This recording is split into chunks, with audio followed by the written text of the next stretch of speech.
Sahi are quite unfair. In the future, she is going to be thrown into an unexpected misfortune that will make her feel like she was born from misery. In the past, there were times when she had sunny days, decent winds, and blooming flowers. Yet all that will always be seen as nothing, compared to what others experience. She has to worry about the important guest that will be arriving soon. After all, she has been instructed to make sure they are well prepared to receive her. While she is doing this, she wonders why Mrs. Chun, the woman in charge of overseeing the arrival of their guest, fell ill today.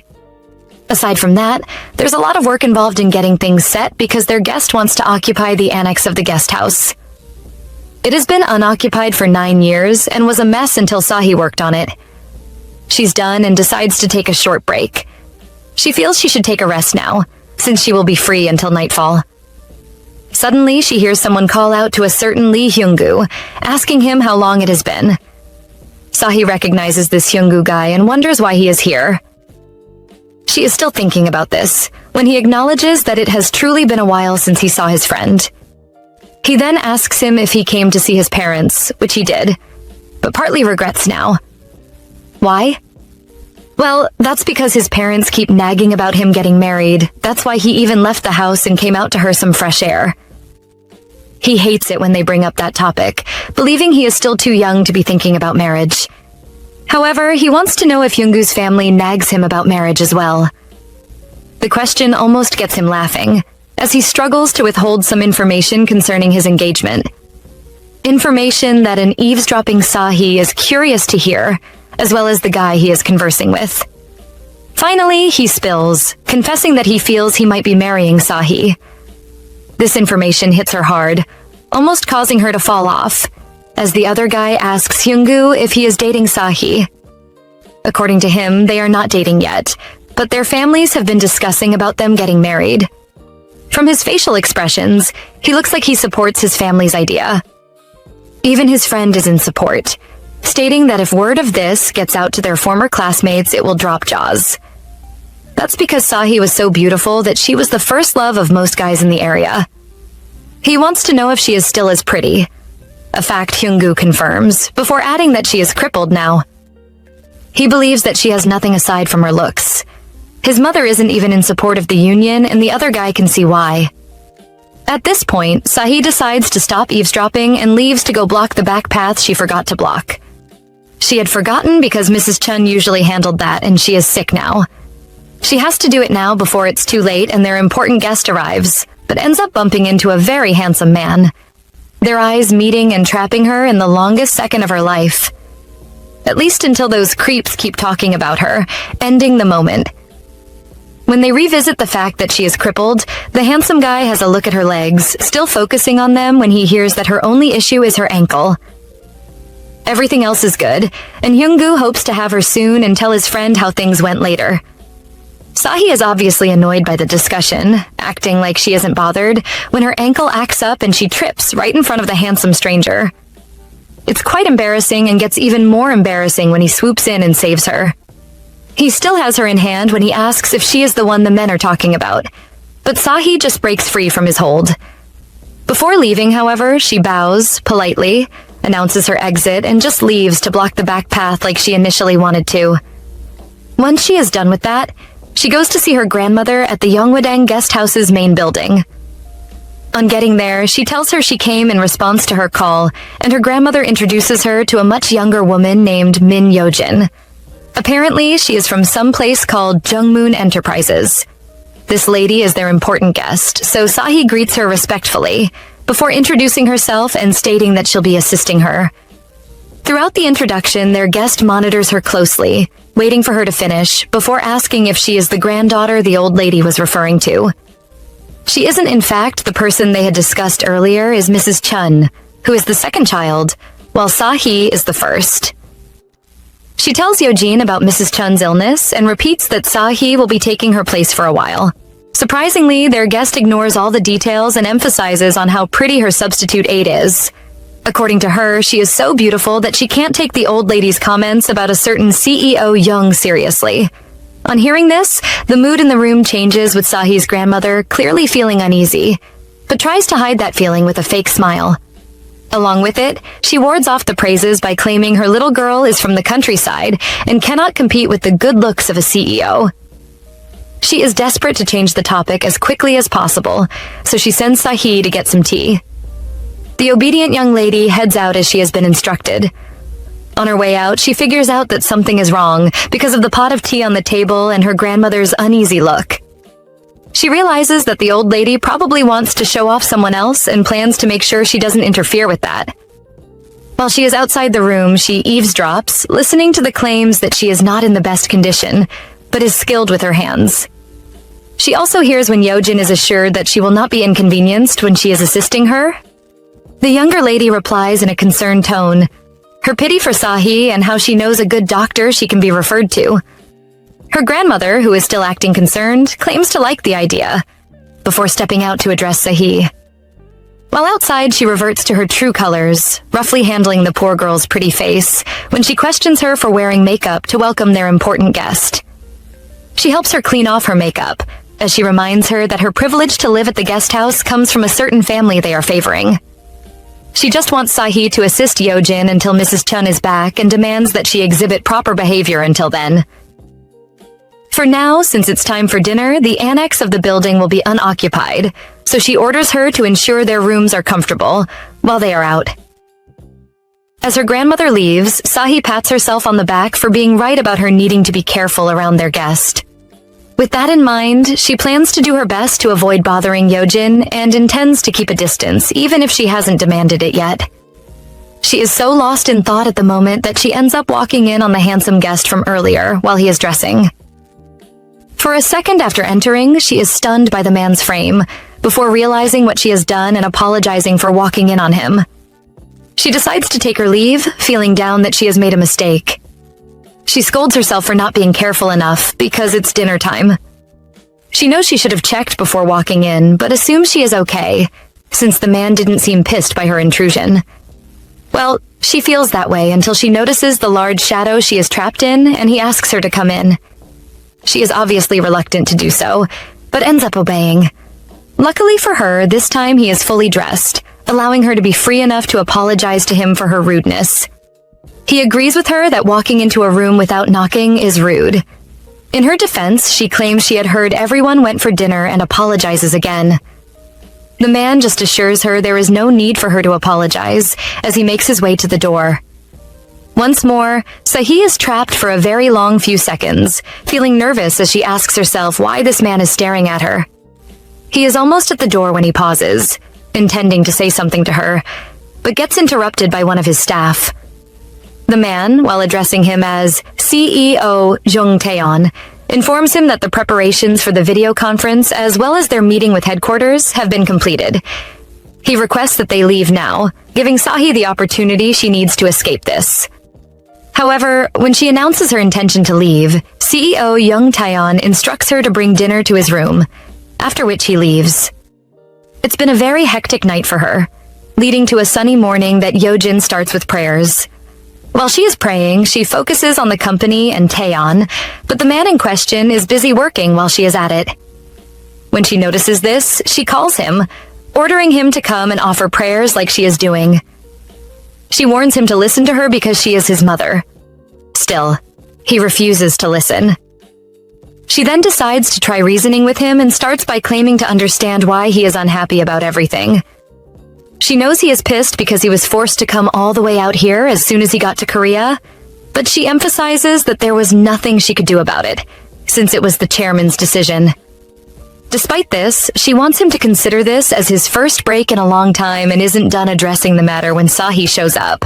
She intends to come in, but even before she does, Taeyeon recognizes her voice.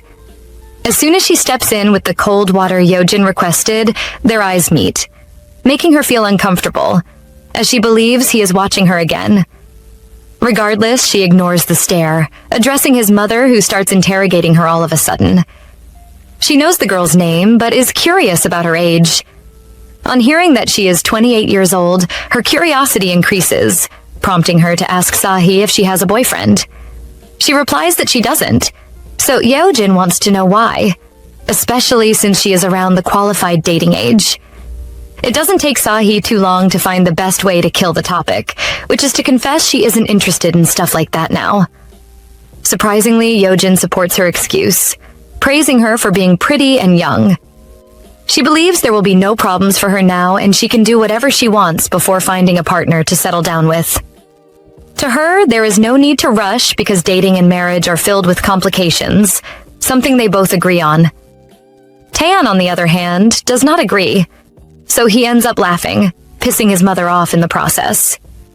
She demands to know if she said anything funny. According to him, her words were encouraging, but she replies that she wasn't talking about him. After all, his circumstances are different and he needs someone reliable by his side to help manage the company. Still on this, she admits she wondered what he would be doing with all his free time while they are here, and suggests he goes on blind dates. She plans to set up those dates, but doesn't even notice the staring contest between her boy and Sahi. Eventually, she gives up, turning away when Yojin reminds Taeyeon of how he always insisted he was busy back in Seoul. Now the chairman has done her a favor, denying him of that excuse. Suddenly, she remembers something that had slipped her mind and starts searching for it. It's an envelope she wants Sahi to give her grandmother, and it contains a list of the blind date partners for her son. She wants the old lady to run through the list and see who is more compatible with him. After doing this, she leaves with him, probably because she wants to discuss more with him concerning the blind dates.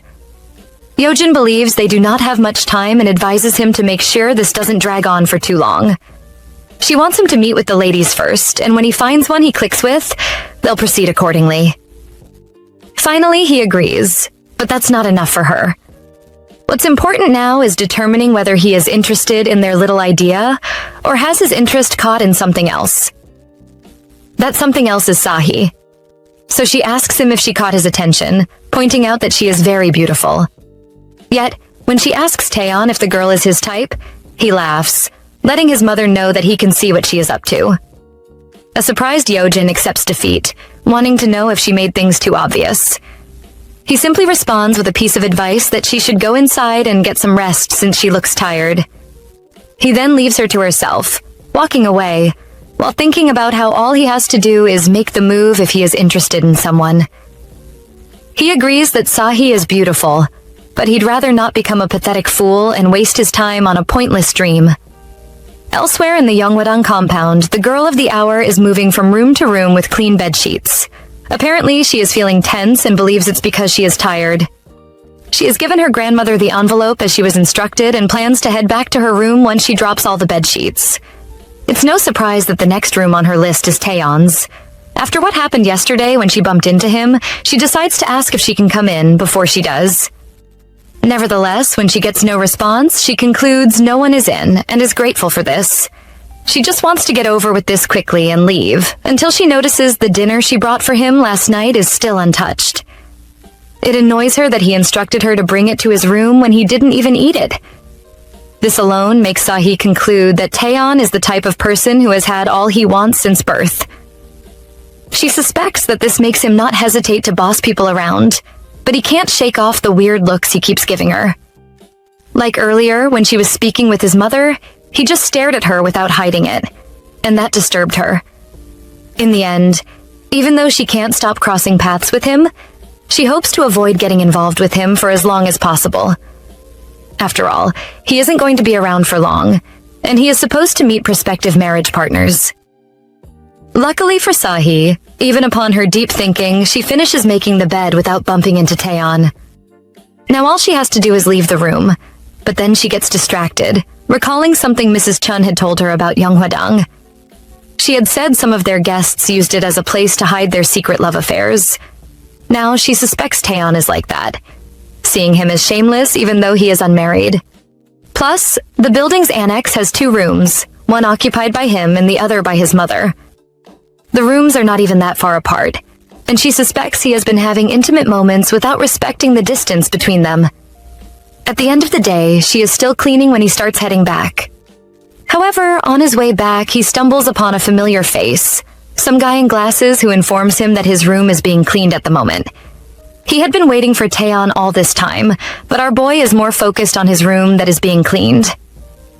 Just then, Sahi steps out and their eyes meet, resulting in another awkward moment.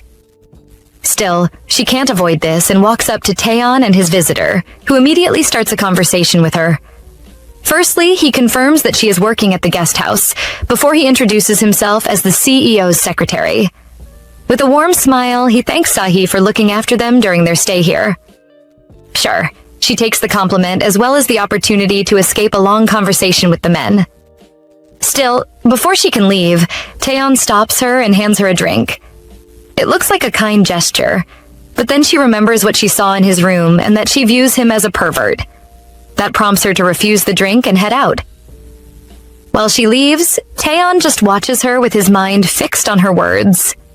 No, I'm fine. I'll take my leave now. He is puzzled that after those 3 sentences, she ran away, making him wonder if she thinks he wants to pounce on her. He doesn't understand what has made her wary of him until he steps into his room and sees a box on the table. He suspects that his mother had sent the box and Sahi probably saw it, which was why she was acting funny. Upon that, he believes this just made things interesting. Now, back to the box. Taeyeon knows his mother didn't bring it here herself, after all. They parted ways not too long ago. He suspects she sent Secretary Kim to handle it, but he acts ignorant. The poor guy eventually breaks, and his body expressions of uneasiness eventually betray him. In the end, Taeyeon doesn't really scold him. He just wishes he was more discreet next time he is carrying out his mother's will. The secretary apologizes, but Taeyeon suggests he forget about it, before he slumps on a chair, looking frustrated. Because of his change in mood, Kim suspects something is wrong.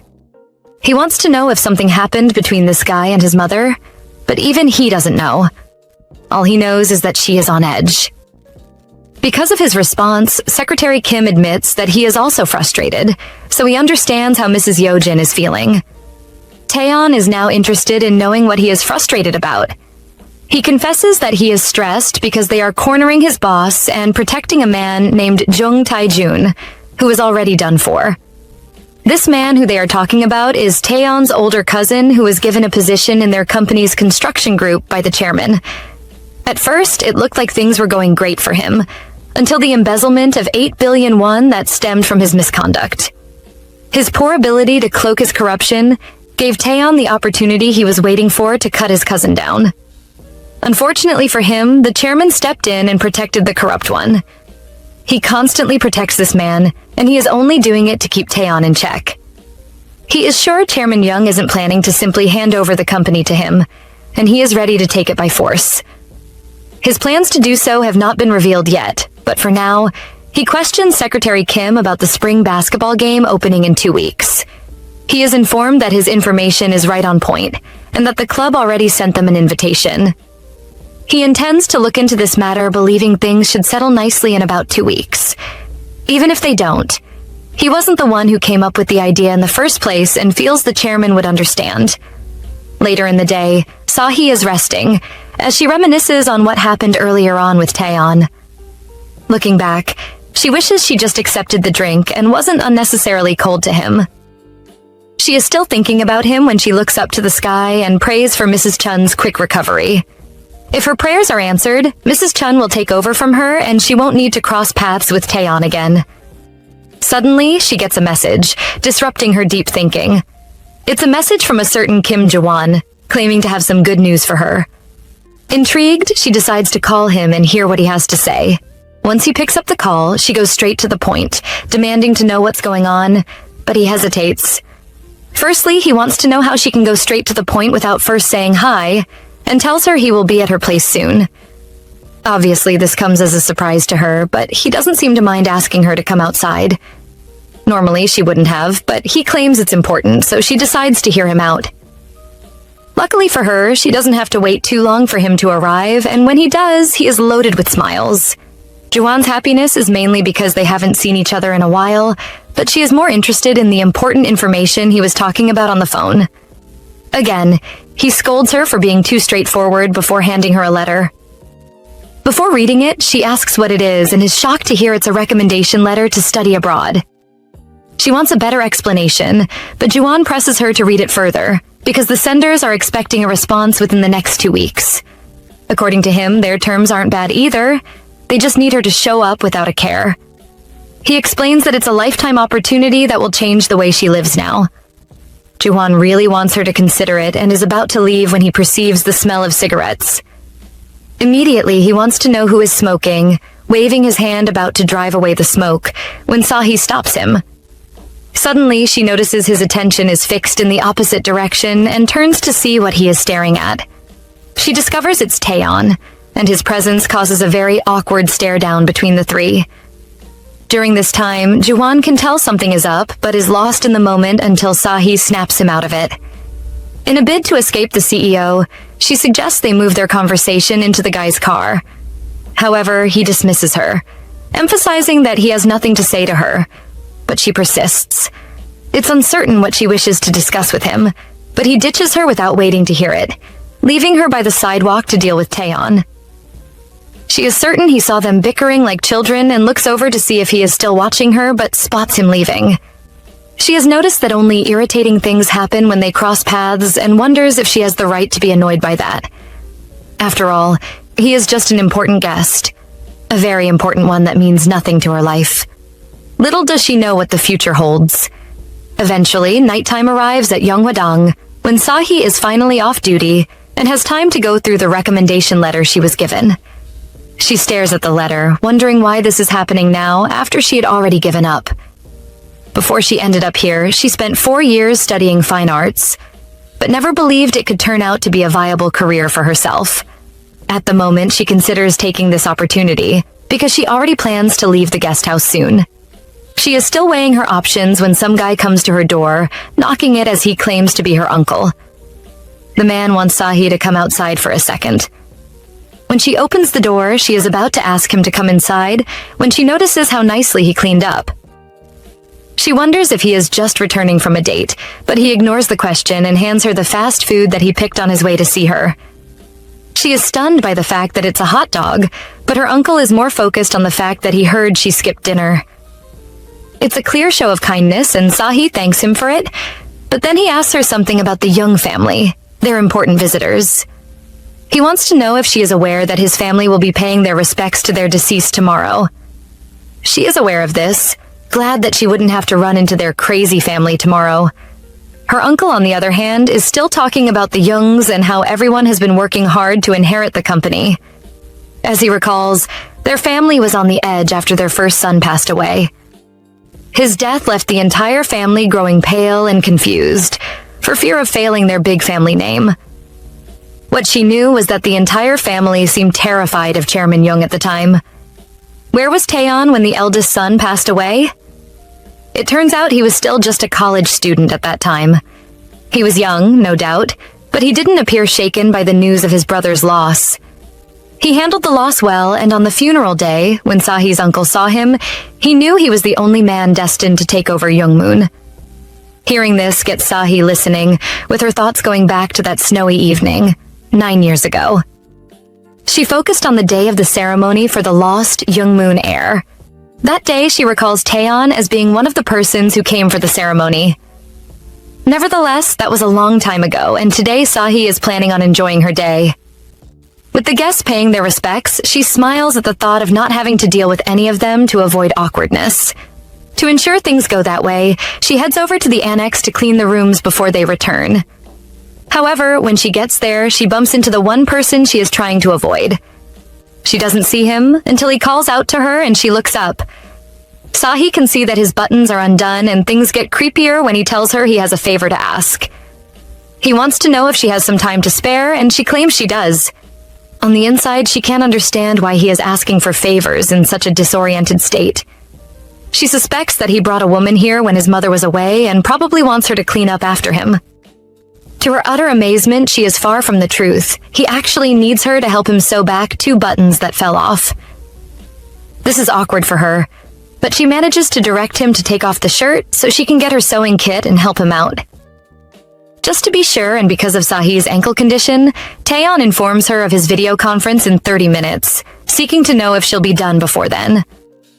Now that she thinks about it, getting back to her room will take at least 15 minutes, even if she walks quickly. When she does get there, she'll have to sew the buttons and bring it back. She can tell this wouldn't work, but then Taeyeon brings up the option of them going together. Sahi is about arguing, but he explains that this way, she can come back on her own, while he goes for his conference. He also talks about how it takes a while to get to her room from his room, but she responds that with his pace, it should take him 5 minutes. Regardless, he is okay with cranking it down a notch for her sake, and they start their walk to her room. During the early stages of this walk, Taeyeon notices he is being too fast, recalling what he told her some seconds ago, before he calms down to wait for her. In 15 minutes, they are at Sahi's room, but she is having trouble ascending the stairs. When he notices this, he offers to help, but she declines his offer, claiming she can do this on her own. Still, he persists, asking her to hold on to him since he won't let her make him look like a jerk. At this point, she has to give in and hold on to him. When they eventually get to the top of the stairs, she thanks him and goes into her room to get the kit. While she is in that, she asks him to take off his shirt and hand it to her, after which she steps into the room. In there, she makes up her mind not to get involved with Taeyeon again. In fact, once she fixes the shift, she plans on sending him on his way. For now, she has to focus on fixing the shirt, as she has found her kit and permits him to go in and take off the shirt. As he does this, Sahi gets an urgent call from the CEO of a publishing company. She takes the call, but greets the caller in a low tone that the caller pays no attention to. Instead, he is interested in the file she had sent him in the morning. Apparently it is the wrong file, and he wants to know if she can send it again. Obviously, she can't. Her excuse is that she is preoccupied and she will get back to him within an hour, but then Taeyeon takes off his shirt and hands it to her. This results in another few seconds of unsettled silence. During these few seconds, the caller goes wild, believing her line is dead. Sahi, on the other hand, has forgotten she is on a call and is focused on Taeyeon's perfect bare body. Luckily for her, she snaps out of her little trance in time and is about to start stitching it when she gets the buttons from him. Before she starts properly, she advises him to go in since it's cold outside. He simply does as she asks, leaving her to stitch the shirt.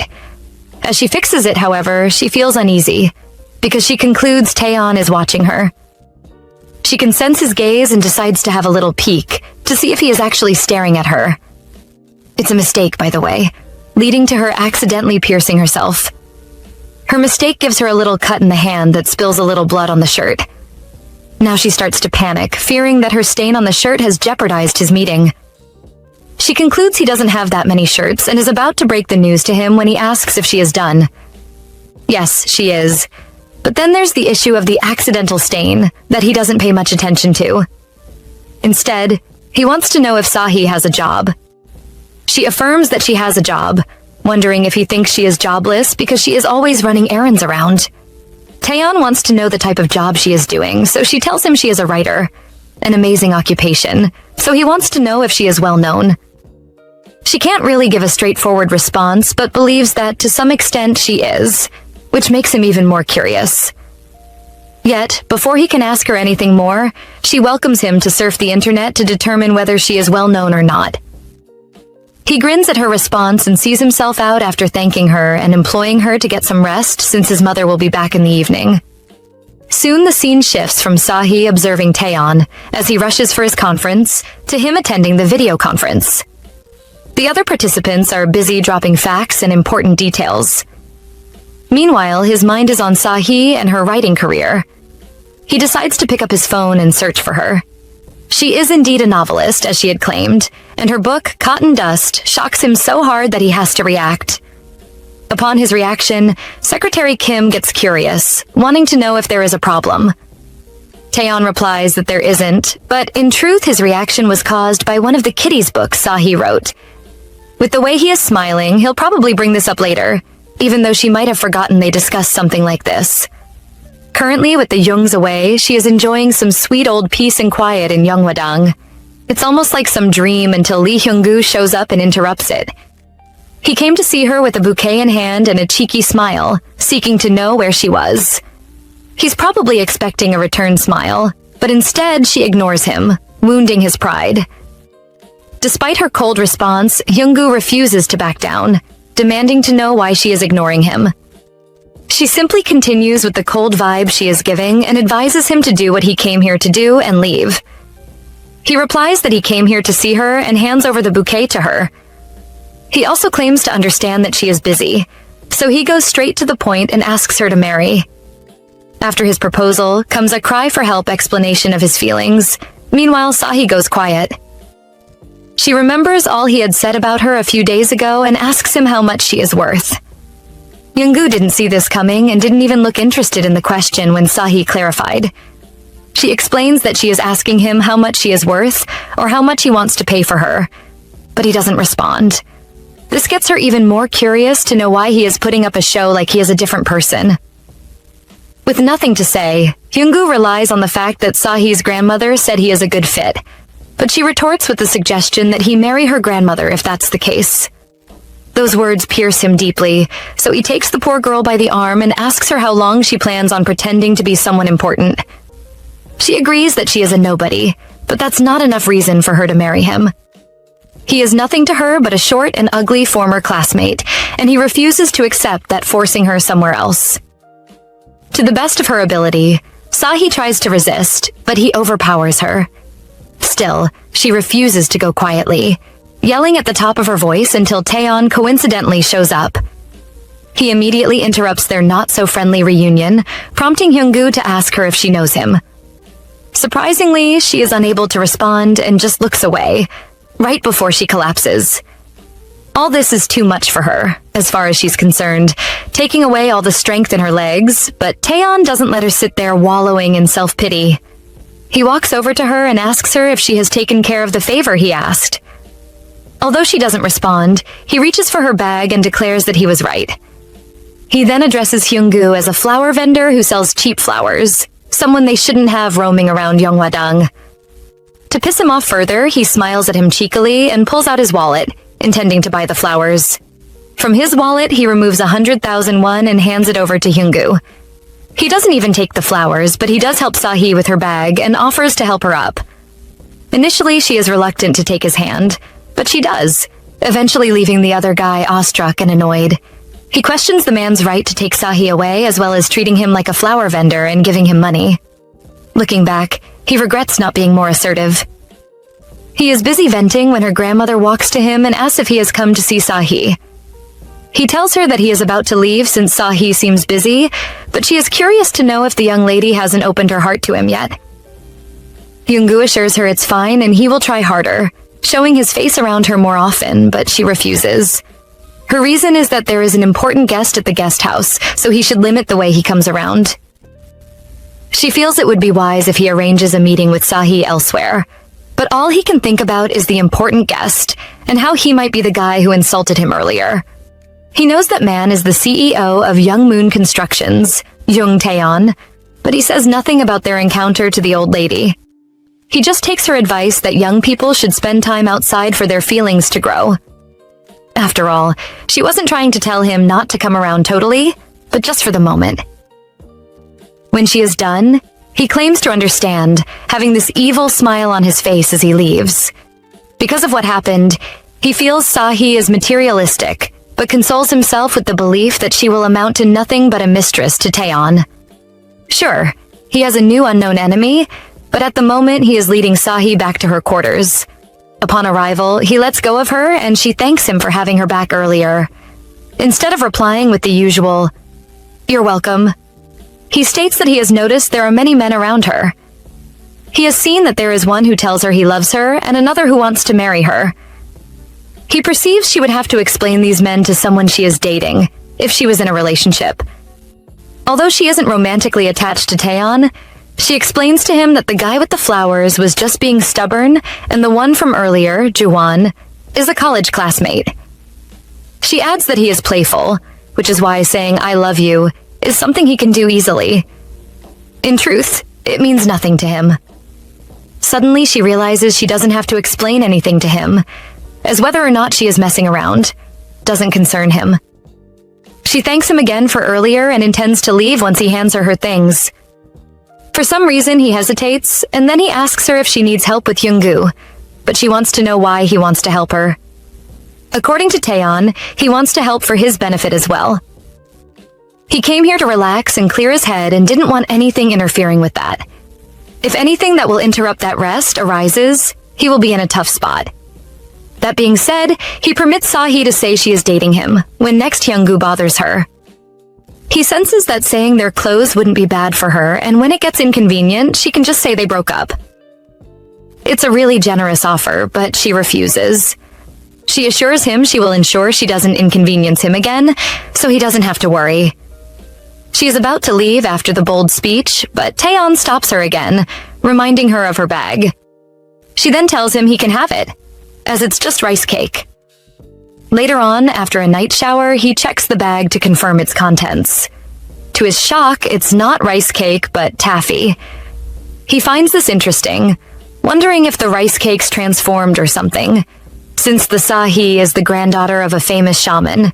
He then declares that it is sweet, but it's not bad, and it's unclear whether he is talking about the taffy or Sahi, but he is certain she played some kind of trick on him. Also, within Yeongwadang's walls, poor, sick Mrs. Chun gets a visit from her replacement. She asks the young lady about the honey rice cakes she was to bring for her from the market, seeing as she brought something else.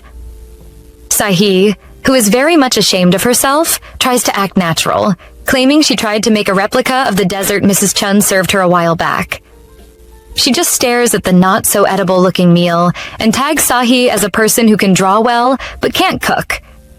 She eventually has a bite, even though she is not impressed that the young lady is blaming her failed cooking on the fact that she had trouble bringing the food to her. She then promises to get Mrs. Chun honey rice cakes tomorrow and regrets leaving the one she got today with Taeyeon. Had she known, she would have taken it when he returned it to her. She is really feeling bad now, but her sick colleague assures her it's okay. She knows about her leg condition and how walking to the market would be hard for her, so she wants her to forget about it. She is yet to say more when she notices her clothes are soiled and asks about them, but Sahi tries to avoid the question. Mrs. Chun lets it slide. Nevertheless, she warns her to be more careful and wants to know if she is hurt anywhere else or needs to go to the hospital. Her concern brings smiles to our girl's face because she is so overprotective of her that she wants to be more worried about her and advises her to get some rest, as a mother would. Before she lets her go, she admonishes her to be more careful and lets her know that she cannot get enough sleep because of her. In return, Sahi gleefully assures her she would do just that, right before she leaves. On her way to her quarters, she reminisces on her time with Mrs. Chun, specifically her constant nagging that she barely escaped. As usual, the older lady kept going on and on over nothing. She occupies Sahi's mind until she gets home to meet the rice cakes she gave Taeyeon at her doorstep. She wonders if he left it here for her, and remembers that he permitted her to claim they were dating. Why is she thinking about this at this hour? She doesn't know, but it looks like Sahi and Taeyeon are starting to like each other.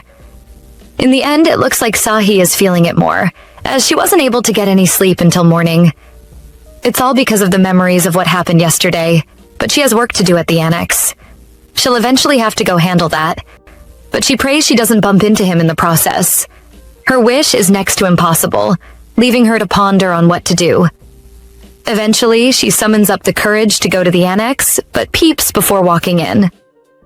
This is just so she can confirm if there are people there or not. Since it looks like no one's home, she enters, only to meet the one person she hoped she wouldn't bump into, Taeyeon. He doesn't see her at first because he is busy with his golfing kit, but she says hello, announcing her presence only to get a nod in return. She is offended by the shallow response and can't tell whether he acknowledged her greeting or not. To prevent herself from getting even more pissed off, she leaves and goes to attend to his mother. Still, he says nothing to her. Fast forward to inside Yeojin's room, she is on a call with an acquaintance concerning their kids and their dating life. From the conversation, Sahi understands that the blind dating is about to begin. Nevertheless, she minds her business and continues with her job, while Yeojin continues her conversation. Soon, she and the caller are discussing how their kids' feelings for each other would need to be mutual for them to get married. At the moment, it's very unlikely that this will happen, but she admits it'll be fun if it did, and she would love for them to be in-laws. Sahi, who is still minding her business, is almost done cleaning when she notices a piece of cloth beneath Yeojin's leg.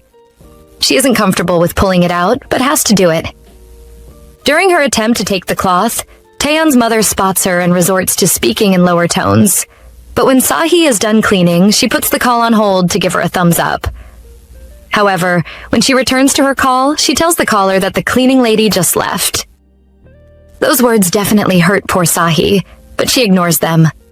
On stepping out of the room, she notices that the skies cleared up while she was working, right before she notices Taeyeon staring at her. To him, she bows politely and leaves, intending to hurry back to her room since she is tired. As if it'll be that easy. Her plans end up coming to a pause when Taeyeon purposely hits a golf ball past her. Regardless, he claims it was an accident and apologizes, requesting that she get his ball for him.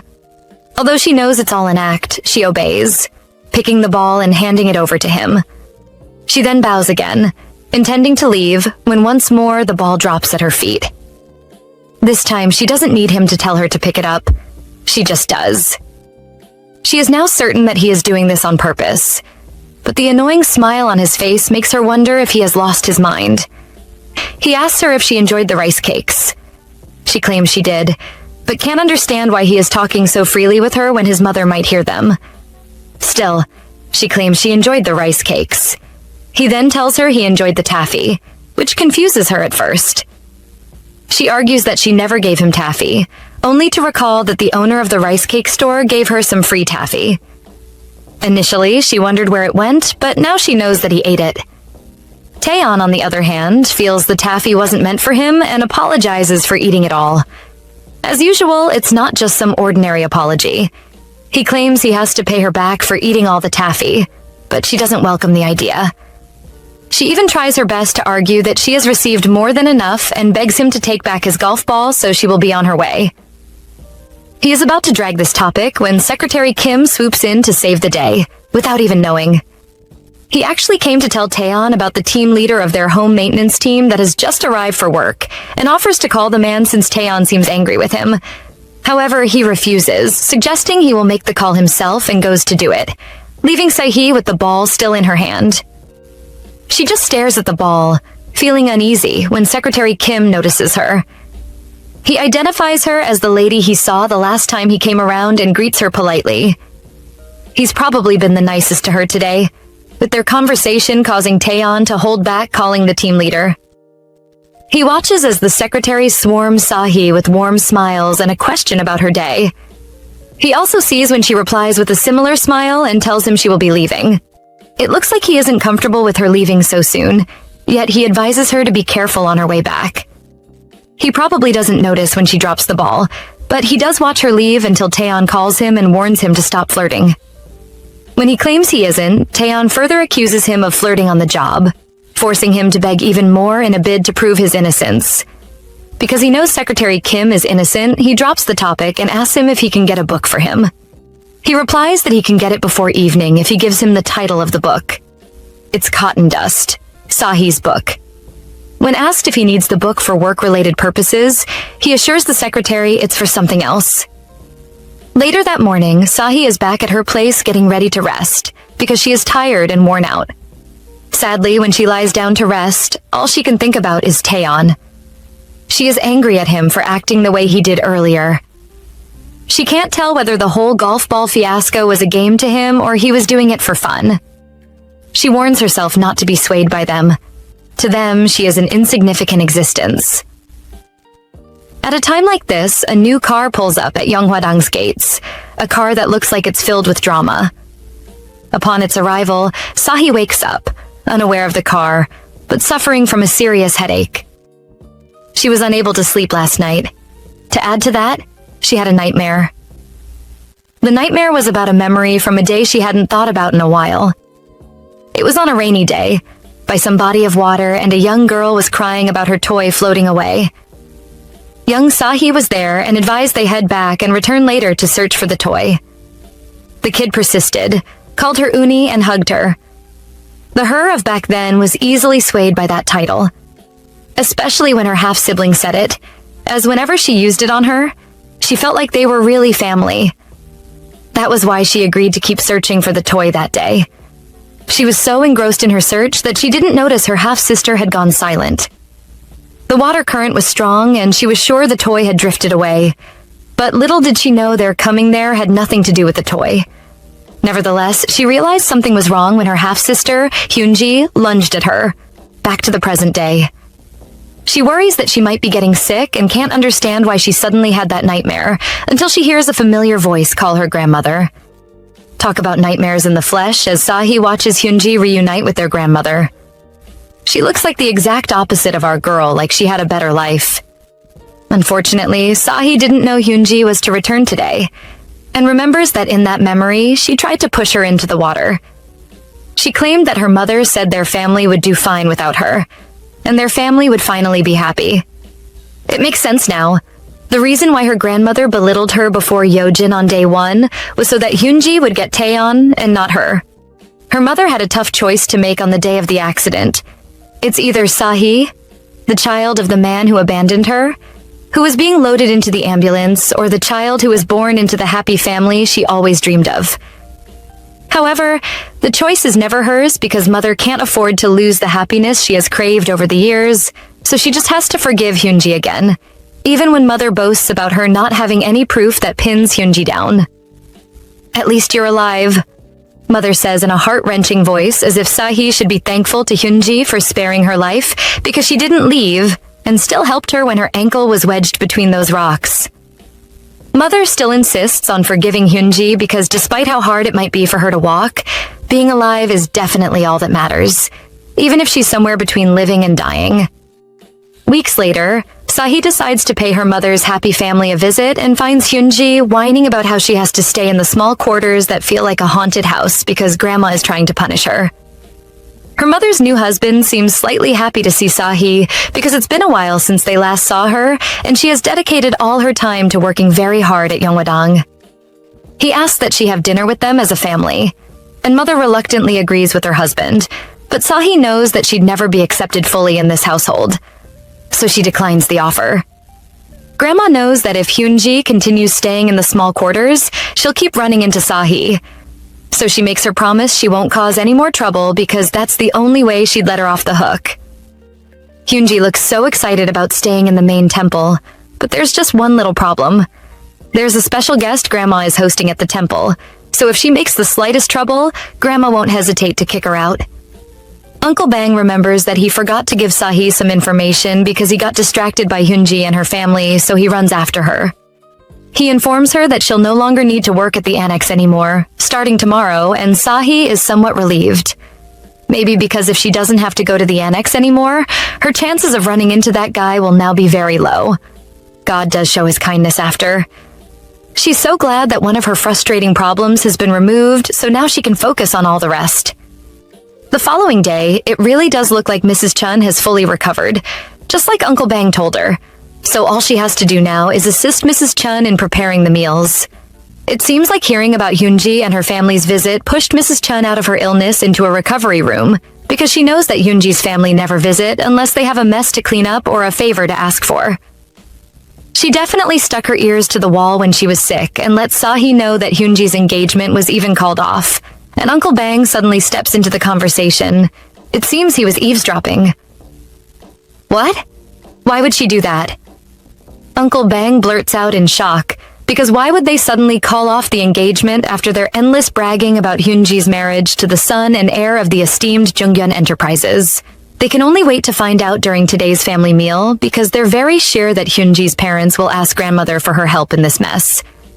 During the meal, Hyunji's father mentions how glad he is to see every member of the Yeongwadang family gathered together after all these years, and grandmother, his mother-in-law, also agrees with him. She asks how he has been dealing with the news of Hyunji's engagement being called off, but he seems okay with it as Hyunji is still quite a young woman, so she'll definitely find some even better. He even states that Hyunji isn't the type to give up easily in situations like this, and she agrees as she tells grandmother that marrying the heir of Jungyeon Enterprises would have even been a loss on her side, so she's definitely glad that she has the time to recover and relax from such a toxic relationship. However, grandmother isn't convinced by all their pep talk, and even reminds Hyunji that this isn't the time to relax, because she has to start making a living for herself. But her father insists on taking care of Hyunji's needs. Grandmother is furious. This doesn't seem to sit well with her because why does her son-in-law still feel the need to provide and cater for an adult like Hyunji? Speaking of always coming to grandmother when they need a favor, Hyunji's father brings up a business proposal. Their food company, Bok Food, is trying to launch a new salad business, and he has consulted a professional branding team, so all they have to do is integrate it into their food business, as it's going to bring massive growth to their company. He even goes ahead to suggest that Hyunji and her mother are made branch manager and assistant manager, respectively, so she wouldn't have to worry about them being unemployed. Mrs. Chun was actually correct because Hyunji's dad would never visit her grandmother, except if he had a favor to ask. But grandmother isn't ready to grant his request again. She reminds him of all his failed business even after she funded him over and over again. He should just stick to his current business while he tries to grow it. It's either Hyunji works at her mother's factory or gets into ballet again like she used to. Maybe she'd find a suitor in the process, or possibly get some money while at it. Suddenly, a tall young man walks in. Looks like grandmother invited him as she introduces him as the son of Madame Yoon, a Yonghwadang guest. Sahi seems so uncomfortable seeing him here, and Hyunji notices their awkward vibe while he introduces himself as Lee Hyunggu. Meanwhile, the man Sahi has been avoiding has noticed that she no longer comes around because they assigned someone new to do the cleaning and food delivery around here. It seems he's really missing her. He can only wonder where she went. Maybe she departed like the protagonist of a book he has in his palms, a story of a troublesome dark speck of dust that embarks on a journey to become cotton candy. Turns out the story was, in fact, written by Yeon Sahi. If truly she was this speck of dust, she would be like a golf ball swung far away, just like the many inconveniences of life. His feelings for her might be unpleasant, but it doesn't mean that it doesn't exist in his heart. So he's ready to find her if she doesn't come to him. Back at the family dinner, grandmother lets them know that she invited Hyunggu to repay a favor because his mom does a whole lot for Yonghwadang, so he should try to feel more at home. He then goes ahead to share his business card, and Hyunji's father gets one, while the thoughts of grandmother inviting Hyunggu to hook him up with Sahi has clouded Hyunji's head. She decides to shift her mind to the business card that this young man has handed her father, and they're both in shock that he's from the family of Jaehan Distributions, a very famous and wealthy distribution company. Grandmother should have introduced this kind of man to me. Hyunji scoffs internally as Mrs. Chun and Uncle Bang speak about why grandmother probably didn't want Hyunji to stay at the main temple. She's a very cunny girl, and that's why she didn't want her to meet Seo Young, because she'd act the same way she did today because she feels she knows her place. Suddenly, Sahi's smile vanishes, and they notice it. They know she's quite uncomfortable because of Hyunji and her family, so she should probably go to Seoul if it feels too hard for her to cope. Uncle Bang even offers to buy her a ticket while Mrs. Chun promises to put in a good word for her when she speaks to grandmother, and her face suddenly lights up because of how much care and love they're willing to show her. But she lets them know that she's actually okay with staying here. Later that evening, Sahi is outside sketching and writing a story for one of her books when she hears a cat meowing. She sees the lonely kitten and feels pity for it and hurries to get a blanket because it looks cold. She's back and can't find the kitty, but this tall, handsome man standing right in front of her, it's the man she has been avoiding, so she doesn't look so pleased seeing him instead of the cat. He asks if she quit her job because he hasn't been seeing her around, and she asks if he needs something from her. Maybe that's why he's been in search of her.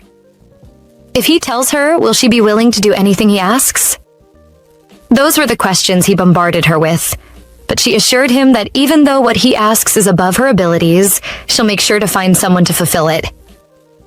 He then instructs her to sit down, but Sahi is worried about what he has to tell her, while he wonders if she has trouble putting her butt on the floor. He cites some cans of soju that she's been having and asks if by any chance she feels cold, especially with the way she's been hugging the blanket that she initially brought for the kitten, but she's just bothered about why he keeps acting this way. He leans over to ask if she doesn't truly know why he's acting this way, and she still remains unshaken. But she might break soon because of how close he's getting. Her phone rings like it's been sent to save her from this man's deadly stare as he tells her to go ahead and pick it up. Turns out to be her classmate from uni. She's asking Sahi if she has considered the document she sent her earlier because it's such a good opportunity that she wouldn't want to miss. She tells her friend that she'd think about it, but she lets her know that thinking about it is a waste of time because there's no one else like this Appa. and she wouldn't want to miss this opportunity. Trust her. Her friend tells her that calling her like this brings back memories of when their class would come together and work till late in the night, although Sahi and Minjae still share a workspace. This man is getting fed up with Sahi's never-ending conversations, and he immediately asks her to hang up. Before Sahi can blink twice, he takes the phone from her and hangs up. Sahi is in total disbelief as she stares at him in confusion. He grabs her by the hand and asks her to spend the night with him. Should she be grateful for this man's straightforwardness or for his honesty? For hitting the nail hard on the head and not prolonging this thing any longer? However, she can't be an easy fish to catch. He has to play the game of teasing and baiting until she submits under him, so she gives a very blunt no to his request. He's curious as to why any woman would reject him, but Sahi definitely knows her worth. Sweet-talking her wouldn't have made her bulge, so she snatches her phone and tells him it's time she takes her leave because he has nothing to say to her as she slams the door. The following day, Sahi feels so dizzy and sick. Maybe she caught a cold last night, or it's simply fatigue from all the stress she's been through, but she just has to quickly assist with the meal preparations like always, and then she'll have some rest. She opens the temple gate to an unpleasant sight. It's Lee Hyung-gu, her former suitor, who lost interest in her once he met Hyun-ji, and he immediately tells her that he isn't here for her, and she isn't surprised at all. She somewhat feels happy that his attention has diverted from her to her stepsister, so she immediately ignores him while Hyun-ji runs up to him with so much excitement that she hasn't seen him in years. Hyun-ji seems like she's trying to rub it in Sahi's face that she can get any man she wants, but Sahi doesn't seem affected by it, because she never liked Hyung-gu in the first place. While Hyun-ji is busy blabbing about all the sweet things that her oppa is doing already, Mrs. Chun calls out for Sahi like she's in some form of distress. Sahi can only wonder what she did wrong this time around. She asks Sahi what she was up to while she was on her sickbed, and Sahi can't remember anything else she did around that time, apart from carrying out the duties she was assigned.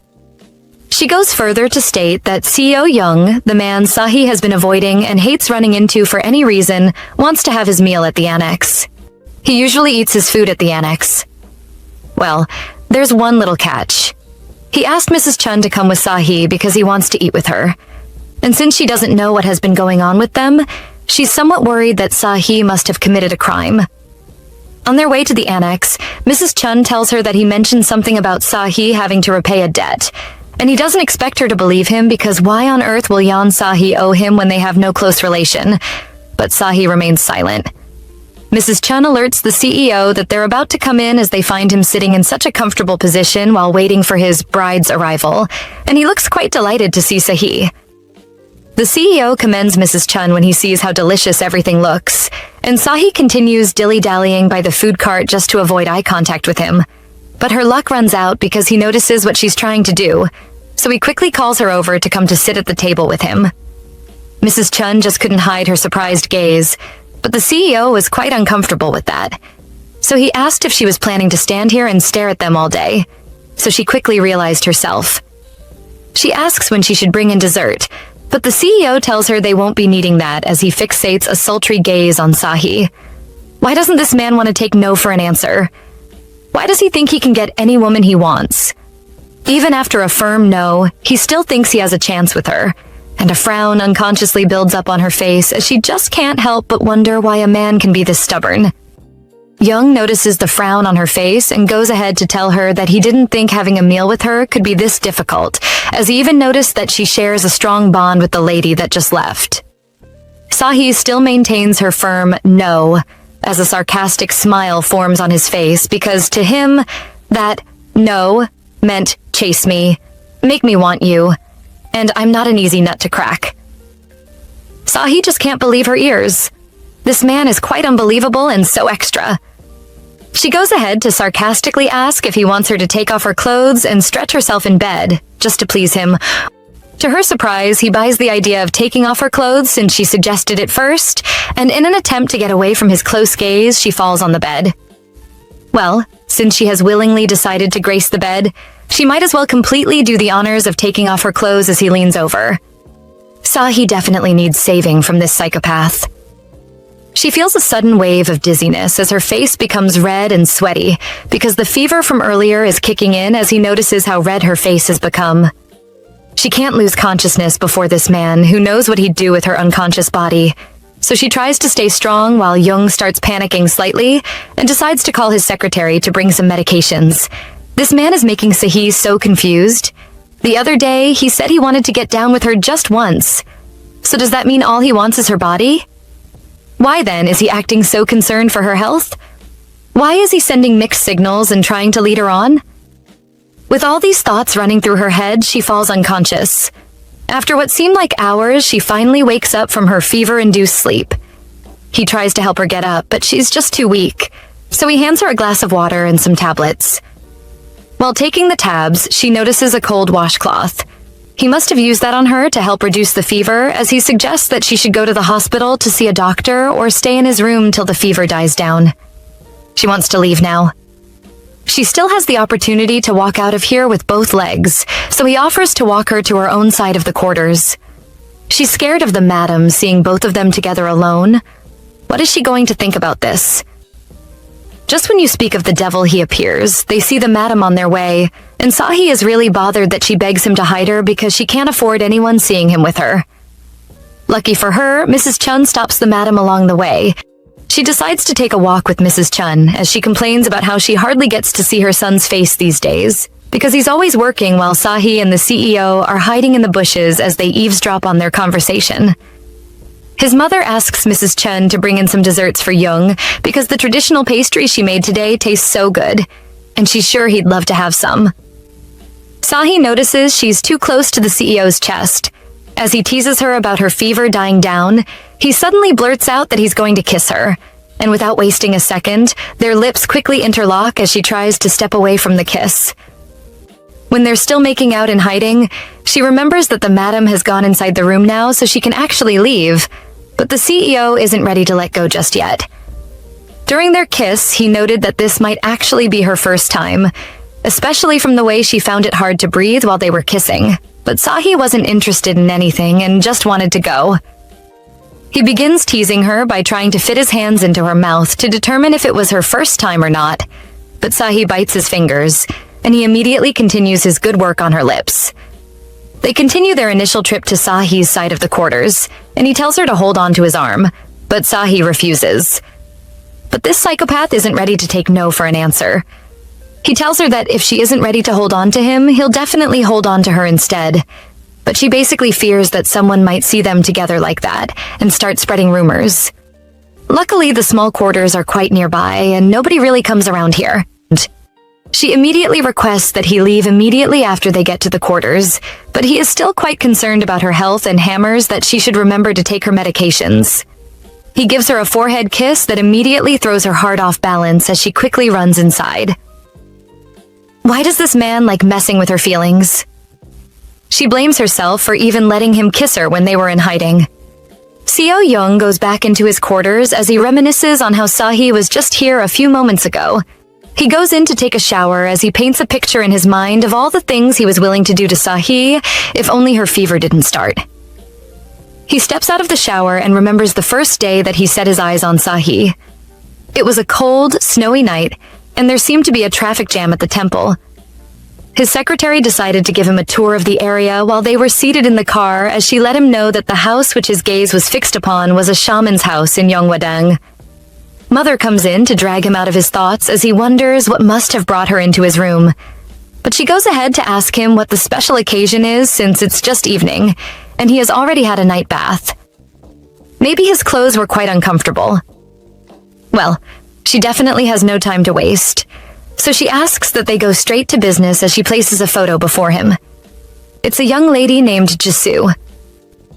It seems his mother is still on her mission of trying to match him with somebody. The chairman of the Hansen group would be pleased if he heard that he's dating Jisoo, so being with her would be very good for business, especially since she took the pains of flying down to Korea just to see him. Mother also mentions to him that Jisoo said he was her first love, but the CEO doesn't like little girls. Mother insists on him entertaining her for now until it's safe to let go again. She also makes sure to remind him to keep his rude side in hiding until after the date so he doesn't scare her away. Meanwhile, in the kitchen, Sahi is still feeling so sick that she wishes that she could just open up and tell them that she's sick, so she could get some fresh air. She could even get sicker with the deadly gaze Mrs. Chun is giving at her back. She quickly tells them she needs some air, and the other kitchen lady grants her some space.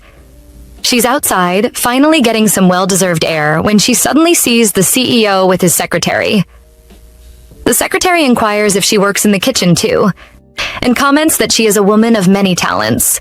I'm sure he thought that something went down between her and the CEO. Mrs. Chun comes out to the back and sees her with the CEO, and she's shocked as she wonders what could possibly be going on between them. She invites him in and informs him about the spicy dried green radish soup she made today. She bows her head while waiting for an answer. She elbows Sahi to remind her to take a bow, and the CEO can only wonder why she hasn't gone to the hospital yet. She tells him that she did actually take the pills, so she'll be fine. He's somewhat relieved as he asks if she has had dinner, and she says she will have dinner soon, but he doesn't believe her, so Mrs. Chun cuts in to tell him that they'll have dinner immediately after they're through with servings. He then grabs her phone as Sahi wonders what this psychopath is up to again. He unlocks the phone with her face and inputs a number where she'd send proof of what she ate. This man is just trying to make sure Sahi has his number, so he should stop pretending. He reminds Mrs. Chun that Ms. Yan is definitely not the only one working here, yet she does the chores of 1,000 people. Her health is important and expensive, so they should just actually consider giving her a break. Fear is written all over Mrs. Chun's face as she tries to stop Sahi from going further with this man, but Sahi doesn't know how to tell her that it isn't what she thinks. Why can't she tell her? Just why can't she?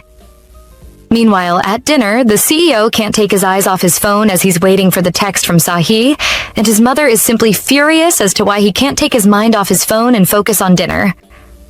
Seeing how calm Secretary Kim looks, it's definitely not about work. She hopes he doesn't have a woman he's interested in.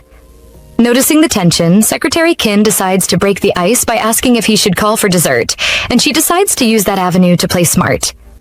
She commends how kind and thoughtful Secretary Kim is, so her girlfriend must definitely be pleased and happy with him. But Secretary Kim is slightly embarrassed as he lets her know that he doesn't have a girlfriend. She then offers to give him one as she mentions Hyunji, the second daughter of this household. Secretary Kim knows Hyunji and even goes ahead to tell her that he heard that she has a boyfriend, and he even saw them kissing passionately in front of the building.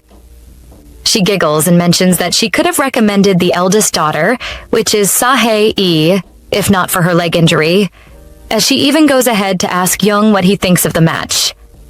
He slams his hands on the table as he tells her that he doesn't know if they'd be a good match or not, especially since she and Secretary Kim are of a different league's class. Secretary Kim gets emotional as he reminds the CEO of how hardworking he has been for him, making sure to devote his time and energy to his work. But after 7 years of working with him, he hasn't developed even the kindest spot for him, and still goes ahead to tell him the meanest things. Mother agrees that Young is being too mean to Secretary Kim and reminds him that he shouldn't be mean to those close to him.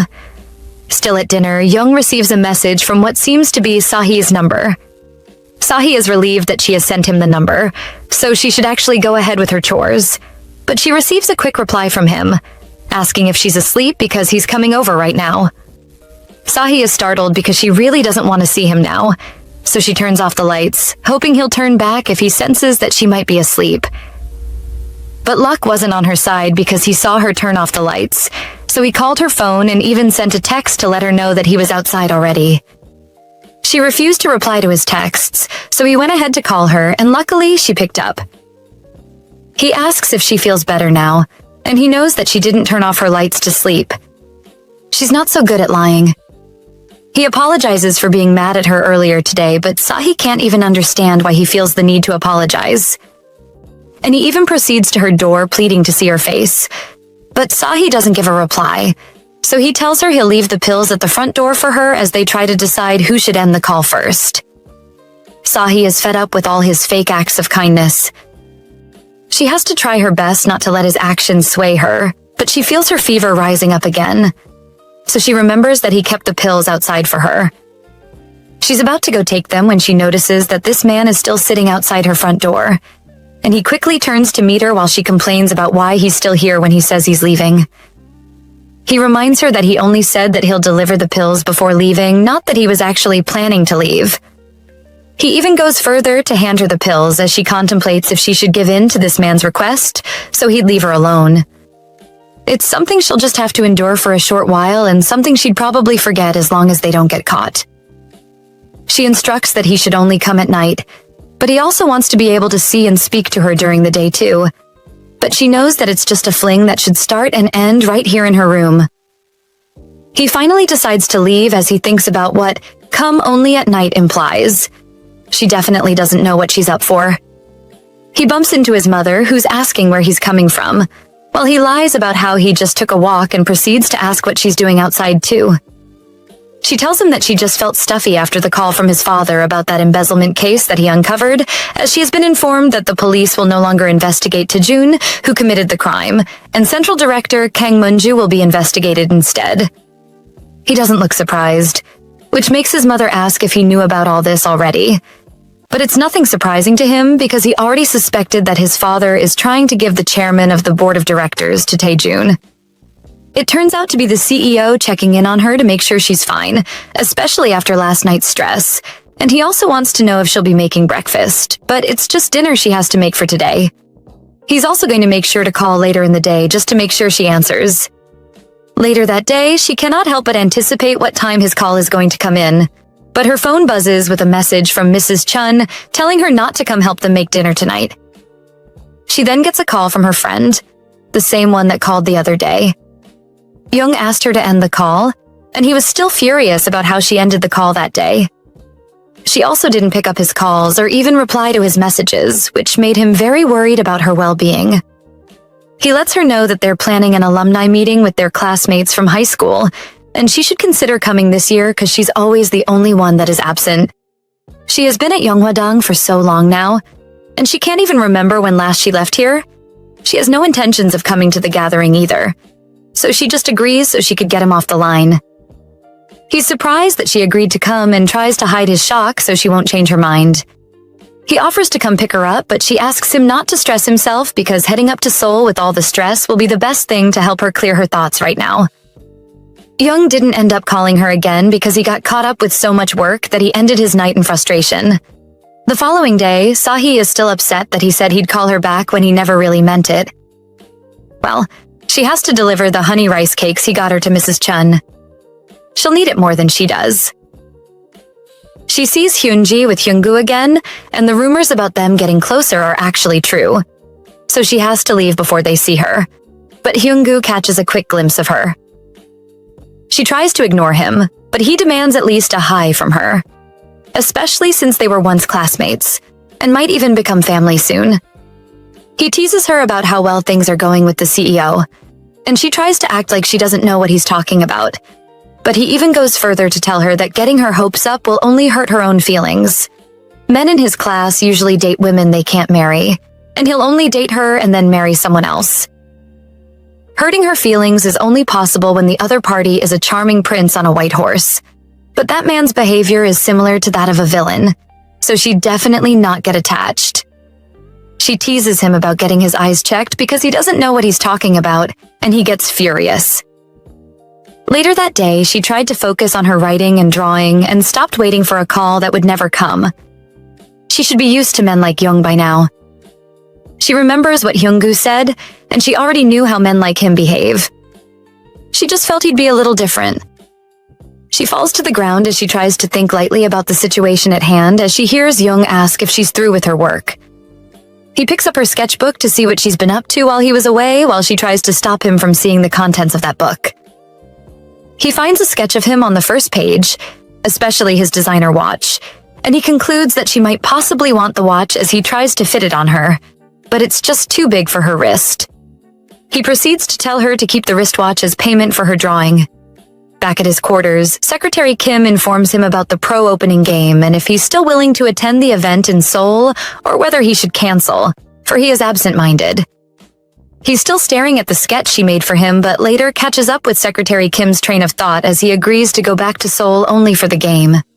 Mrs. Chun, Uncle Bang, and Sahi are discussing whether Sahi has agreed to meet up with her secondary school classmate because he really seems to like her. She couldn't wrap her head around how they were talking about rice cakes a few minutes ago to now talking about this.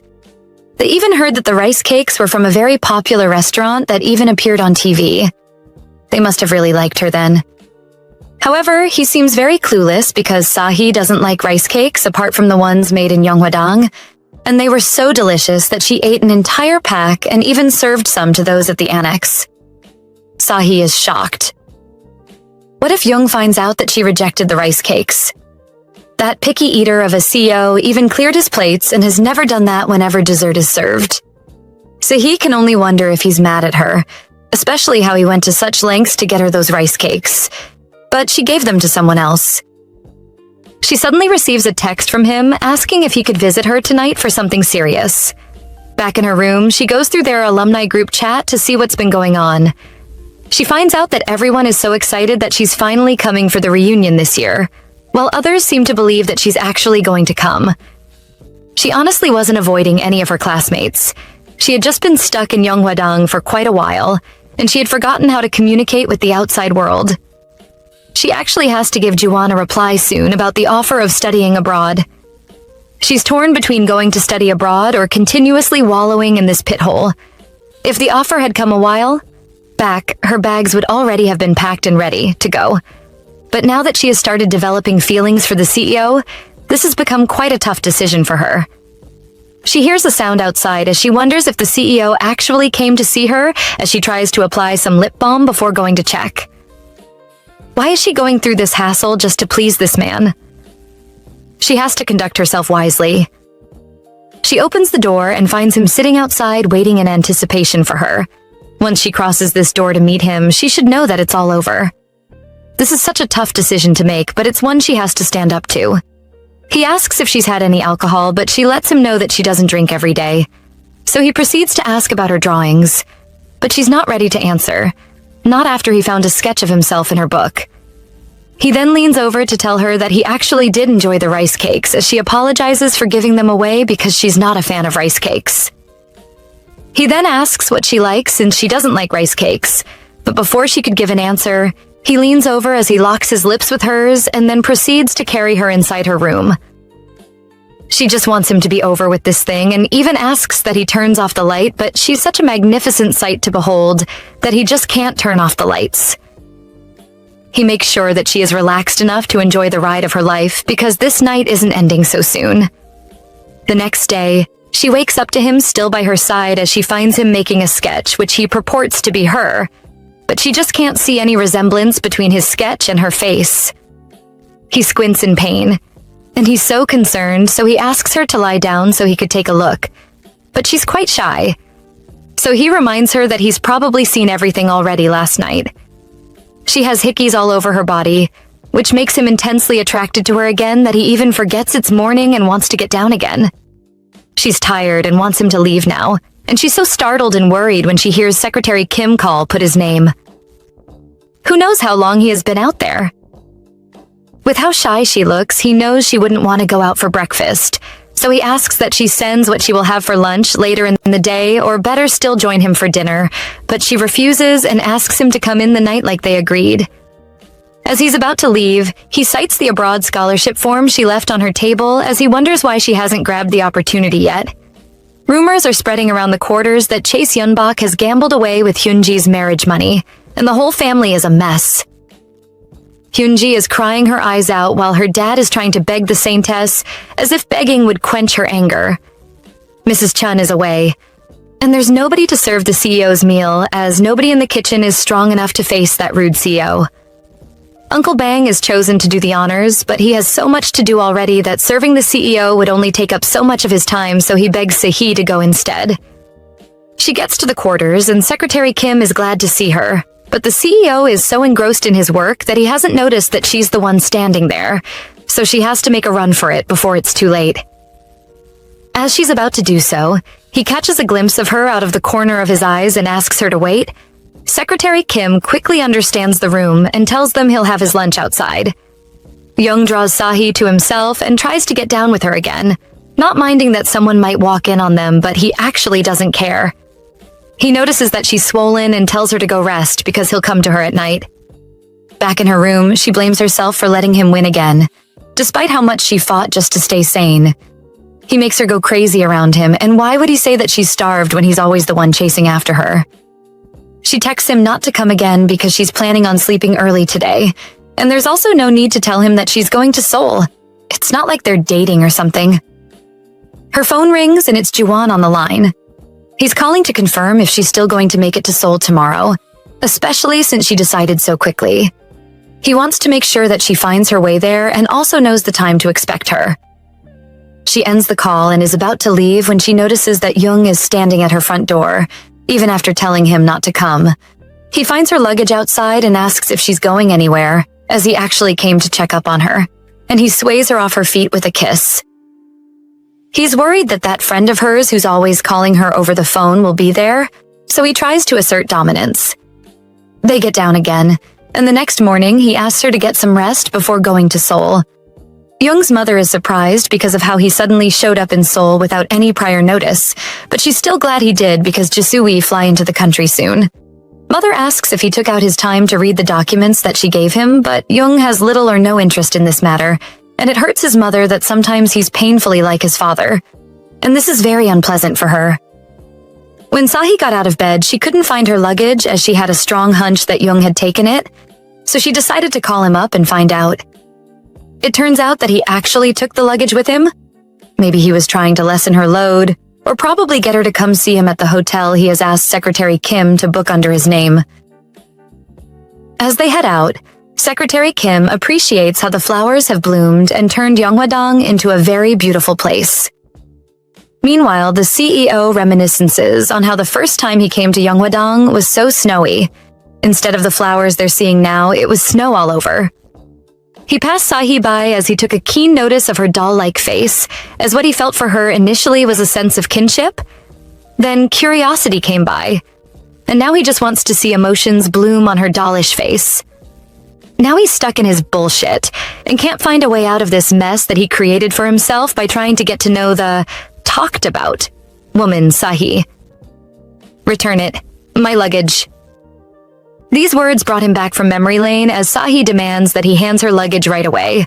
He asks her to get in so he can take her to Seoul, but she just can't, because she came here to get her luggage back and not go to Seoul with him. She didn't come with the rest of her things because she didn't expect this man for be this cunning and petty at the same time. Before she could go on and on about the things she doesn't have with her, he drags her into his car while Secretary Kim can only feel mere embarrassment on behalf of the CEO. Why does this man make matters worse every time? Doesn't this man have work to do? Her phone rings and it's Mrs. Chun. She asks if she has left for Seoul already because she couldn't find her in her room, and she tells her that her plans have suddenly changed. She asks if things have improved back home, but it turns out that with Hyunji and her family always around, things would never get better. Mrs. Chun can't wrap her head around what gave them the audacity to take out a private loan to borrow such a large amount of money.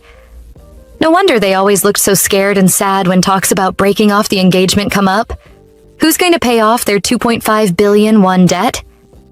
She just doesn't know how long this matter is going to drag on at home, but she's just glad that Seo Young is off to Seoul for a meeting so she'll get some space to breathe at least.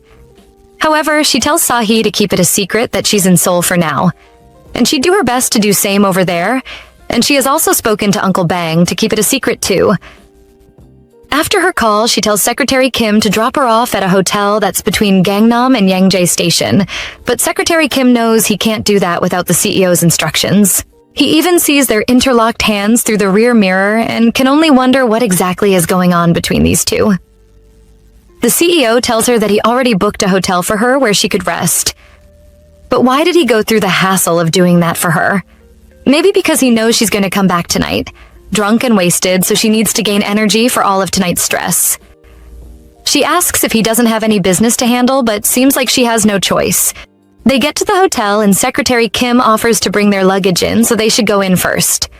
Everyone in the hotel is on their feet as they keep greeting the CEO and making sure everything is to his taste. She should have expected this.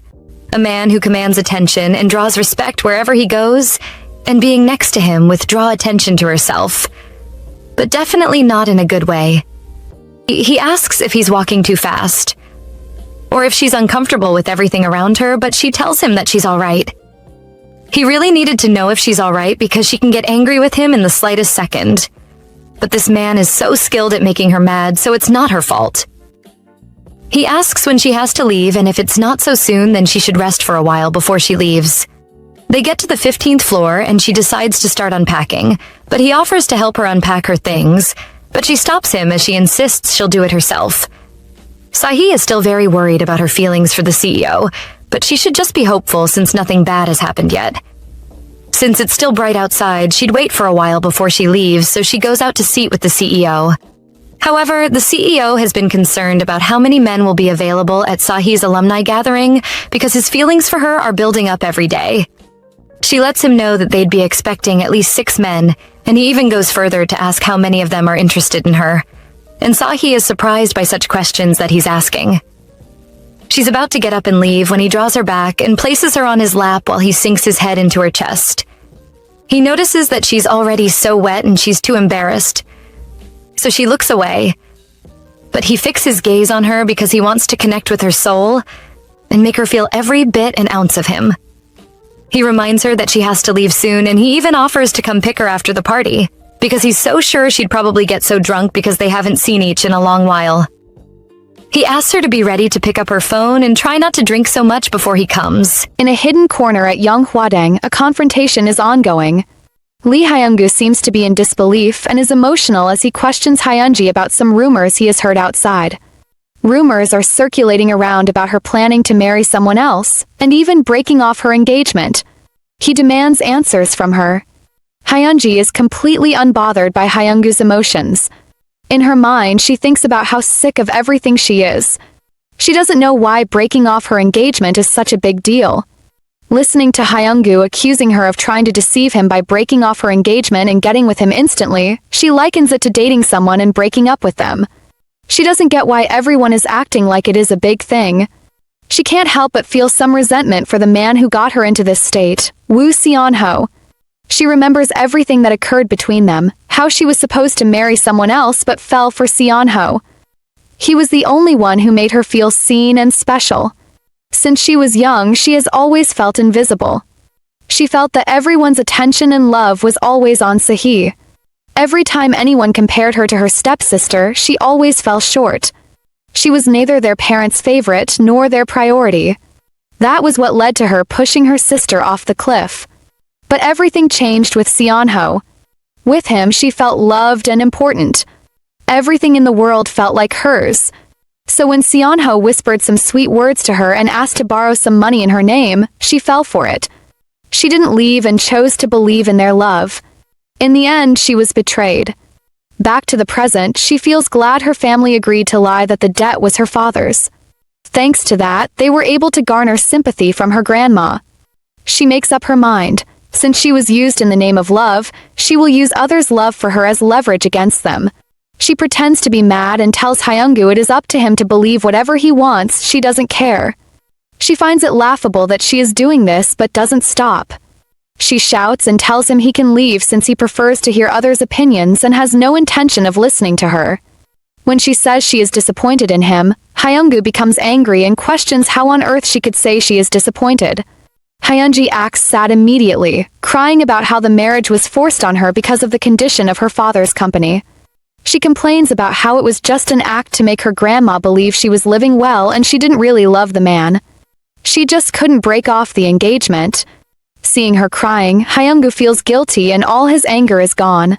She hugs him and says she was going crazy too after meeting him. In her mind, she refuses to believe this is her life. 25 million in debt, expulsion from her dream ballet troupe and breaking off her engagement. She can't accept this. In another city, our female lead Sahi is attending her class reunion.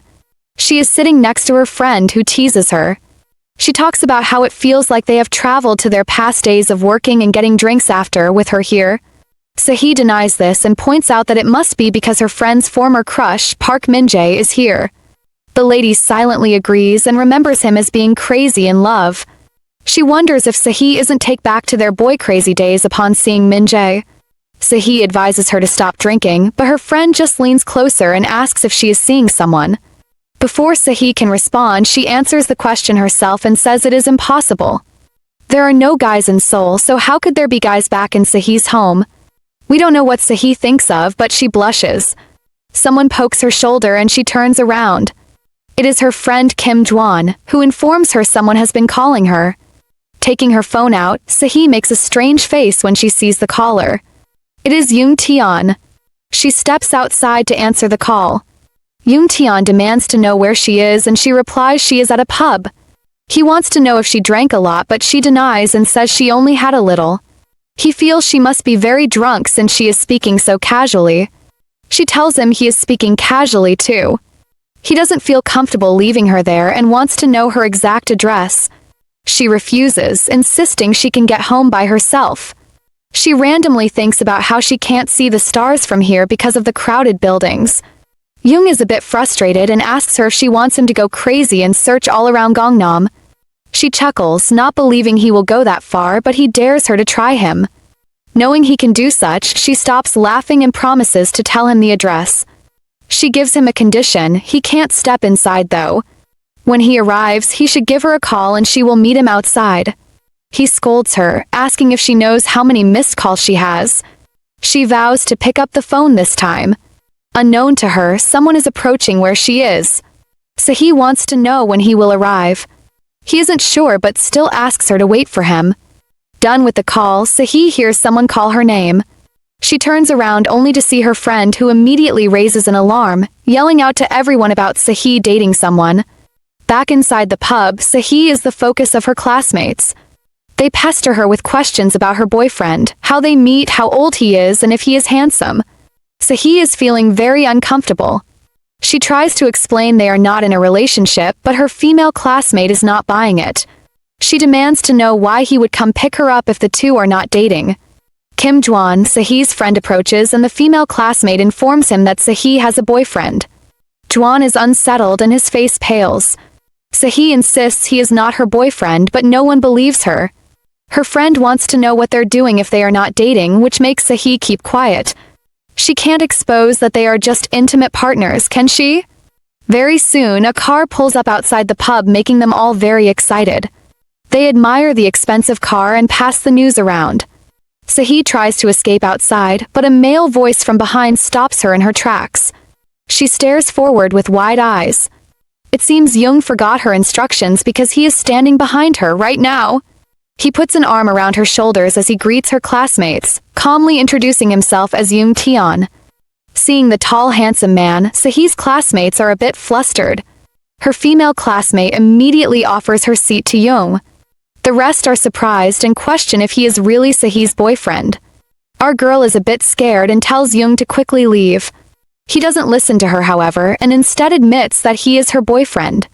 She leans closer to him and demands to know what he is planning, as people will misunderstand. Young ignores her still. He is on a mission. Looking to his left and right, he immediately spots two rivals. He smirks and moves to stake his claim. He whispers into Sahi's ears, telling she can just pretend they broke up later. His proximity makes her blush. She wonders to herself why he is doing this. They are supposed to just be a one-night stand, but it seems like they have become lovers. The other end of the table, Jwan is staring at the two, heartbroken. The reunion goes on with lots of drinking and broken hearts. The gathering comes to an end soon. Young is sitting to the side smoking, while Secretary Kim is busy assisting those who are drunk. Sahi feels a bit guilty and asks if she can help him with anything. He refuses and promises to send her friends home safely, making her relieved. She thanks him, but it seems she has something on her mind. She finally voices her thoughts. She is concerned about Young considering how much he drank. Secretary Kim laughs it off, assuring her that this amount of drinks is nothing and his boss will be fine. Sahi is still feeling a bit shy when Young approaches and grabs her hand. It is time for them to leave. While they walk back, Young stares at her and suddenly comments on how strange she is. He was expecting her to be mad when he showed up. She reminds him he was the one who taught her to say that to her friends, the one who told her she can just claim they broke up. He smirks, knowing she wasn't even going to admit they were dating. Turning her head, she says it is not impossible. All of a sudden, he starts laughing, making her a bit frustrated. She clenches her fists, wondering why he is laughing at her. He stops and takes her hand, telling her he will keep her words in mind. Two head into the hotel. Once inside the room, he starts kissing her. Jung is not as calm as he looks. His thoughts are still on the reunion he just attended. There were 6 men on their table, and out of those 6, all of them were interested in Yun Se-hee. He stares at her face carefully, making her worried. She asks if he is drunk. He smirks and tells her other things would be happening if he was drunk. The two soon start to get intimate. Our female lead is awake. Her mind goes back to the passionate night she had yesterday. She is confused by Jung's behavior during their loving. The man she is thinking about walks in and calls her name, making her sit up in a panic. He comes to check if she is awake, and she says she is about to wash up. She informs him she is planning to go out today. He is curious about where she is heading, and she explains she wants to get delicious things from Young Hwading. He stops her and says he will get it himself since Seoul is far from Young Hwading. He is also heading that way. They will leave at 4, so he wants her to rest till then. Se-hee is unused to such pampering and immediately declines, wanting to go herself. Jung smiles naughtily and asks if that is so. He changes the topic suddenly and asks if she has strength to shower alone, grabbing her. She wonders why he isn't leaving yet since he said he has plans, but he calmly replies that he still has a little time he can spend with her. Hearing the way he says her name like she is his precious, she tells him to stop calling her like that. She finds it weird. Her sentence triggers another round of loving. This time when she wakes up, it is evening. Jung approaches her and tries to place an anklet on her injured leg. He claims to have picked it himself and isn't sure if she will like it. She hurriedly tells him to stop gifting her and to take his things back. Done with placing it on her, he refuses and asks her to throw it away if she doesn't want it. He accuses her of even doing this before. He leaves the room, but not before telling her to get ready so they can leave. What he thought is a romantic gesture, however, leaves Se-hee feeling sad and inferior. Of all things, why did he have to get her an anklet? The only thing it will do is draw attention to her every movement as she limps, which she doesn't want. Pulling the blanket up to her mouth, her face is clouded with sadness. She hates this. She really hates feeling so inadequate after receiving a gift. Secretary Kim has taken their luggages downstairs. The couple watch him leave. Jung reaches out his hand for Se-hee to hold as they leave. When she raises her arm, he spots the anklet on her wrist and stares at her. A little embarrassed, she lies that it is cold even over her socks. He smiles and kisses her fondly, saying she behaves cutely. In the back of her mind, she feels something is different. She carries this thought even on their journey back. They return the same way they left, leaving her confused if it is only her feelings that have changed. Two secretly glance at each other. Se-hee reaches out to stop Secretary Kim and asks him to let her off around here so she can walk to the entrance. Secretary Kim asks for his boss opinion and Jung immediately objects. He instructs his secretary to take them all the way to the front. Se-hee is touched by his behavior and feels that Jung must have changed too. She reaches out to hold his hands, making him smile. Car comes to a stop and Jung comes around to open the door for Se-hee. He demands to know what strange thing she has done to him. She smiles happily and denies doing anything to him. He plans to send her luggage through Secretary Kim and kisses her, asking her to sleep well. She leaves but is a little bit disappointed, wondering if he isn't coming over tonight. Over at our male lead's side, someone has stopped him to talk to him. It is his mother. Glaring at Jung, she questions him on why he is so late. The mother and son glare at each other for a while. It is Secretary Kim who comes to break the tension and offers a gift to the madam, claiming it was gotten by CEO Jung for her. It is her favorite pastries. Madame Yoon doesn't believe him and tells him so. Jung interrupts them and asks his mother if she is still mad at him. She scolds him and says this must be why he is always getting dumped. She tries to drag innocent Secretary Kim into their battle, but he supports his boss. Madame Yoon claims he is a man so he can't understand women's feelings. She asks her son if he is busy. He informs her he has a presentation to prepare for, but she dismisses it and wants him to join her. They're mother and son after all, so he has to oblige her. She turns around and invites him for some tea. Inside her room, Sahi is staring at the tons of messages on her phone all about her boyfriend. She places her phone down and buries her face in her hands.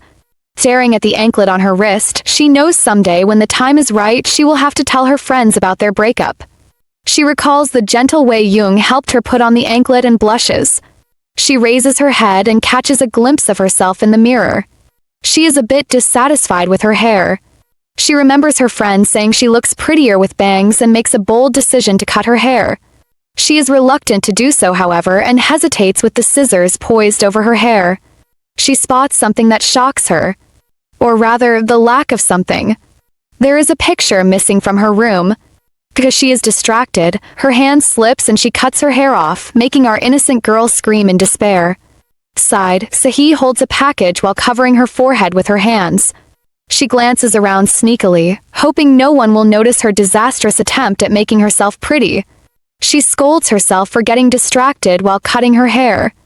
She heads over to Mrs. Chun's house and lets herself in with the woman's permission. Mrs. Chun is shocked looking at the girl in front of her. She calls out her name slowly, asking if this is the reigning hairstyle. Sahi is embarrassed and reveals she accidentally cut it in a moment of distraction. Mrs. Chun laughs at her helpless look and mocks her for calling herself an art student. She drags her over so she can help tidy her up. While the two get to work trying to make Sahi look good, they discuss. Sahi wants to know what is up with Hyunji's family. Mrs. Chun says they look like they're mourning. Hyunji is the only free one, however, still engaging in bedroom activities. The older woman mocks Hyunji, mimicking how she sounds while getting intimate. Sahi turns red and tries to shush Mrs. Chun, afraid someone might hear her. The woman is unfazed and says she is being loud on purpose. She is sure the saintess will cover their debt and tells Sahi so. Sahi is a bit disbelieving, but Mrs. Chun vows her grandmother will have no choice but to do so their family does not fall apart. She will pay off the debt while her son will work hard to repay her. Sahi is worried about young Hwading though, as she is sure they don't have that much money. Hyunji's family is always piling up debts and causing trouble, which they have to clean up.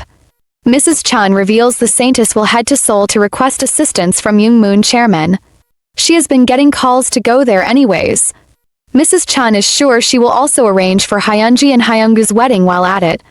Since she believes Hyunji's marriage was called off due to her dad's debt, her grandmother must be feeling really soft now. Mrs. Chun hands Sahi a mirror so she can see her hair. Sahi is pleased with what she sees and thanks her auntie. Mrs. Chun notices the bracelet on her wrist and asks about it.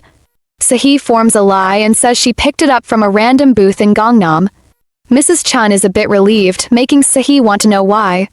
Her auntie shares her thoughts about it being from CEO Jung, alarming Sahi. She looks down guiltily, while her auntie is happy that isn't the case. She reveals something that changes Sahi's mood. Jung Tion is having a marriage meeting the day after tomorrow, right at Young Hwading. Yun Sahi returns to the room after the meeting with her aunt, but her mind is a mess. Her heart is broken by the thought that Jung Tion will be going to a marriage meeting. She mocks herself for being too naive. She should have known it would always come to this. Him having his marriage meeting and even here at Young Hwading. Her heart refuses to remain calm though. No matter how much she tries to force herself to believe she is okay and is holding up fine, she knows she is not. There is a knock on her door and she opens it to reveal Jung. Seeing him, she suddenly feels fine again. He seems to notice something and asks her what happened. When she seems clueless, he points out that she has cut her hair. Sahi immediately remembers her styling failure and panics, holding her head with both hands. Outwardly, she calmly says he is right. He teases her about getting a boyfriend and steps into the house. She is caught off guard a bit. He wants to know what made her suddenly cut her hair during the one night he was away. She can tell he is hinting at him being the reason behind her change. She coldly tells him she doesn't need to stay pretty because of a person. She just cut her hair wrongly. He notices her blushing face and smirks. Pulling her into a hug, he compliments her, making our female lead a bit flustered. She doesn't expect him to say such, but he holds her face and repeats his statement, calling her pretty. Sahi focuses on his kind smile and her heart turns into a mess again. She wants him to let go of her. She can't recklessly throw herself into this heat of desire for someone that isn't even hers. Jung is more focused on getting her to smile. Hostess stares up at him in a daze as her mind wanders to something else. In the end, she stares at the picture he suddenly took of her while she was in a daze and complains. She urges him to delete it. He smiles happily and refuses. Sahi's heart gets messy again as she wonders why such a picture would be significant to him. She suddenly remembers the picture that went missing in her room. It was a photo of her with her male classmates. She deduces that it must be Jung who took that picture from the wall. The culprit is still busy admiring the picture that he took, and says it is a shame. It would have looked even better if she smiled. His words dampen Sahi's mood again. It was so easy for her to smile in pictures back then, so why is it difficult now? Jung wants to retake the picture, but Sahi is feeling horrible. She can't deny anymore that the news of his marriage does affect her. Her insides are even turning upside down. She can't pretend to be fine any longer. She wonders if she is the only one feeling so conflicted. Does Jung not feel it too? He pulls her closer and she suddenly can't control her emotions and pecks him. Tion is pleasantly surprised and then asks if she had a good rest last night. When she says yes, he immediately starts getting intimate. Sahi's heart is not in it, however, as she wonders if she can ask him what this night means to him. Does it mean something more to him, or it's just casual? Jung says randomly that they should change the bed, but she refuses. He teases her about it, asking if she is okay with her bed being broken. She says she is fine with that, but in her heart she desperately wishes he is a mess like her. Couple are busy getting intimate. Sahi had made up her mind not to question anything that happens in their relationship or care where their love is leading to. Recalling her resolution now, however, brings her a little shame. It doesn't seem to matter though, because she can never openly express her feelings. While Jung is trying to bring her pleasure, Sahi knows that even if they're together like this, regardless of the many sweet words they whisper or the tender kisses they share, their relationship exists only in the moment. It is raining outside. Our girl is cuddled up with Tion, but she can't sleep. Her mind wanders to the cherry flowers she saw yesterday. She wonders if it will be a sight that will disappear without a trace when the time comes. It is clear she is talking about her Jung. Feeling her touching his face, he urges her to sleep. Sahi feels that flowers are so weak and her feelings are just like those flowers. After so many years of waiting to bloom, they are easily swept away by the passing storm. Can't be helped because flowers have seasons, they change. She recalls Jung's face and acknowledges she already knew that. But she just wanted to stand beneath that scenery one more time. It is morning and Jung is awake. Looking at the adorable woman by his side, he can't resist teasing her. He scratches her nose a bit while she just mumbles and goes back to sleep. He finds her so cute and smiles. Sahi doesn't know about this because when she wakes up, he is gone. At this point, she knows it cannot be helped. She thinks the flowers are falling and the seasons are changing, just like her feelings. And now she has made up her mind. After dressing, she makes a call to her friend Yujong. She has decided to give it a shot. She plans to attend Juwon's study program abroad. Her friend is in disbelief and asks why she still needs to join the program. He is sure her boyfriend is rich enough. Sahi reminds him that she is not in such a kind of relationship with Jung. Her friend demands to know what kind of relationship they are in then. Are they just casual partners? Sahi sits outside as she explains to him about how it is. She has problems with her leg, and not only that, her lover is Jung Tion. Jung isn't impressed even if it is Jung Tion. He asks if the man despises her because of her leg, but she denies it. She reveals that they were only together for a short while and their relationship was always going to end. Hearing footsteps, she turns around and spots Uncle Bang staring at her. She hurriedly ends her call and asks what brings her uncle here. Uncle Bang's attention is on the words he heard, and he wants her to deny that she has something going on with CEO Jung. Sahi asks him if he would believe her if she denies it. Her uncle isn't too pleased as he already suspected it. Her words today just confirms it. He wants to know what she plans to do now and if anyone else knows about them. She says Mrs. Chun and Secretary Kim are aware of their affair. She doesn't want her uncle to worry and reveals Jung Tion has a matchmaking meeting. She tells him their relationship was never serious. If not, she would be crying sadly in her room by now. She fakes a laugh and begs her uncle to help her with cleaning since he is here already. He agrees and asks about her change of hairstyle, which makes her embarrassed. She explains it was an accident. As the two converse, she notices Uncle Bang slowing down his footsteps just to match her pace, and her heart warms. Remembering a time when Young slowed down just to match her steps, she knows that not only Young Tion can treat her this well. As long as anyone has good intentions towards her, they will take care of her. The two relatives are done with cleaning and decide to share a drink together. Uncle Bang is impressed by how clean her room is. In her mind, Sahi thinks it is because she has a frequent visitor. Her uncle notices the gleaming watch on her table and she offers it to him. He refuses to, calling it weird and ominous. He complains about why there are so many canvases. Just as he sits on the bed, an unexpected accident happens. Her bed breaks into two. While her uncle complains about the bed, Sahi smacks her forehead.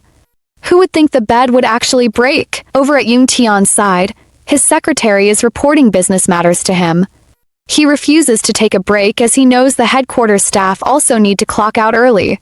He asks Secretary Kim if he has anything else to report. The man reveals he has news regarding the second daughter of Young Hwadang household. The Young Moon chairman has pulled some strings before a formal investigation could be carried out, saving Young Taijun. Young wonders why his uncle is so devoted to Saintis Park. He asks if there are any other calls from the Saintis, and he is informed that her presence is requested in Seoul. Young is sure his father is planning to use this as leverage against the Saintis. His secretary interrupts his thoughts and reveals that according to inside information, this is not the first time the second daughter is causing trouble. 20 years ago, the Saintis also had to borrow some money from the chairman, about 5 billion won. Young calculates and discovers Hyunji should have been just a kid then. He wonders just what kind of trouble a kid can cause which would be worth that price. Even Secretary Kim finds it odd. However, when he tried to inquire about it, he was told to stop prying further. The person they are speculating about is in a heated phone call. Hyunji is arguing with the other person on the line, who we discover is the ex that deceived her. She scolds him for calling her now after blocking her and changing his number. The man doesn't seem bothered and asks her to calm down, making her even more furious. She demands to know where he is so she can kill him. He says he is already in trouble without her adding to it, and tells her to calm down. His words send her spiraling as she shouts about how she is in more danger than he is. She asks how he plans to fix her life. He gives a lukewarm apology and whines about how he is about to end up in jail. His words make Hyunji calm down as she demands to know what is going on. Standing outside, Hyunji is in deep thought. Taijun has gambled away the money he embezzled from Young Moon Constructions, putting them all in trouble. She regrets accepting money from him. Now, Taijun will walk away free while her family will have to take the fall for him. Although everything seems quiet now, soon articles will be released about this. That's why she urgently needs money. Looking at Hyungu waving at her with a bouquet of flowers in hand, she is determined. This is her only option before her grandma finds out. She hugs Hyungu softly, saying she thought he wouldn't come. He reminds her he has promised to protect her. Handing her the flowers, he urges her to marry him. While Hyunji pretends to be surprised, in her mind she thinks marriage is not enough. She needs more assurance, and so she turns away. She asks what he would do if his parents don't like her because of her dad's debt. Hyungu is eager to please his lover and pats his chest, promising to convince his parents. Hyunji apologizes and thanks him. She gives him a hug, but in a place he cannot see, she smiles viciously and calls him a stupid fool. Sahi is holding a 1-minute silence for her deceased bed. She has been using it since elementary school, and up until now it has sufficed, until it met the murderer Young Tion. She blushes as she didn't really expect the bed to break from their intimate activities. She gets a call and picks it. It is the bed destroyer Young Tion. He wants to stop by to see her, but Sahi is a bit reluctant. She remembers his marriage meeting is supposed to be tomorrow and hesitates. Tion assumes she is shy because she doesn't want to be intimate and promises they won't do such. He apologizes for overdoing it yesterday. Sahi really doesn't want to see him today, and she wonders why. The two lovers sit outside on her porch. Young demands to know if she is hurting somewhere. She says she is feeling a little sick. She tells him she wants to rest alone. In her heart, however, she is doing this because of his marriage meeting tomorrow. She stands to head inside, but he stops her. He questions her about her sudden change of mind. Just last night, she slept peacefully in his arms until daybreak. His words do not please her as she assumes her heart and opinions doesn't mean anything to him. She tells him coldly to let her go. Examining her, Jung finally releases her and allows her to go inside since she looks like she isn't feeling well. He wants to be the one to bring her to her bed though. She tries to protest and tell him something is wrong with the bed, but he cuts her off. He was wrong, so the least he can do is this. She still tries to stop him but gives up and leans against his chest. Jung Tian is shocked when he enters the room and asks her in surprise what happened to the bed. She descends from his arms and claims she changed it because it was too old. He can see through her lie and smirks at her.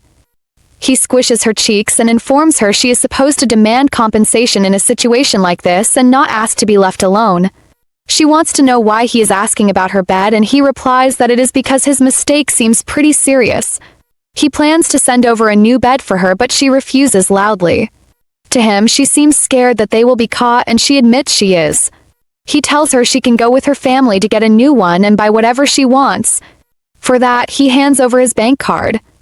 He orders her not to return it when she is done with it, but to keep using it as she pleases. Any girl would be thrilled by this, but not Sahi. When he tells her she can buy anything she wants as the card has no limits, she is suddenly reminded of a politician who spent 1.5 billion won just to please his mistress. Jung is a bit regretful that he can't accompany her personally to get what she wants. She refuses, saying she doesn't like crowded places. That isn't a problem for Jung as he offers to buy out the shop to make it empty for a day. Sahi is disappointed as she relaxes. Jung is just like those people who think money can solve everything. She feels disgusted and so she chases him away.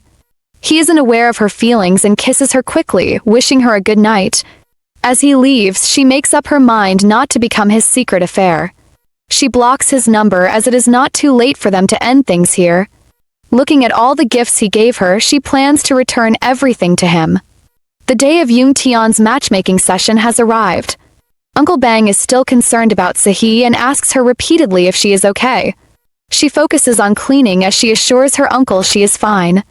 Like she said, their relationship was never serious. It's over and she ended things with him yesterday.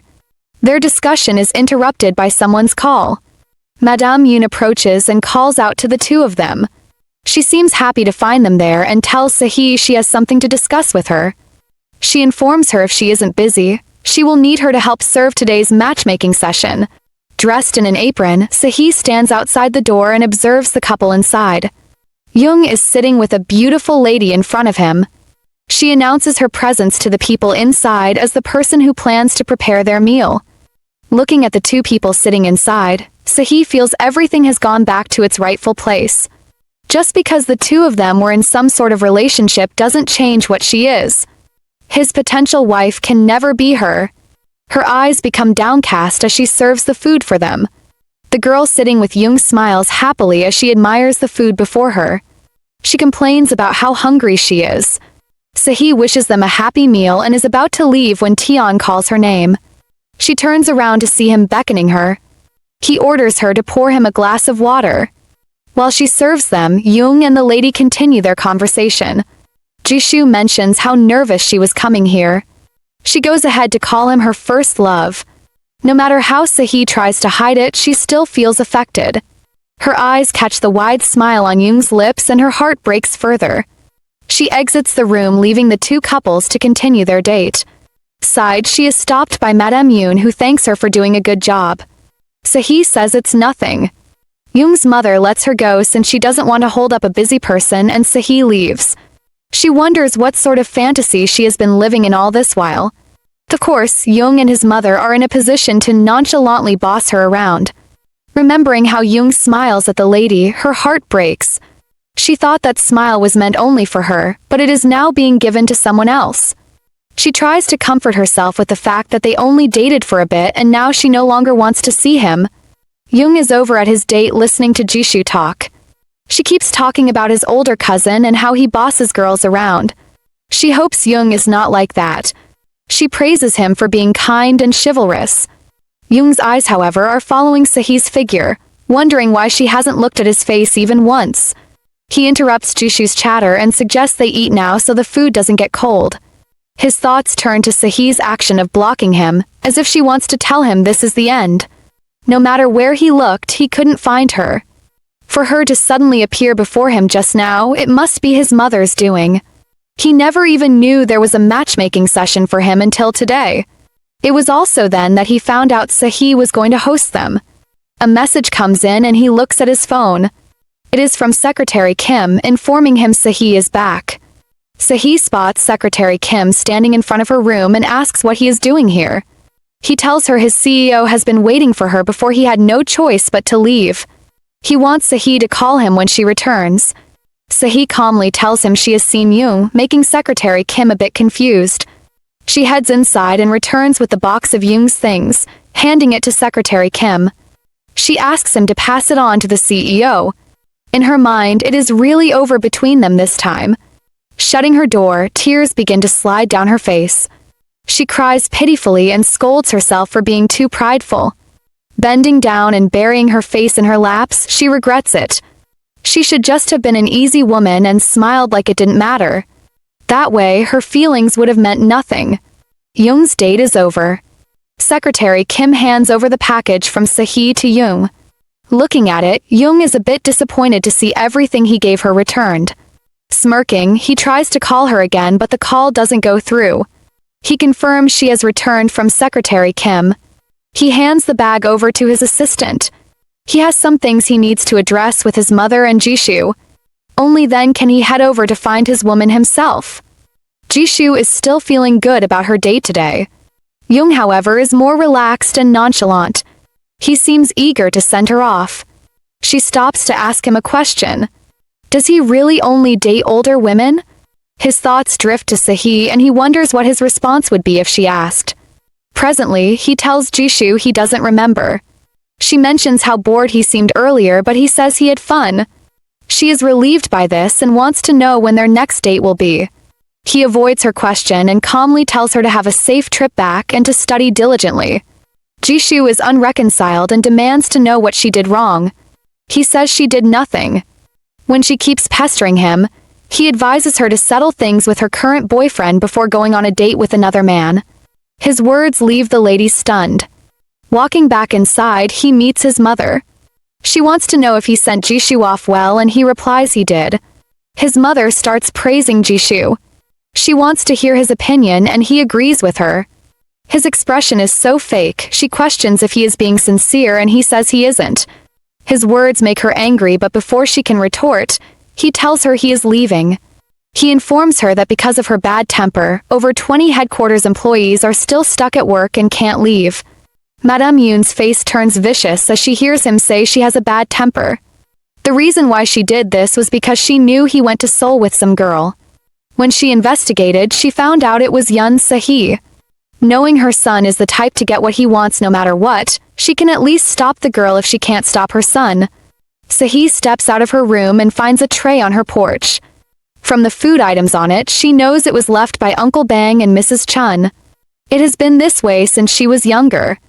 Anytime she was hungry, the couple would look after her this way. Eating the food they got for her makes her tears start falling again. She already said it was not a big deal, so they won't worry about her. He was just a guest who would leave at any time. Since they've agreed to bury it and move on, then they should just do so.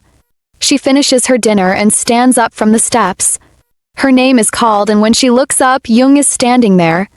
She coldly asks what he is doing here. He tells her he saw the thing she asked Secretary Kim to give to him and wants to talk to her. She doesn't want to talk to him though, as they have nothing to say. If he came here to get intimate, he is going to be disappointed, so he can just leave. He climbs up the steps after her and informs her he came here after turning Jishu down.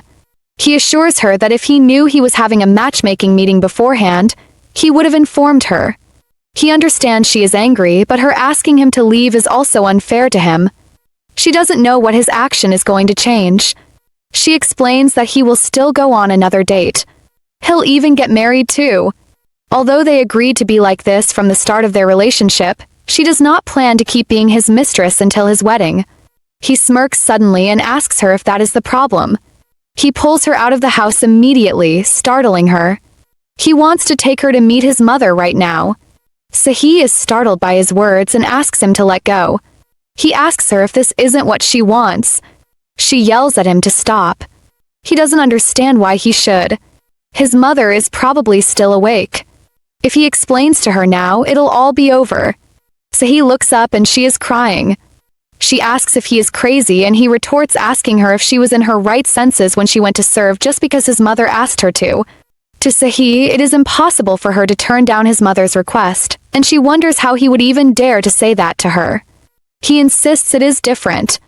She points out that him asking her to pour water and fetch his golf ball is no different from what his mother did. To them, she is still just a servant that lives here. Jung is heartbroken by her tears and wipes them away. He hugs her when she wails because she can't refuse his mother if even he thinks of her that way. She buries her head in his chest as she scolds him for daring to still bring her to his mother. She wants him to just go away. He asks where he could possibly go. She tells him go on a date, get married, and do whatever he wants. He refuses and asks her to look at him. He would never do that and has never thought so lowly of her. Jung explains to his woman why he did these things. He asked her to pour water for him, not because he thought of her as a servant, but because he was mad at her for trying to run away from him. She doesn't believe and calls him a liar. He stretches her cheeks immediately. With how bad she is at cleaning, how could he even think of her as a servant? Every time she comes around, there is always something that ends up bothering him. He asks her if she didn't realize that he was interested in her from the start. Then why did she pretend not to know? Also, the golf ball was just his attempt to mess with her. He wanted her to just look at him even if it was once. Sahi refuses to believe as she thinks it is ridiculous. He tells her if she doesn't believe, he can grovel and beg at her feet right now. She is shocked by his words. He stuns her further when he hugs her and apologizes. He admits he is wrong. She pushes him away as she doesn't want to misunderstand that he actually thinks of her as a special person. Jung Tian to everyone is a power tripper. It is only in front of Sahi that he feels like his actions are special. He hugs her again and assures her it is not a misunderstanding.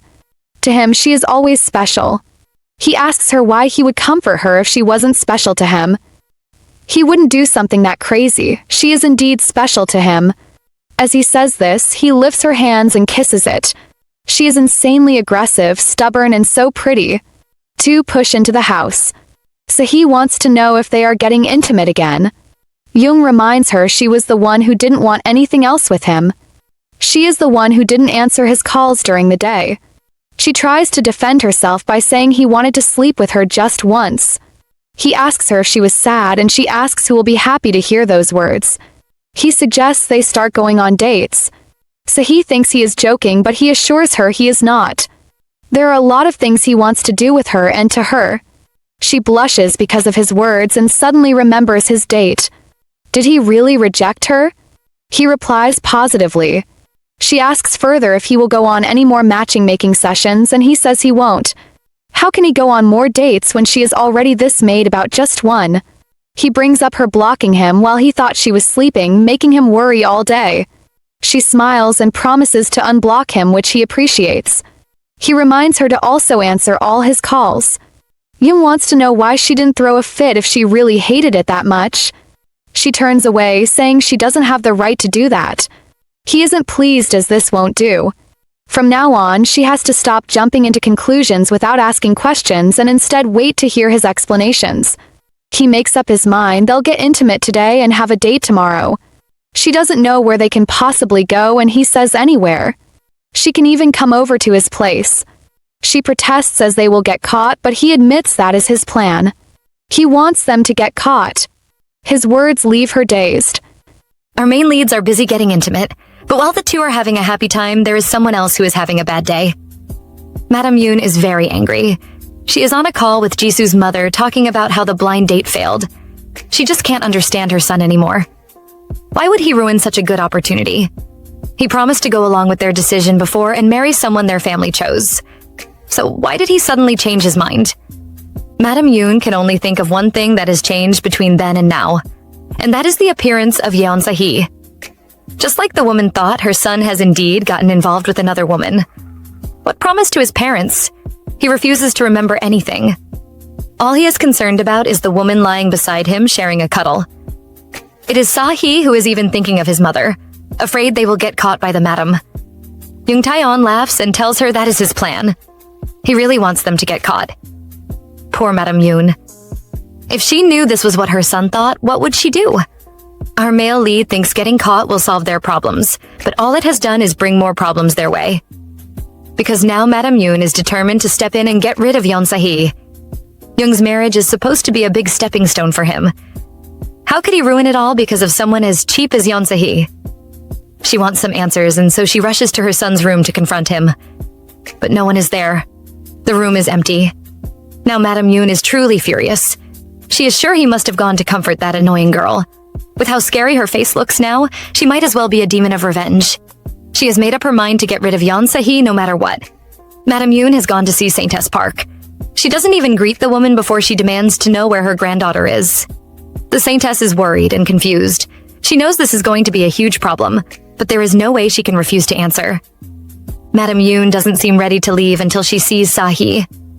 Even when the Saintess tries to convince her Sahi's home is far away, she insists on going. When the madam asks if Sahi is all alone, Saintess Park knows it is all over. The madam must have found out. The very thing she has been afraid about is finally happening. The two head for Sahi House. Our main leads don't even make it better for themselves. They are busy having an intimate moment when the women get there. Madam Yoon stands outside and listens to the sounds coming from inside. She hears everything and her face turns scary. The Saintess is worried and tries to speak, but Madam Yoon tells her to shut up. She warns the other woman. If she doesn't stop talking, she will rip her mouth apart. Our couple had no idea about the troubles waiting for them. They are still in their little love bubble. Look, they are even showering together right now. Sahi is so comfortable she falls asleep in the shower. When she wakes up, it is to Young Taeyeon drying her hair. She still can't believe what is happening. More importantly, she is scared and insecure. She wants to know if Taeyeon is really satisfied with her. After all, she is just a lame woman with no money. Young can't help but laugh. He tells her she might be all these things, but at least she can make him laugh. She is also cute and pretty. She might be good at drawing and even famous, yet she is still humble. Young is really satisfied with his choice. Because of that, he asks Sahi to move to Seoul with him. He wants only her and promises never to make her lonely. Sahi is so touched and happy by his request, she gives him a kiss. Everything is just so perfect. She just wants to keep this moment forever in her drawings. Taeyeon is dressed to leave. But there is one thing he must settle before he goes. The lack of bed in this room. Well, it is no one's fault you broke the first bed, mister.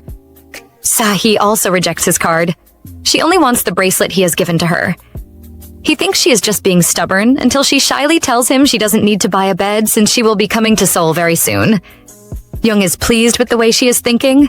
She is already planning their future together. Our male lead is already thinking of where she would stay when she arrives. Sahi is very shy and tells him that would have to wait. He suggests she come live with him whenever she comes to Seoul. Sahi is still hesitating, so Young promises to give her a week. She can think about it slowly and make up her mind during this period. He promises to contact her. Young Taeyeon leaves, but he meets his mother outside on his way back to his room. She is waiting for him. Looking at the amount of crushed flowers around her feet and the flower she is currently ruining, we can tell she is still very angry. She must be wishing those flowers were Sahi instead. She tells Taeyeon she spoke with his blind date's mother, who said the two of them didn't get along. She wants to know what happened between them. Young reminds her he doesn't like kids, but Madam Yoon can't understand. He is clearly making excuses because Jisoo is even 1 year older than him. She is angry because he wants to ruin his position over something so small. She really doesn't know what to do with this son. Young is unrepentant and tells her she already knows. Of course, Madam Yoon knows her son and understands what he means. He is someone who will never give up on something he wants. Now she is just tired and tells him she needs to rest. Before leaving, she asks him to give her some time to get used to Sahi. She wants them to talk about this topic again after they return to Seoul. What she doesn't tell him is that she wants to use this time to separate him from Sahi. Sahi has no idea her man has just fought a big battle just to be with her. She is also facing a huge problem too right now. The problem of deciding what to eat for dinner with Taeyeon. Everything is just so blissful and perfect for Sahi right now. Looking at the name she used to save his number on her phone, Sahi feels an urge to change it. She might have never thought of him that way, but now she can finally get closer. Sahi smiles because the only thing she can think of is Young Taeyeon. Although Sahi really wants to have dinner with her man tonight, she can't because she already has other plans. Young is a bit disappointed because he thinks he asked her first. She doesn't want him to be upset, so she calls him and explains to him. She and her friends usually go on a picnic around this time. She has been postponing it and has no choice but to do it today. Hearing her make excuses and apologizing makes Taeyeon laugh. He finds it very funny. He is no longer upset. Instead, he wants her to send all the pictures of all the fun she is having. Done with his call, Young's secretary is still worried about who he would have dinner with. Young finally remembers he has a mother and says he will have dinner with her. However, nothing is working in his favor. He is destined to be alone because his mother has refused to eat dinner. Young is aware she also refused to eat breakfast. He finds it funny that he still has to deal with his parents' hunger strike at such an age. He has no idea what his mother is thinking, but plans to speak to her after his meal. Meanwhile, at Sahi's side, her friends have arrived. Sahi is surprised they came all the way over to her door. Uncle Bang is about to say it is Mrs. Chun's idea, but she threatens him with a pinch on his arm which makes him shut up. Sahi just laughs at their behavior. The three are having their picnic under a blossom tree. Sahi is busy admiring the flowers as they remind her of her time with Young. She starts blushing just thinking about him. She doesn't forget her promise to him and starts taking pictures of their meal. Uncle Bang is surprised and asks what is going on. He has never seen her do this before. Their conversation moves to Sahi's trip to Seoul. Mrs. Chun is in support of her leaving. She wants her to go to Seoul. She believes that there is nothing more Sahi could need here in Yeongwadong. She wants Sahi to go and have lots of fun. She can always come back whenever she misses them. Uncle Bang pretends to be angry and scolds her for doing things her way. Yet, his first question is if she has enough money with her. He says she has enough money to deposit for a studio apartment. Uncle Bang is still reluctant and tries to argue that living in Yeongwadang is better than that. He doesn't understand why Sahi is moving to Seoul, but he still promises to assist her with some money. When he sees Sahi is about to disagree, he instantly yells angrily that he will assist her with money. At least he can do that much. Seeing his face that looks like he would attack anyone who dares to stop him, Sahi can't help but smile. She remembered Young called these two people her family, and he was right. Mrs. Chun wants to be sure she really has money. When Sahi says she does, Mrs. Chun warns her to stop sending her money for her granddaughter's hospital bill. She should just focus on herself. She assures Sahi she can take care of the rest since the Saintess has increased her salary. Her daughter has also been getting better ever since her last surgery. Treating her shouldn't be as costly now. Mrs. Chun doesn't want to be indebted to Sahi any longer. Sahi is fine with it. She grabs the older woman's hands and reminds her to reach out if she needs money. The elders are touched by her words. Mrs. Chun promises to do so. That aside, she wants them to stop thinking about those sad things on such a nice day and just eat and have fun. The three share a drink while Uncle Bang yells about them drinking until they are drunk. Sahi is just happy looking at them. They are her household, her family. She decides to tell them about Young Taeyeon later on, but it seems the later comes faster than expected, because why is she drunk and why is Taeyeon holding on to her? Taeyeon is holding his drunk lover in his arms. It is night and she must have been feeling too drunk, so she came outside to sober up. She tells him she has finally told her family she is going to Seoul today. Taeyeon is sure they must be very sad. She says she didn't tell them about her relationship with Taeyeon though. He is a bit disappointed and asks if they are still playing the game of let's not get caught. Sae-hee reminds him she won't be following him to Seoul. At least, not until she settles things around here. Only then will she tell her family. She suddenly remembers something and brings out a peach blossom and gives it to him. She explains she caught it while it was falling from the tree. Sahi remembers the story she was told when she was little by Mrs. Chun. It is said that if you catch a falling cherry blossom, your love will come true. Young is happy with his gift and grabs his girl and hugs her. Looking at her pretty face, he can't control himself and kisses her. The two are inside with Sahi complaining about how uncomfortable she is. Young wants to know if she is sober and she says only a little. He is sure she must have had fun. She didn't even get this drunk while meeting her classmates. She reminds him she won't be able to come see them often once she is in Seoul. Young tells her she can come occasionally or invite her family to Seoul. So he doesn't agree because she thinks it is too far. Plus, she will be too busy when she starts working. Young is surprised as he had no idea she had a job. When he asks her, she says she hasn't decided on one yet, but she will need to earn rent. Young playfully asks her if she signed a scam contract, leaving her confused. He reminds her that her books have never left the bestseller lists for years now. Why should someone like her be staying in a rental? He even says he won't be surprised if she has a house in Seoul. She understands what he means. She tells him as she gets paid, she also has places to spend it. Taeyeon wants to know where she spends such a huge amount of money. She explains to him, Mrs. Chun has a granddaughter with a serious illness. The girl has done so many major surgeries over the past few years and has been hospitalized so many times as well. Young is shocked and asks if she is paying all the hospital bills. She tries to deny it, but eventually admits she is. Young scolds her for being an idiot. He doesn't see why she should do this when Mrs. Chun is not even her real family. Plus, it is not the woman who is sick, but her granddaughter. Sahi is not pleased by his behavior. She coldly reminds him it is her money. He has no right to speak about situations he knows nothing about. Young isn't satisfied and demands to know what it is he doesn't know about. She explains that Mrs. Chun did even more for her when she was younger. She was a child abandoned by her parents and ignored even by her grandmother. She was just a bundle of misfortune that nobody wanted. Except for one person. Mrs. Chun was the one who pulled her out, as if to say the world hadn't abandoned her. For a full year after the incident where her leg was injured, the woman would carry her on her back every day. She would do that just to take Sahi to her school, which was an hour away. So Sahi doesn't regret it. Whether it is thousands or hundreds of dollars, she doesn't regret spending it on the woman. She warns Young not to say such things from now on. Young is feeling sorry and scolds himself. He touches her injured leg and wants to know more about the accident. She doesn't really want to talk about it and tells him it happened a long time ago when she was 9. Young can hear her reluctance and asks if it is hard to talk about it. She says yes. She tells him she fell into a river and it rained heavily that day. The report went in immediately, but they refused to rescue her because the current was too strong. Everyone thought she wouldn't survive. And she wouldn't have if her ankle hadn't gotten caught between rocks, keeping her alive. But by the time she was rescued, too much time had passed, so she couldn't walk properly anymore. Young is curious, though. Why would she go to the river on such a rainy day? Sahi doesn't want to tell the truth, so she lies. She says she went to find a doll. It was her younger sibling's doll, and she said she lost it nearby. So Sahi helped her to look for it and fell into the river. That isn't the truth, though. Maybe someday Sahi will finally be able to tell him the truth that it was her younger sister who pushed her. But even if that day never comes, she is just happy being with young Taeyeon. Sahi might think she could deceive Taeyeon, but the man is so much smarter. The next day, he immediately gets his secretary to investigate what happened 20 years ago. The amount her grandmother, Saintess Park, collected from the chairman was around 500 million won.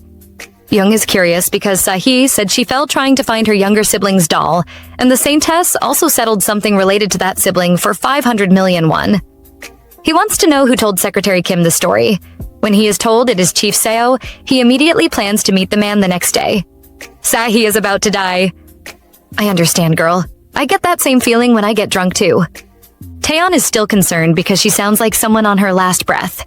She assures him she will live. He wants her to know he will be going back to Seoul for today. He might be late, so he doesn't want her to wait for him.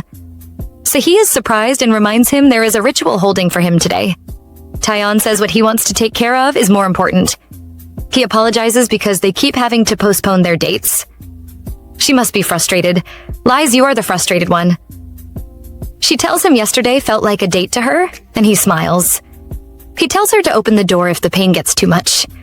She does so and sees a package outside her door. She asks if he stopped by, and he says he did. He wanted her to rest some more and so didn't wake her up. Just seeing the package makes Sahi blush. He promises to come in and just mess with her next time so she shouldn't sound so disappointed. Sahi points out she never said she was disappointed, and he finally admits. He is the disappointed one. He reminds her to take her meals and promises to call her.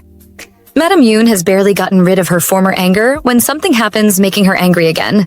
She arranged a fortune ritual for her son today. But what is the use when the main person has gone?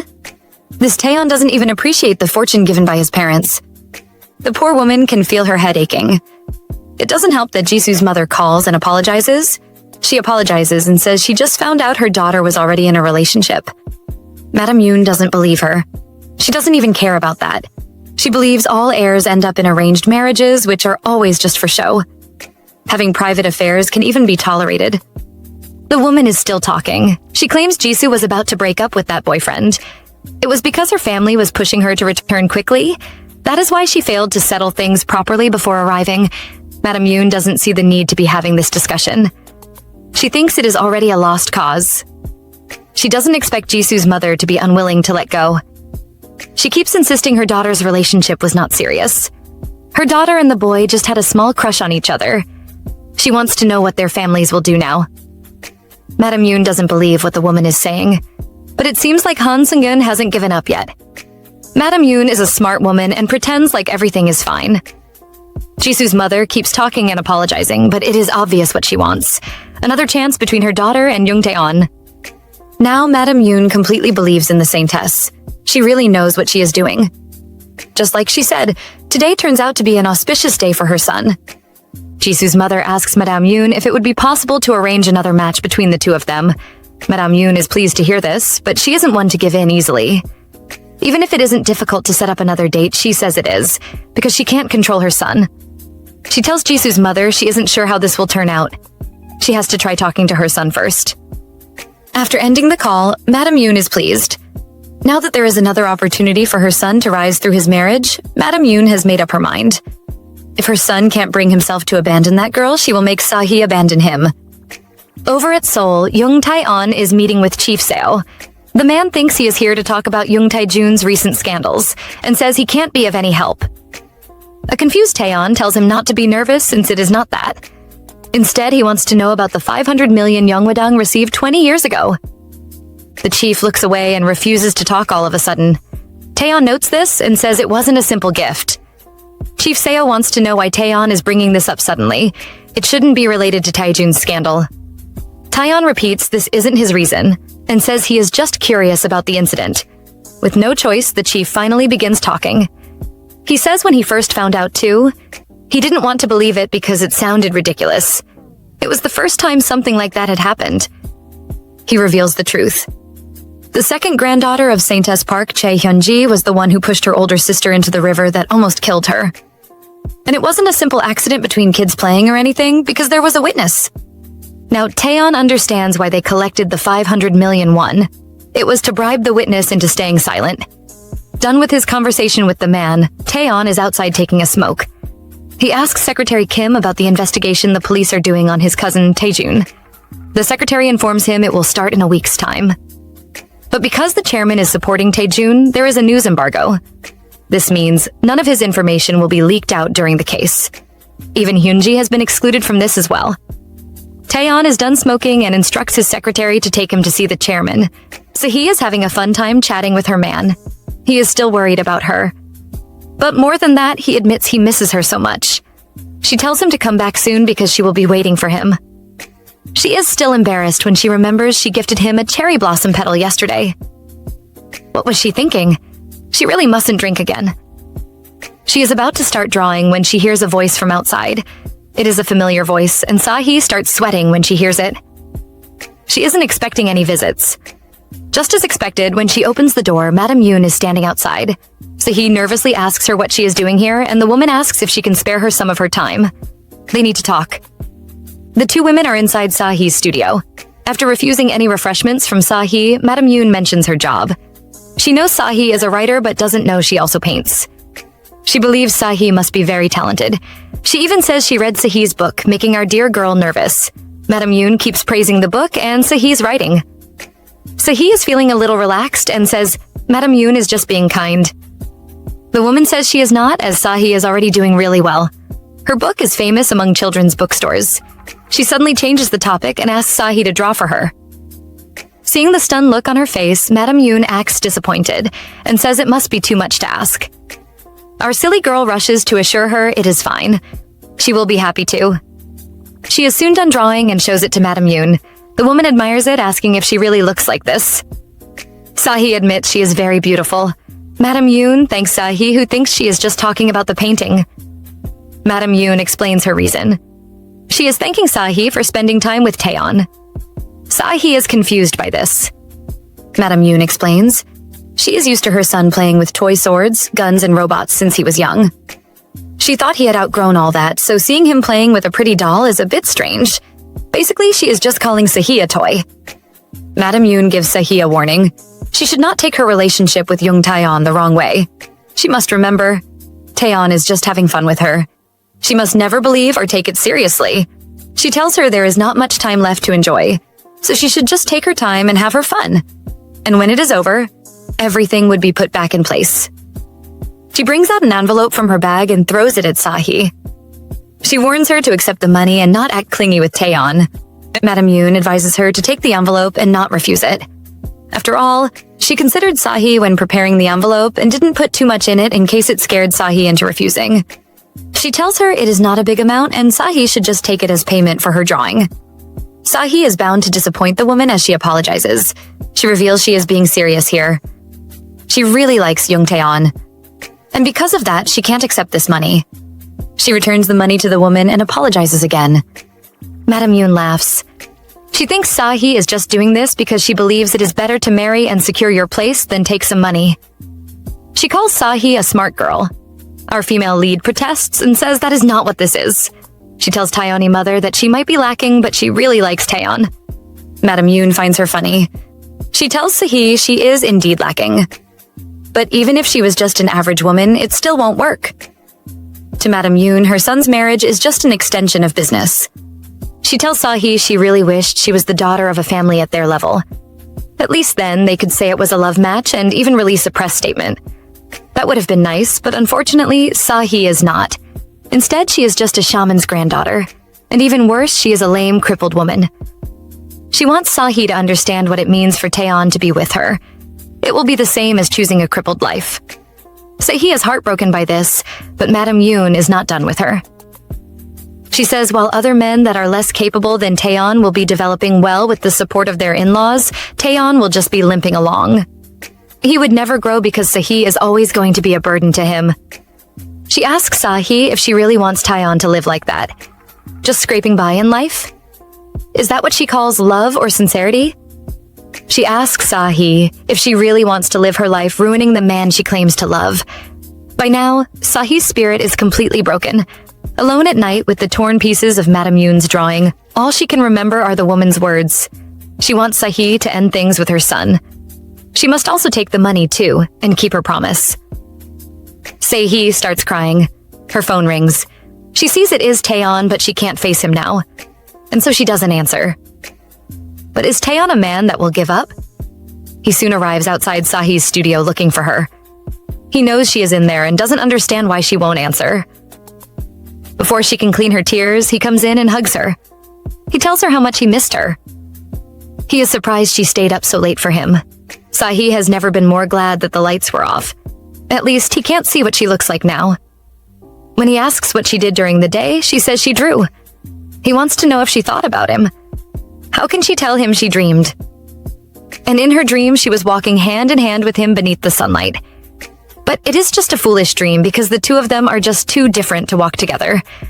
Unless he slows down for her, she will never be able to catch up to him in this lifetime. Madam Yoon's words have gotten to Sahi, and she now believes she and Taeyeon are different people. Now all she wants is just to make the most of everything.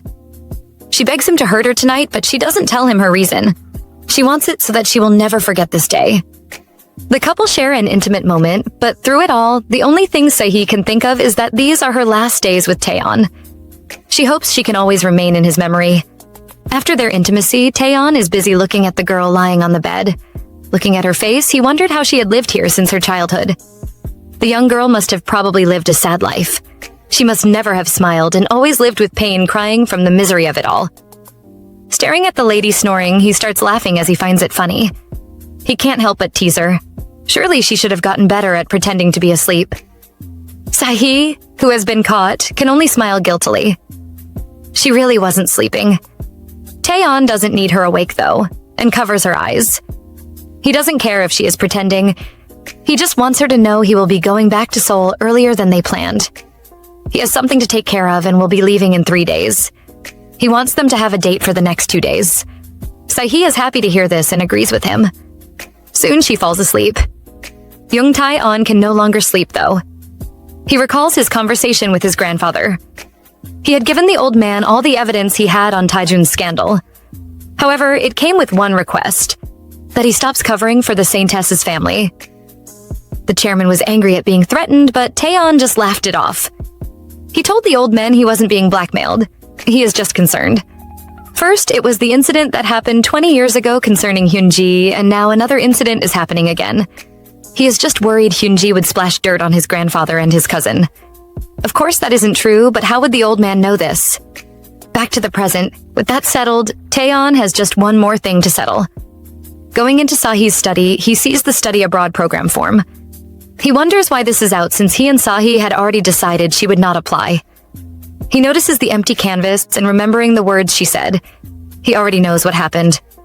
Since she already promised to go to Seoul with him, something must have happened to change her mind. And he already knows what it is. With just a call to Secretary Kim, he confirms his mother left for Seoul early this morning. But knowing how cunning his mother is, he knows she wouldn't have gone without doing anything first. He instructs his secretary to quietly investigate and find out what his mother did yesterday. Taking a look at Sahi's studio, he gives his assistant a number. For the next week or so, he has to check all the call records from that number. Sahi has no idea Taeyeon is already suspicious of her behavior. She wakes up and sees he has gone. She remembers him saying he would leave in 3 days. At least she has 2 more days to spend with him. She calls her uncle who has prepared the moving van for her. He also tells her Madame Yoon left for Seoul that morning. Sahi cannot forget what the older woman said to her last night. Her words asking Sahi to enjoy while it lasts meant she would leave so Sahi could act freely like Taeyeon's lover without worrying. Sahi knows she has just 2 days left with him. She tries to convince herself it might be for the best. The longer they spend together, the harder it would be to break up. Once upon a time, she wished for him to stop and come down to her level. But she knows there is no way he would. She thinks Young Taeyeon is not the kind of person to slow down for someone. For her, they are just a connection that brings misery to each other. But she is determined to cut it off from now on. The Yeon family are gathered outside. Saintess Park is traveling to Seoul and her daughter is worried about her. Not really. She is more worried about the money she is going to bring back. She is happy thinking all their problems will be resolved tomorrow. The Saintess reminds her daughter her husband will have to pay back all that money even if he has to work himself to the bone. She turns to congratulate Hyunji and Hyunggu, who have decided to register their marriage. Hyunji hugs her grandmother as she promises to live well with her fiancé. Hyunji is convinced this is the best decision she could make. But staring at Sahi, who is standing apart from them like a stranger, she is curious to know her sister's path. Sahi knows everyone has a different standing in life, and the price she will have to pay for loving someone of a different standing is that she will end up lonely and left alone. But she has accepted her fate. So when Taeyeon sends her a text wanting to have lunch with her, she refuses. He isn't happy but doesn't insist and wants to have dinner with her instead. Sahi agrees to him, but she doesn't expect the man to be so eager. He calls her while she is still painting and announces he is coming to pick her up. Sahi is worried because why is he coming over? She tries to stop him but jokes on her. Because the man is already here. Taeyeon is standing outside the open window and staring at her. With no choice, Sahi asks him to wait for her while she finishes her painting. He says he can only do that if she allows him to watch from inside. And that is how she lets him in. Taeyeon notices the study abroad form again. He is still worried his mother might have done something to his woman. But no matter how his secretary investigates, the results are the same. Madame Yoon never left her house throughout the day. She was in her room all through. Sahi warns him the smell might not be pleasant for him, but he isn't concerned with that. All he notices is how much progress she has made on her painting since morning. The two start their date off with dinner. Sahi is surprised by all the amazing food on the table. She can't help but wonder when he prepared all this. Taeyeon keeps adding food to her plate, but she stops him. She tells him not to worry, as she will take care of herself. Instead, she gives him some food. He reminds her of the consequences of him being too full. They would have to battle it in bed later. Sahi is immediately shy when she hears this and stops. Taeyeon is curious about Sahi and why she started drawing. She reveals it was her art teacher who introduced her to it because he saw she had talent in it. And since then, she found she liked it and found it fun. The real truth was that art was her greatest comfort in getting through those hard times. Taeyeon is sure she still enjoys it as she draws every day. He wants to know how she started her dream of becoming a children's book author. So he explains it started when she was doing volunteer work at a children's center with her friends. She made a book to entertain the children there, until one of her seniors from college who works in a publishing house saw the book. Taeyeon is surprised she also volunteered, but she says it was because of her friends. He asks her what she plans to do now, if she wants to become a famous painter. Sahi is aware he must have seen those papers for him to bring this up now. She knows the answer he wants to hear. All she has to do is say the truth. Confess she never thought of studying abroad and that the form is just some papers she received. But she has already decided to let go, and so she lies and says she wants to continue. She might not become someone remarkable, but she wants to continue learning how to paint because she likes it. Taeyeon doesn't understand her reason. He is someone who has spent his whole life living by the calculations, but he unexpectedly likes Sahi's answer. He calls her name and asks her a question which makes Sahi choke and spit up the water she was drinking all over her body. Did Young Taeyeon really just ask her to stay the night with him? Of course, Sahi wouldn't say no to such a sweet offer. She agrees to stay so this man gives her some clothes to wear. Well, if you can call these clothes. He gave her just one of his shirts to wear. Sahi is shocked that he wants her to wear just this, and he says she will be taking it off later anyways. Actually, that's a good reason. He suggests they bathe together, and it takes our female lead some minutes for her brain to process that sentence. When she does, she disappears as fast as lightning into the bathroom. Alone, we would think Taeyeon is busy thinking of the various things he would like to do to Sahi, but he is not. Well, I'm sure he is at the back of his mind, but he is more worried about Sahi's change. After receiving her recent call log from Secretary Kim, he sees only one thing worth noticing: the call from the delivery driver. Seems like his woman has been really busy. Sahi is weak. She promised herself to completely cut it off today, but time keeps passing and she can't do that. Their 2 days would soon turn into a day after midnight, and she only has until that time to enjoy their relationship. Walking out of his bathroom in just his shirt, Sahi promises herself, no more deception, she will just have to end it. But looking at her handsome man waiting for her, she becomes greedy. She still has 2 more days. It won't matter if things stayed like this. It should be okay. She will just wait a little longer. The two share a bottle of wine. Young Taeyeon warns her to drink slowly as the wine is very strong. She asks how strong, and he says strong enough for her to do things to him if she gets drunk. Hearing this, our girl will surely refuse to drink. Oh wait, she gulps the wine down so fast. Even Young is shocked and has to stop her. Leaning against him, she tells him she wants to get drunk. Taeyeon is troubled because he knows something is wrong with her. He asks her why, and she says just because. But the truth is she just wants to forget everything. The complicated thoughts and reality and the guilt of deceiving Taeyeon. She just wants to spend this night with him. Taeyeon grabs the hand holding his face as he tells her she sounds like she wants to do something strange with him. Before she can continue, he kisses her and refills her glass. Sahi is starting to feel uncomfortable in her clothes. For some reason, everything feels too hot. Taeyeon simply says she should take it off. Sly man, I see your plan. Sahi is about to refuse, but then Taeyeon changes his question. This time he is asking, will she take it off for him? Sahi is shy, and to hide it, she keeps drinking. That is until Taeyeon grabs the glass from her, refusing to let her drink anymore. Sahi is upset and questions why he did that.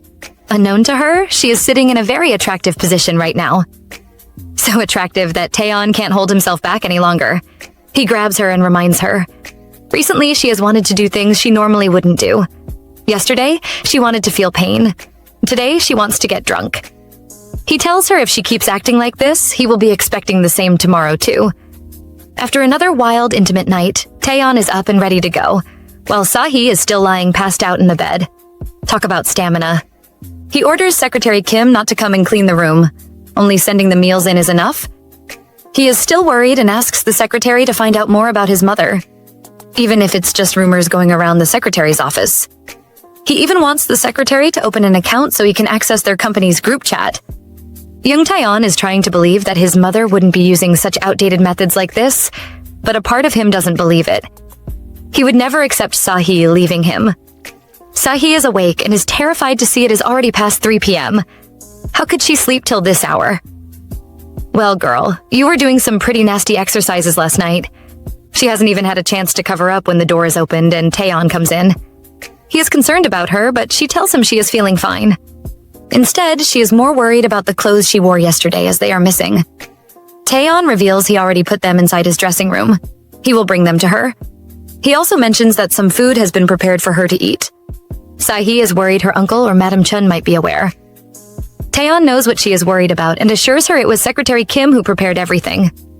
The next time Taeyeon comes back, Sahi is already dressed in her clothes. He seems disappointed to see this. He is worried she still needs more sleep and grabs her legs so he can give her a massage. Seriously, this man is such a green flag. Sahi finds it ticklish, but he reminds her she said it was good yesterday. Of course, she can't tell him she only said that because he wanted to hear it. And so she has to bear her fate, leaving Taeyeon to laugh at her. There is a knock on the door and Taeyeon goes to get it. It is their food, and he turns back to invite Sahi to eat, only to see her doing a weird evil dance. Nah, she is just trying to wear her skirt. It is so funny. He starts laughing while she scolds him.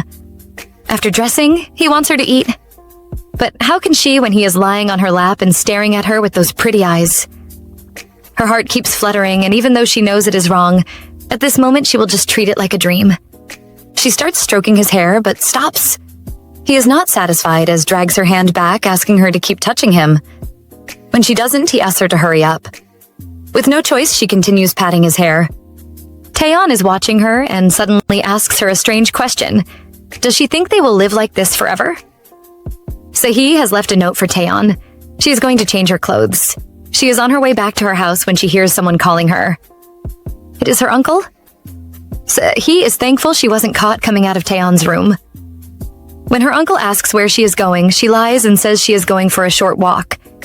He hands her some socks he bought and warns her to take them and go back to the factory since things aren't looking good right now. Sahi is confused and asks what he means. He says Madam Min Yo-jin came back, but she isn't looking so well. When he asked her if something happened, she refused to answer. It seems Chairman Jung didn't lend them money this time. Even the building she put up for sale isn't selling. Now what is the woman going to do? While the two are talking, they suddenly hear some screams from behind them. When they look over, they see Hyunji and Hyunggu.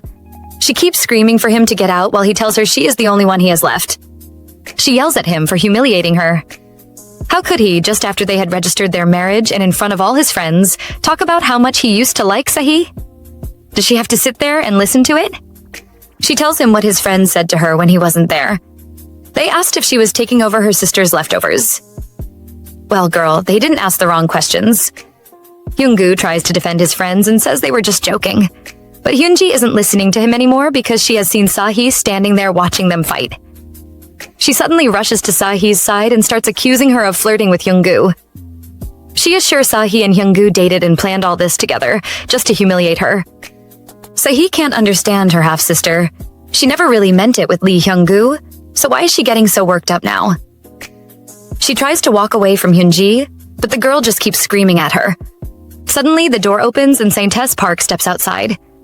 Hyunji is happy to see her grandma and immediately pretends to be sad. Her grandma has always backed her up, so this time she thinks it wouldn't be any different. But what she didn't expect was for her beloved grandma to slap her in the face. Hyunji is shocked by this change, and even more so when her grandmother calls her a worthless little brat. It doesn't end there because the old woman starts beating her up. The Saintess keeps slapping her as she remembers what she went through at the chairman's house. The words the chairman said to her, she still remembers them clearly. He called her old and basically said he was the one who raised her. She has never endured such humiliation and has never had to beg the chairman for anything. The only times she begged the man, it was always for Hyunji. Looking at the cause of her humiliation, she starts beating her again. But the Saintess isn't only angry because of that. She has just found out that the money she gave Hyunji so she could marry well and not be looked down on as a shaman's granddaughter. The girl spent it all on gambling. Her grandmother doesn't even care and reveals that she went out with different men right before her wedding to have orgies. Hyunji tries to defend herself and explains she was tricked. It was all the fault of her useless ex-boyfriend Woon Seon-ho who deceived her. She claims she was scammed. Unfortunately, Saintess Park is past believing her. After all, someone that could lie that her huge debt of 2.5 billion won was her father's own is capable of doing anything. The two seem to have forgotten that Hyunji's newlywed husband is standing behind and listening to all this. Hearing about how Hyunji lied and deceived her grandma with her parents, he starts sweating nervously. He can't, or rather, refuses to understand what they are talking about. Hyunji keeps apologizing, but Saintess Park has made up her mind. She wants Hyunji to leave her house. Both her and her parents have to get out of Yonghwadang. From now on, she has disowned them and doesn't know any of them. Yoonji can't accept this. She grabs the old woman's skirt and begs her to help her. She is really in trouble, and the loan sharks have even come looking for her. If she doesn't pay back, their whole family will die. She tells her grandma she has registered her marriage and promises to live well if her grandma helps her to pay off this loan. The old woman is having none of her rubbish, though, and tells her she doesn't still know her place. She pushes her away and warns her. If she comes back into Yonghwadang one more time, she is going to cut off her parents' fingers first and feed it to the wild animals. The old woman goes inside, leaving an upset Hyunji kneeling on the floor. But she doesn't remain upset for long because she hears Hyunggu asking her about the debt. In her mind, she believes even without her grandma, Hyunggu is still there to help her out. After all, they had already registered their marriage. She calls him sweet names and tries to manipulate him. Before she can, her parents arrive and she immediately starts crying. She tells them their grandma knows everything now. Her mom is worried about her face and immediately tells her husband to call the ambulance. Watching them, Sahi can recognize the look on her mother's face. It was that same look she had when she knelt before the 9-year-old Sahi and begged her. Seeing it again one more time just reminds Sahi of a bitter truth. She was never their child. And she has realized again that she never wanted Hyunji's downfall. Watching the mother and daughter cry together, she finally leaves them. As she goes back to her room, she also starts crying, because that man's face has come to mind. Taeyeon. And she has finally realized she keeps wanting what she could never have. And now, she has ended up with nothing. The Yonghwadang Hall is still in chaos. It is so loud that even Secretary Kim becomes curious. He suggests he goes outside to find out what is happening, and Taeyeon doesn't stop him. He is busy worrying about his woman who hasn't come back. She said she would be back after changing her clothes, but she never did. He is afraid, thinking something might have happened to her. It doesn't help that when he calls, her line isn't connecting. No matter how many times he calls, the call never goes through. The person he is worried about is busy blow-drying her hair. She knows she promised to be back quickly, but somehow it has already gotten late. She plans to just dry her hair quickly, then head back to the annex. She just wants to spend one more proper night with him, because after tonight, the permitted time Madame Yoon gave her to spend with him will come to an end. Sae can't stop herself from crying. She doesn't know why. Maybe it is because she just saw her mother like that. Because now, even though she wants to see him, she also doesn't want to see him at all. And even though she wants to end things right away, she really doesn't want to end things at all. There are so many conflicting emotions that she truly doesn't know what she wants. And so she just cries it out. At that time comes the voice of the man she is thinking about. She tries to stop him from entering, but he has already pushed open the door. He asks why she wasn't answering his calls, and she explains she just got out of the shower. He notices her wet hair and immediately offers to dry it for her. Sahi thinks there is something wrong with his expression and is worried he is angry. While drying her hair, Taeyeon asks her if anything happened. Sahi is startled and quickly says nothing, but he points out she has been spacing out again. Sahi is just sorting out her feelings. She might have been confused a moment ago, but now that she is with him, she finally understands. She wants to see Taeyeon, but she doesn't want what they have to end. All she wants is just a little more of the time given to her. The couple are cuddling in bed together when Taeyeon tells Sahi he is leaving the next day. Sahi doesn't say anything and just mumbles. Taeyeon is looking at her in some kind of weird way and says he will soon see her again anyway. Sahi doesn't say anything. Since they still have tomorrow left, it is not a lie anyways. He wants her to come see him off tomorrow. Sahi agrees, but she knows that by tomorrow morning, she will have to wake up from this very long dream she has been in. The two fall asleep together. The next morning, Taeyeon is all set to leave. Madame Chun has come to see him off on behalf of the Saintess, who is down with a contagious illness, which is why she isn't here. Of course, Taeyeon is aware the real reason is because she was scolded by Chairman Jung. It is really reasonable for her to be feeling sick. He mentions the commotion he heard about yesterday and asks if Sahi was there. Madame Chun is surprised by his question, but still answers yes. He immediately asks how she is because when he saw her, she seemed low on energy. Taeyeon is asking because he is trying to understand Sahi's feelings. She didn't even show relief when she saw the people who broke her falling apart. Madame Chun doesn't answer. Taeyeon knows she raised Sahi and must be keeping quiet because of Sahi's nature. He tells the woman he will ask her something else. He wants to know where the hospital is. once again surprising the old woman. When she asks why, he says Sahi told him her granddaughter was sick. He wants Madam Chun to write down her name and the hospital and give it to his secretary. Madam Chun is confused and rushes to reject him. He asks her to pick one, either giving him or him finding out himself and donating anonymously. He tells the woman to give him the information and even gives her his business card. He tells her to contact and inform him if she needs help, whether it is money or connections. Secretary Kim brings a pen over for her to write the details. He smiles cutely and thanks her for her hospitality. Her food was really the best. He says he felt really comfortable during his stay here. Madam Chun is an observant woman and she already knows what is going on. She confesses to Taeyeon that Sahi is a lonely child, and with a deep bow begs him to take care of her. Taeyeon would also like to do that too, but for some reason, especially when he remembers her behavior these last few days, he can't shake off this uneasy feeling he is having. Secretary Kim tells him a cash withdrawal was made from his mother's account for 50 million won. Taeyeon has just stepped outside when he sees Sahi waiting for him. And there it is, that uneasy feeling that she might want to leave him. Sahi tells him she wants to speak to him. She tells him the truth, that she wants to, first, apologize. Why? For what she considers to be too short-sighted. Intrigued, he wants to know what she thought too, hoping she isn't trying to do what he thinks she wants to do. Well, she is. That's why she starts with apologizing for encouraging the dream of them moving to Seoul together and living together. She once thought it was possible, but after a lot of self-reflection, she doesn't see it working out. During their time together, she has witnessed a lot, but what she wants to stress is the arranged meeting he had not too long ago. With a downcast tone, she claims that she mistook the feeling she had that day. She now knows that what she felt wasn't serious. It was more like a child having their toy taken away. She alleges that she didn't even know how she felt, wanting to go on when he nonchalantly claims to understand and asks her to proceed. Taeyeon's tone hit Sahi hard, even though it's her trying to call things off. It didn't stop her from staying composed. She tells herself that once he steps outside of Yongwadang, there will be an endless supply of women for him to move on with, and downplays their relationship. She says it's just dating and people don't have to be crazy in love for that to happen.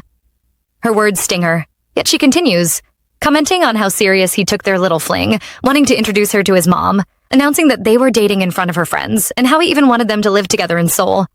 Sahi blames his zeal on his search for a wife, since he is of marriageable age. But Taeyeon wants to know whether she is saying it's okay to play around for a minute, but that marriage was out of the question. Harsh, right? But that's not what she meant. What she is trying to tell him is that her feelings for him do not run as deep as marriage. She adds that she doesn't come from a wealthy family, and she limps, something she is sure he noticed during their trip to Seoul.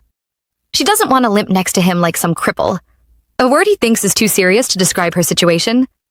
He tries to tell her that he won't let her shake him off easily, but the tone of her voice and the look in her eyes when she firmly states that all she is saying is the truth stop him from saying more. Wounded, he accepts defeat and encourages her to spill everything she has.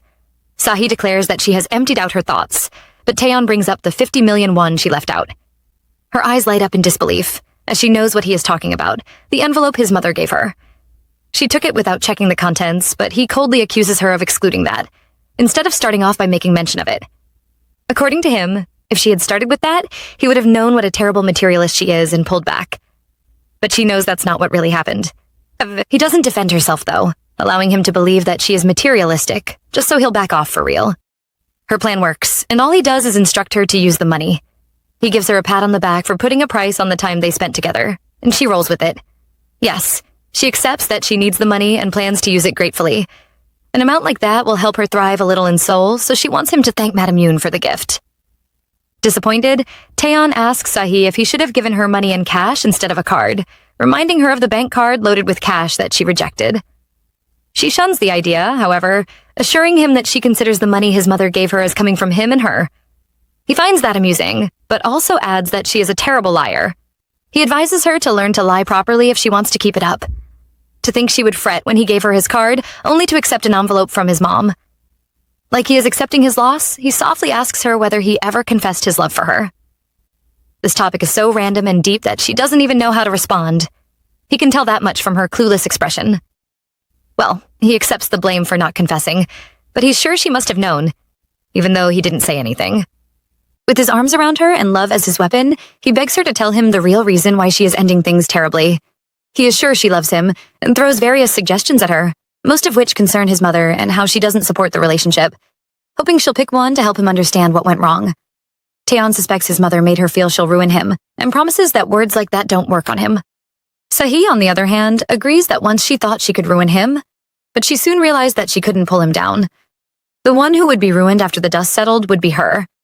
She pushes him away, declaring that although she has tolerated insults for 20 years, she still hasn't gotten used to the title. She confesses that she liked him because he didn't look like someone who'd be easily shaken by someone like her leaving. She considered him flawless, which is why she couldn't see herself standing by someone as outstanding as he was. It's a truth she's made peace with, yet tears roll down her face because right now she doesn't even want to leave. And nevertheless, she can't spend her life being haunted by his mighty shadow, even though he promises she won't get disrespected while she is by his side.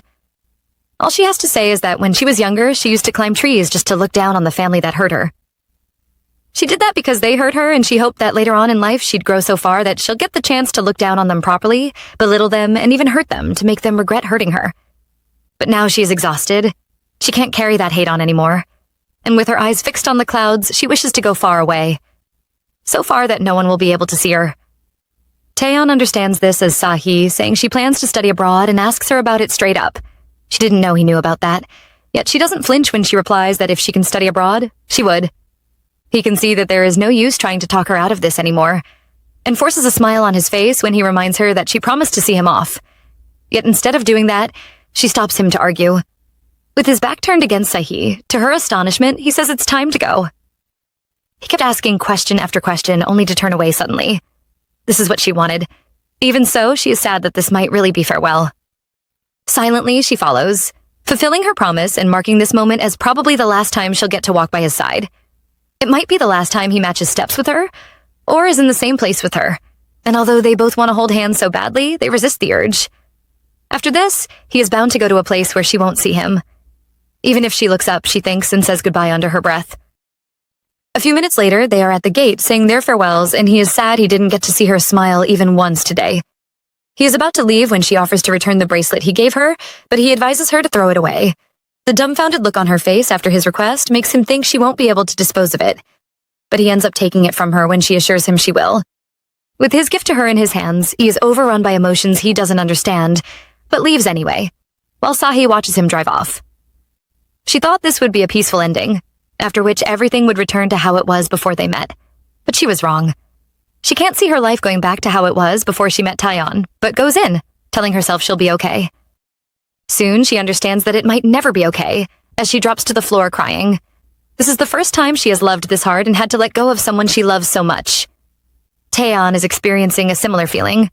Zooming away after the final goodbye, he is angry with himself for not doing more to keep her, even after he knew the breakup was fueled by his mother. He recalls what Sahi said about how it was she who was going to get ruined in the end, and blocks off his guilt by thinking about the anklet. He is mad that after calling things off, she was reluctant to throw it away, yet she wasted no time when it came to throwing him away. He still loves her. Nevertheless, he'll back off for the time being. Taking her away now would be purely selfish. It'll be like him showing her that he intends to hurt her. He can't do that to someone who is already covered in wounds, so it's better this way. He plans to win her back, but how? He wonders if taking out those who hurt her and those who stood by and watched her get hurt would be enough. It won't bring her ankle back, though.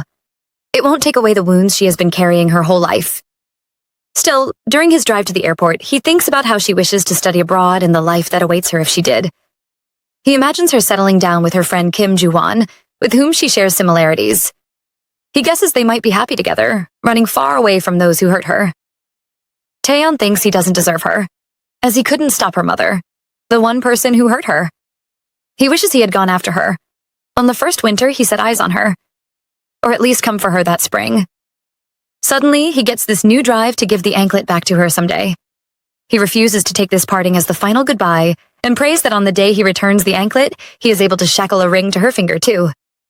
Recounting memories from earlier in the day, he wonders why she showed him so much love and how she said he didn't waver when she shook him or when she screamed that she hates him.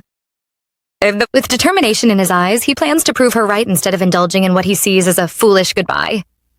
It's a sad day, but it ends anyway, giving birth to a brighter morning. Sahi is woken up by a call from her friend, Jo Yoo-jung, who calls to gleefully tell her that she quit her job. She wants to focus on painting full-time from now on, but finds it funny that her company just let her go without a fuss. She quit impulsively and expected them to interrogate her, but they didn't, leaving her unable to use any of the lies she'd come up with. Sure, she wanted to leave, but she expected them to at least try to keep her, which they didn't. It then felt like they had been waiting for her to quit the whole time, and that makes her slightly angry. Sae can relate to that pain after all. Taeyeon responded similarly when she called things off. The way he reacted coldly made her bitter. But that's yesterday's news. Today, Yoo Jung also called to discuss Seoul, and is curious about where she plans to stay when she arrives. Sahi's plan is to find a place to crash for a month while she searches for a permanent place to live. Yoo Jung, to ease her burden, offers to house her until she can get a place to stay, and that's cool with her. And the ladies end the call so they can start their days. With the breakup still fresh in her mind, Sahi tries to shake off the thought when she steps into her bathroom. She had imagined that after a painful breakup comes a new day. She thought she would have moved on by day 2. But she drops and bursts into tears again. She remembers the look on his face when he begged to see her smile one last time, but she refused him that. Maybe she'd be feeling better if she didn't rob him of that smile. We'll never know. Life in Yeonghwadang continues though, and she eventually goes out to join Uncle Bang with cleaning. Initially, everything is peaceful, with singing birds the only sound in the air, until a woman's voice is heard at the gate, screaming that they let her in. The woman specifically calls for Saintess Park, but Uncle Bang and Sahi refuse to respond. When the Saintess arrives, she informs them that it's Hyunggu's mother, Mrs. Yoon, who's at the gate. She is certainly here to complain about her newlywed daughter-in-law, who is a whopping 2.5 million in debt, and the Saintess decides to confront her. She knows things are about to get messy, and they do when Mrs. Yoon tries to get physical with her, allegedly for allowing her son to marry a woman who is in so much debt. She accuses her of trying to ruin her son's life and acting cool about it, like she isn't human. She is mostly mad because she got a call from a loan shark demanding the money she owes, and she is scared for her son's and her family's safety. Saintess Park, nonetheless, shoves her away and nonchalantly warns her not to bring this nonsense to her place of business again. She has cut ties with the lady in question and her family, and has employed her to settle their problems without involving her. Once she is done addressing her, she leaves, instructing Uncle Bang to see their guest out. Although she has been warned, an aggrieved Mrs. Yoon refuses to go quietly, calling the Saintess a lowly woman who wants to ruin her son. Sahi captures those words, and they serve as a harsh reminder to her that it was always impossible for someone of her class to settle down with someone of Taeyeon's class. In Seoul, Taeyeon is finally home, still mourning his breakup with Sahi. He is so gloomy that he ignores his mother, paying attention only when she tells him his father is waiting for him. Since the man stayed back to see him, she is convinced it must be important. She is focused on now and doesn't even bring up the money she gave Sahi, which he has to bring up. He is mad that she paid off his one true love, yet he acts cool about it, making it look like she did him a favor. She is puzzled by his reaction, no doubt, but she decides to use this opportunity to talk about matching him with Hansung. Definitely, he refuses, not minding what she thinks about how his having ties with Hansung would help his succession.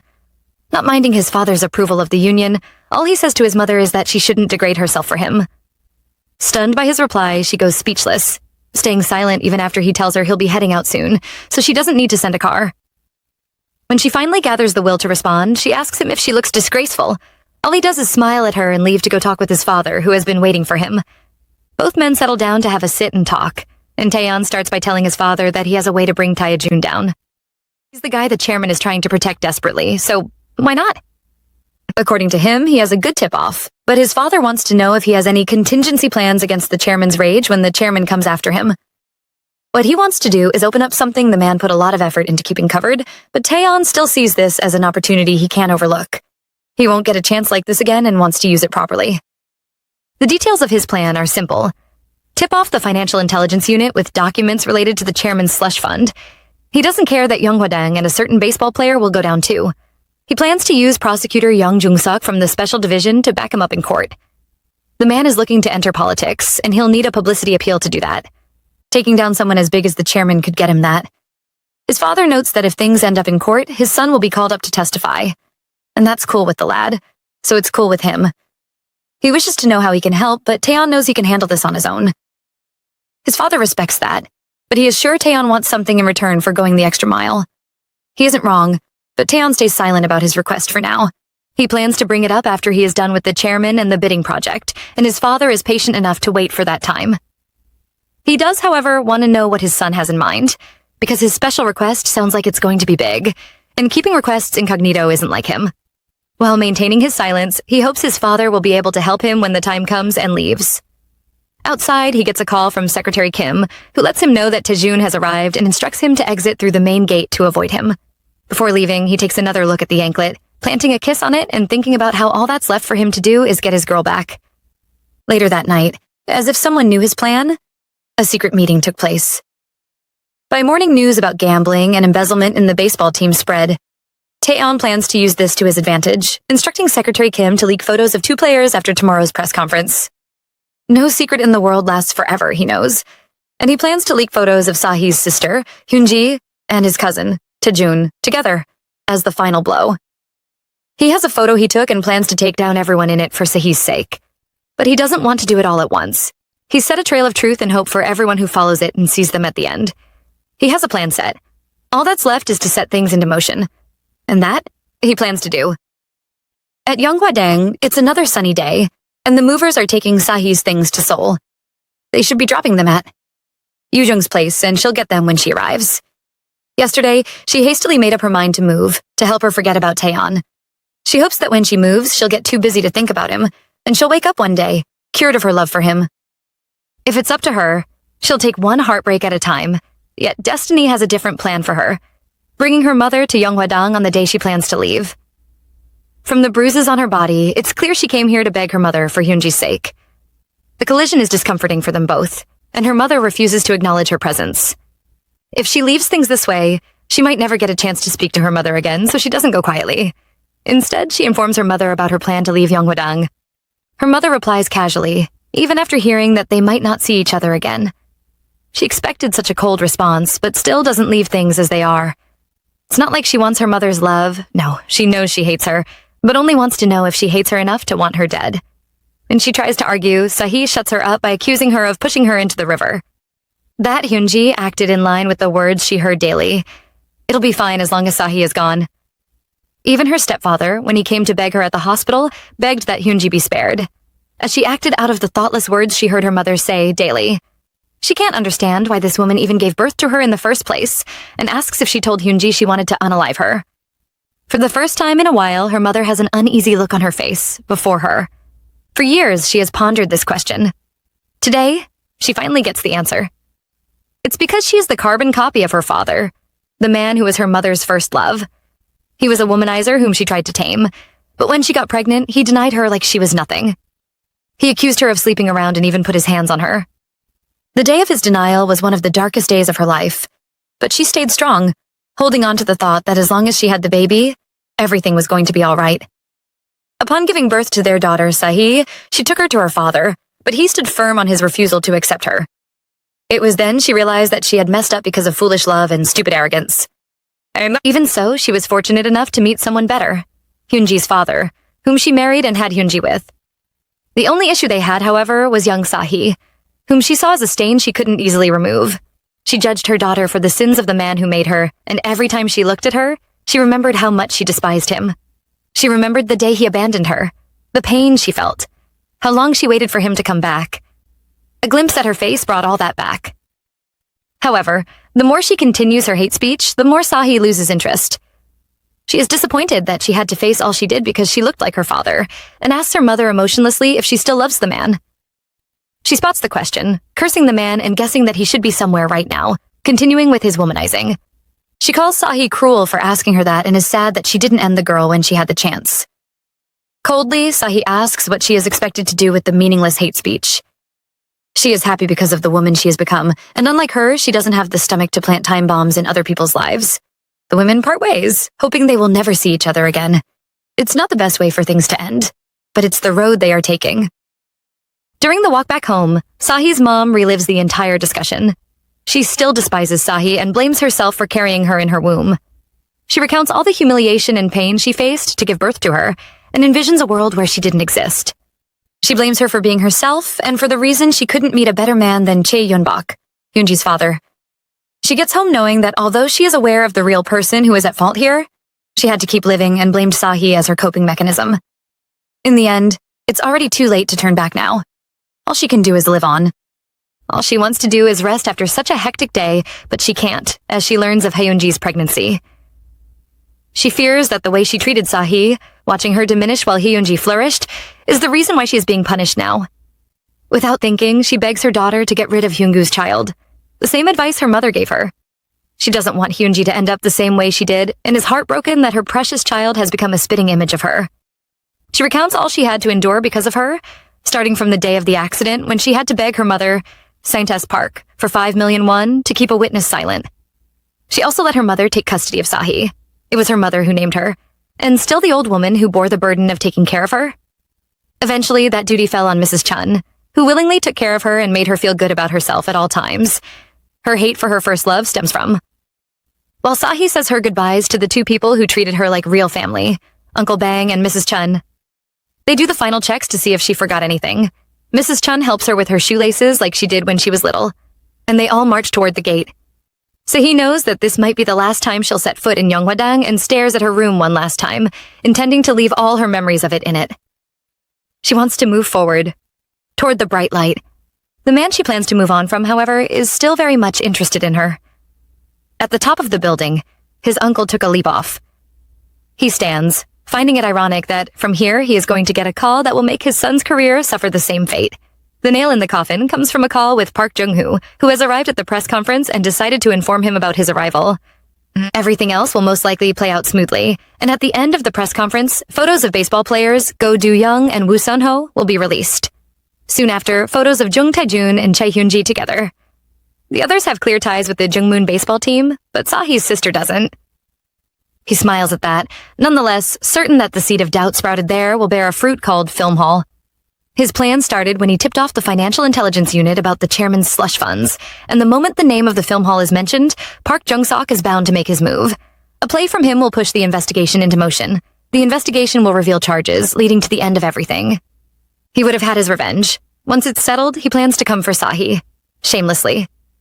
He can't promise her a life where she gets to run freely, or a world far from the eyes of those who despise her, or a life that couldn't overrun the sacrifices of Hyunji or Park Jisoo.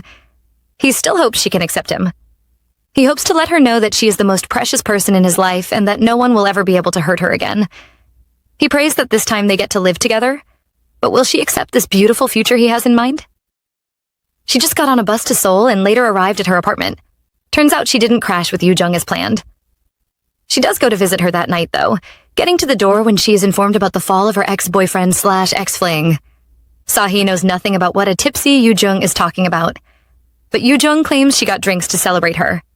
She encourages her to go online and see what's up for herself, but decides to brief her a little on what to expect. She starts by telling her of the article that came out accusing Youngmoon Dragons baseball players of gambling with embezzled money from Youngmoon Construction. What followed the news was a bunch of leaked photos to prove it, of which her ex-fling's cousin was in a lot of them. There are some hidden identities, though, and the public is pissed because they believe Taejun has a hand in the matter and is covering up people of interest to him. They suspect this because Jungmoon Construction and the Jungmoon baseball team are owned by the same company, his. As soon as she is done sharing her piece, she hurries to go get a shower, allowing Sahi to do some research of her own. She suspects Taeyeon is involved in the hostile takedown of her foes, and she's right. There are credits to him in the article. The man she left, thinking she was a burden to, keeps popping up in her life.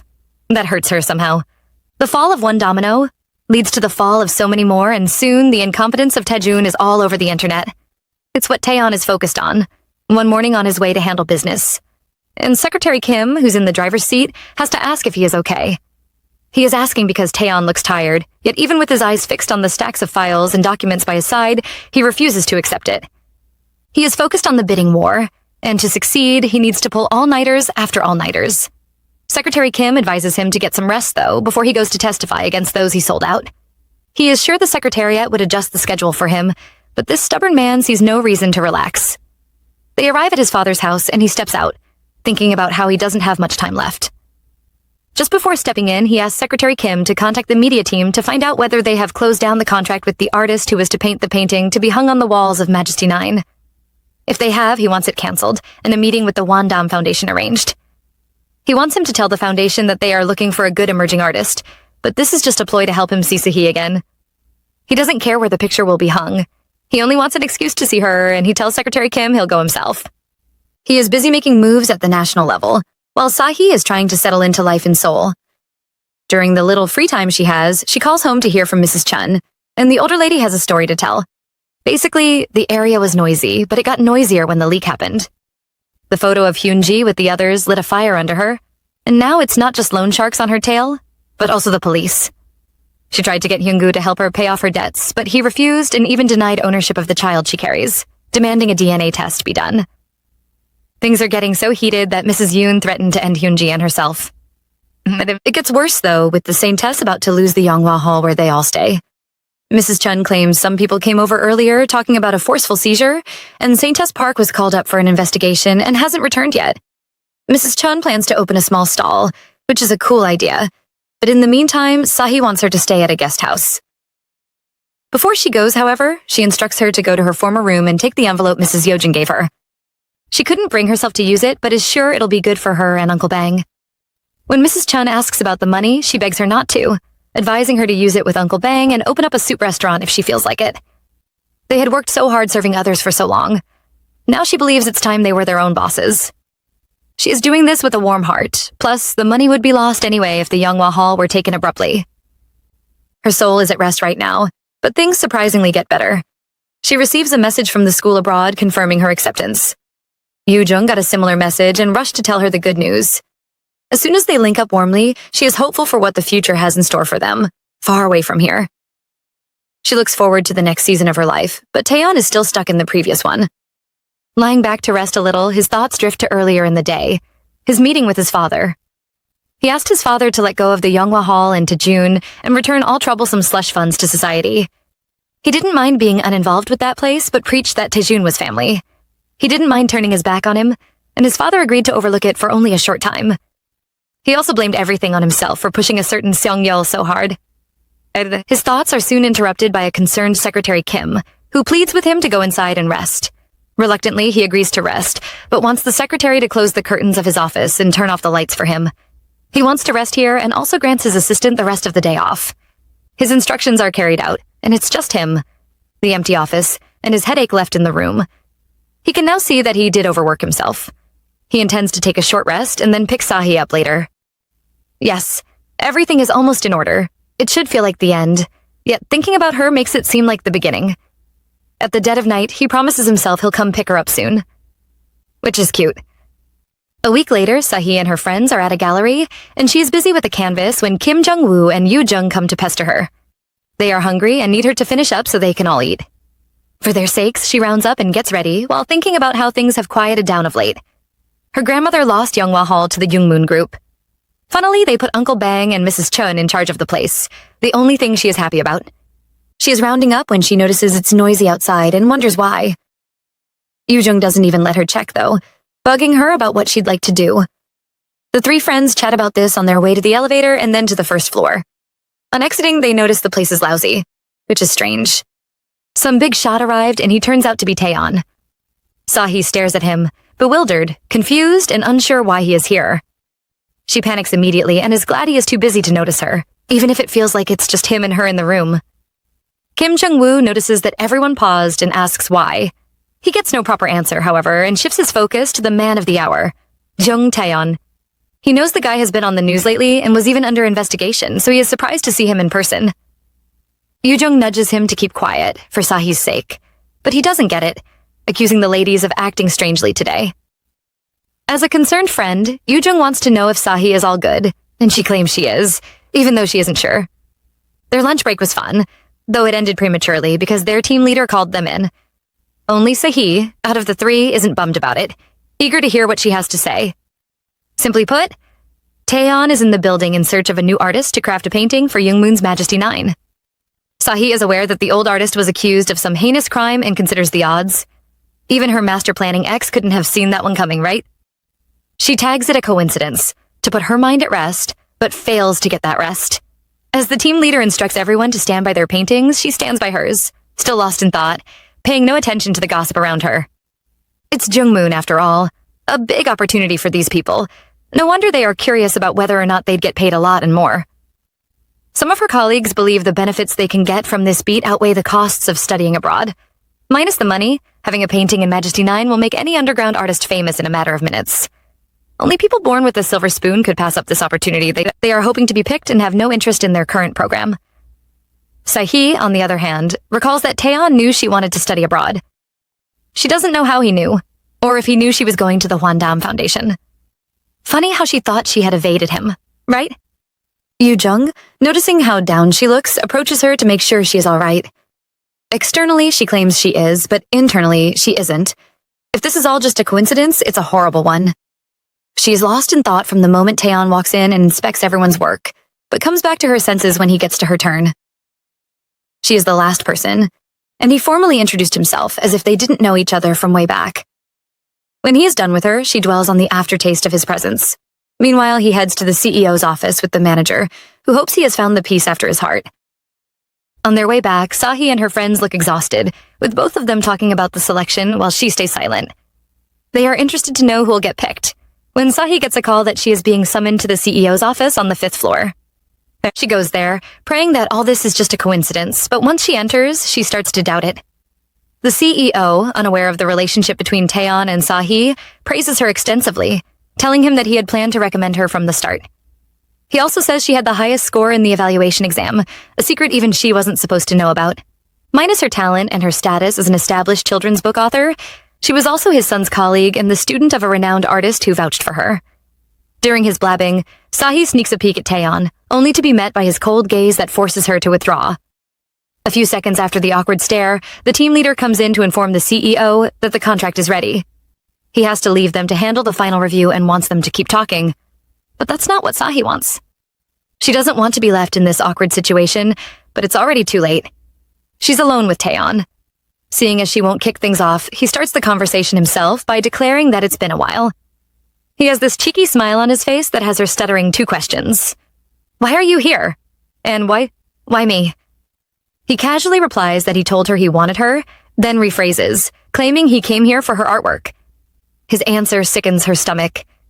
It was this way on their first meeting, when he was casually rude to her, as if treating her rudely meant nothing. But to her surprise, he starts laughing. He says it's because she has been tense from the start, which helped her see that his earlier response was supposed to be a joke. She refuses to feel insulted and plans to leave if he has nothing important to say. She tells him that although she doesn't know how he got here, or why he is suddenly trying to act chivalrous, she has no interest in accepting cheap favors. She wants fair competition that he scoffs at. He doesn't mind starting a new contest and making everyone table submissions, but it's her work he plans to hang on the walls of Majesty 9. He doesn't believe in fairness or competition, but he's willing to play along if that's what she wants. For some reason, his determination pisses her off, and she wants no hand in it, getting up to leave and ignoring him when he asks her to sit. Luckily for him, the CEO walks in before things get out of hand. He asks her why she is standing, and she gets humble and sits down. Concerning the contract, he noticed a clause that he'd like their legal team to review, and plans to get word back to Taeyeon within the week. He is okay with that, because it means more chances to see Sahi. The poor girl, on the other hand, thinks she is better off worrying about him from afar. Even in her dreams, she didn't wish for a reunion like this, especially after how she left things and forced herself to break free from him. In the end, they have to leave together by chance, but she knows he'll never understand the feeling of being so close to someone yet feeling so distant. Sure, he doesn't know the feeling, but that doesn't stop him from holding her hand right now, not minding those in the elevator with them. He might be a man who enjoys the thrill, but she worked so hard to get here, which is why she is scared about getting caught and tries to get him to let go. He doesn't at first, wait until the elevator doors part before he leaves her be. Once more, she is left with the aftertaste of his actions, wondering why he is trying to be clingy now, when they parted so cleanly, and it's hard to let go of him, so why did he have to appear right now? Her heart still has a space for him. Her heart wants him as his effect is a pull she can't control. Anyways, the CEO and Taeyeon say their goodbyes before he acts like this is his first meeting with Sahi, and he tells her he hopes he'll see her again. It's a hint that he wants another meet, but she plays along, dimly bidding him goodbye. In his car, watching her leave, his happy expression wears off. He recounts what the CEO said about Sahi attending the same university as his son. That annoys him. Now he is jealous that he not only has to worry about Kim Taeyeon being around her, but also some random kid too. He thinks he might have gone too far by saying he wants her, but soon realizes he is okay with aiming that high. He doesn't mind her glaring at him like she did today and at Yonghwa Hall if he'll feel her touch like he did just now. Yep, he won't stop chasing after her. Later that day, Sahi gets to have a chat with the CEO again. Once more, he praises her skill and claims that, although he supports her craft, her talent should be used for more than just kids' stories. All she wanted was a good opportunity in art, but she doesn't think she can accept Taeyeon's handout. Mr. CEO leaves her with the team leader song, who will show her the contract. The team leader is all bubbly about the amount Jungmoon set for her work, viewing it as a dream for rookie artists. Usually they only get a few million won, but Jungmoon served up 10 billion won. Left alone to review the contract, she remembers that Taeyeon said he wanted to buy her and is speechless at the absurd amount he set. To be pulled to his side because of this will only make her feel smaller. She tries calling him to cancel the contract and make things right, but he refuses to take her calls, prompting her to decide to meet him in person and cancel the contract. She has to do this so she can stand wholly as herself again. A few days later, Sahi buckles up and gets ready to confront Taeyeon on the day the media team called her up. She told him when they broke up that she didn't want to stand by his side as a cripple, yet he did this as if he didn't listen to what she said. She doesn't know what he takes her for, but her train of thought is interrupted by Park Yoon-mi, from the media team. It was she who scheduled them to meet, and she gleefully takes Sahi to her office to discuss the contract. She is willing to explain every detail and answer all her questions, but all Sahi asks for is a chance to see Taeyeon. He is their boss, and it's a rather absurd request, even for her. But they agree to see how they can make it happen, even though she insists that she needs to see him. She is about to give up when she notices Taeyeon by the glass behind her. He'll entertain her. There's a meeting they were supposed to attend together, but she plans to bypass that by quickly canceling the contract, which is why she refuses to get her tea. She is mad at Taeyeon, however, for ignoring her calls and messages, only to come in time to take her to the meeting. For the time being, she chooses to play along, stepping into the office when he asks her to. Seconds later, she is trapped in a hug she didn't see coming. In a caring tone, he brings up the many times she called and asks about her feeding, seeing as she has lost a lot of weight in his eyes. Fighting the urge to get comfortable, she breaks free from the hug, refusing to sit down and talk with him when he asks her to. All she wants is for the completely unreasonable contract to be cancelled. Pretending he doesn't know why she is stressed, he asks her what part of the contract she'd like him to strike out. She is bothered about the 10 billion won he is offering to pay, but he corrects her, stating that he initially planned to spend 63 billion won for the painting. Instead, he is spending 40 billion won, 10 for her painting and 30 for Hwandam. That's a lot of money saved. So she tones down, although she's curious to know why he is bringing her into the mix. There is nothing between them and nothing that should warrant this. To play with her feelings a little, he asks what price she wants for the painting, specifically asking if 50 million won is okay with her. It's the exact amount of money he thinks she sold him for back at Yanghwa Hall, and she is moved to tears. Wasting no time, he hugs her again, and she has to ask why he is doing this after they broke up. Warmly, he asks her to think carefully. He never agreed to the breakup, so the way he sees it, they never broke up. She sees something different, though. He turned away. He let go of her. She was certain it was all over, yet he acted as if their time apart were a brief period of grace. Can we blame him? He loves her, and he knows she likes him. He explains that he didn't let her walk away that day because of his mother. He had other things in mind and went after all that hurt her, from Yanghwa Hall to her sister and more. He didn't do it to stand his grandfather in the back.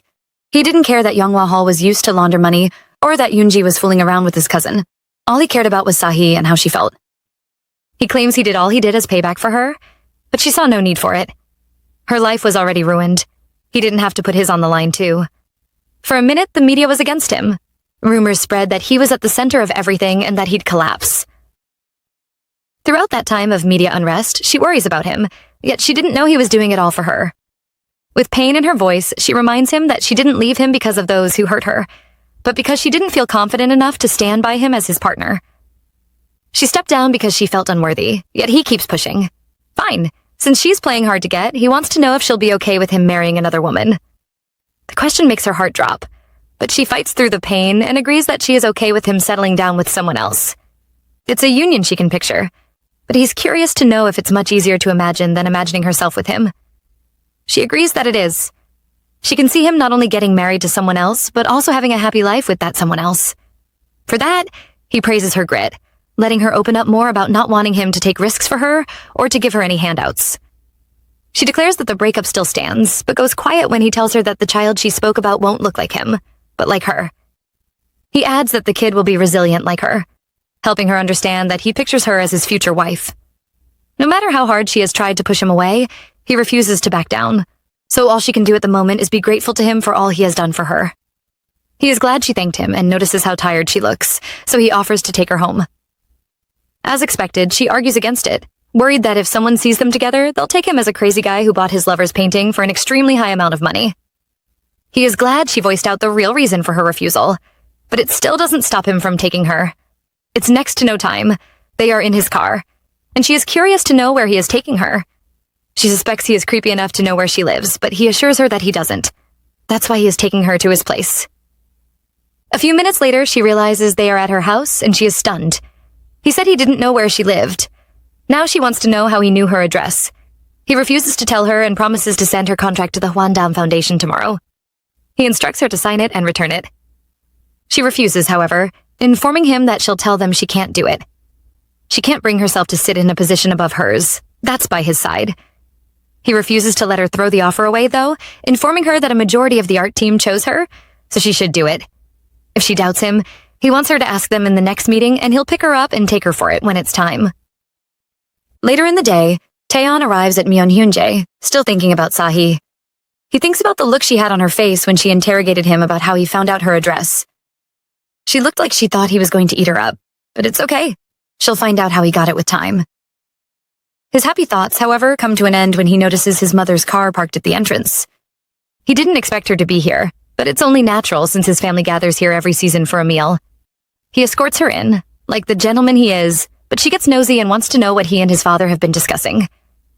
He denies her that pleasure, nevertheless, and is surprised that she even knows that they've been working together. He thinks his parents must be getting closer, but all his mom wants to know is if the secret discussions have something to do with Sahi. It doesn't, but regarding the love of his life, he lets her know he plans to marry her, and when he does, she'll be his daughter-in-law and part of their family. Mrs. Yojin can't believe he just wants to do whatever he pleases. She tries to convince him that he should meet up with her candidates at least once every season, but he sees no reason to do so, since his mother would be too busy to see Sahi when he marries her. She is unappreciative of his tone, tossing her handbag at him and reminding him that she is still his mother. And just then, his father steps in and she looks to him for help. She hopes he'll back her up, but he doesn't, ignoring her and heading in without them. The man has always been like this, never on her side, never interested. Taeyeon was always there for her on times like that. Even now, he helps her pick up her bag, complaining that although she keeps stressing about him growing up, she won't let him make a choice like this. She's mad because her husband and son are conspiring behind her back concerning Sahi, and they partially are. But he reminds her that he told her earlier. He has no intention of backing down. She doesn't know who he took this resilience from and demands to know what she did to Sahi that has made him so hostile towards her. It's simple. She was cruel, and she went too far. He isn't used to seeing her that way and stretches his hand out for her while begging her not to be rude again. She takes his hand, meaning she might meet him halfway on this one, and that's fine with him. At home, Sahi is still taking in everything. Her memories from before the breakup, plus the moments they shared together today. It's just too much. Her heart can't take anymore. The following day, she gets the contract and is instructed to sign it and return it before 4 in the afternoon, when Youngmoon officials will come to pick it up. She considers signing it because he told her that a majority of the art team chose her, and she notices that he got her address from the contract. She is sad, not because of the contract, no. Right now she is down because all she did yesterday was spout nonsense. She can see that it wasn't he who misunderstood things, but her, and that hurts. She'd like to be on her own right now, but Juwon pulls up to see her.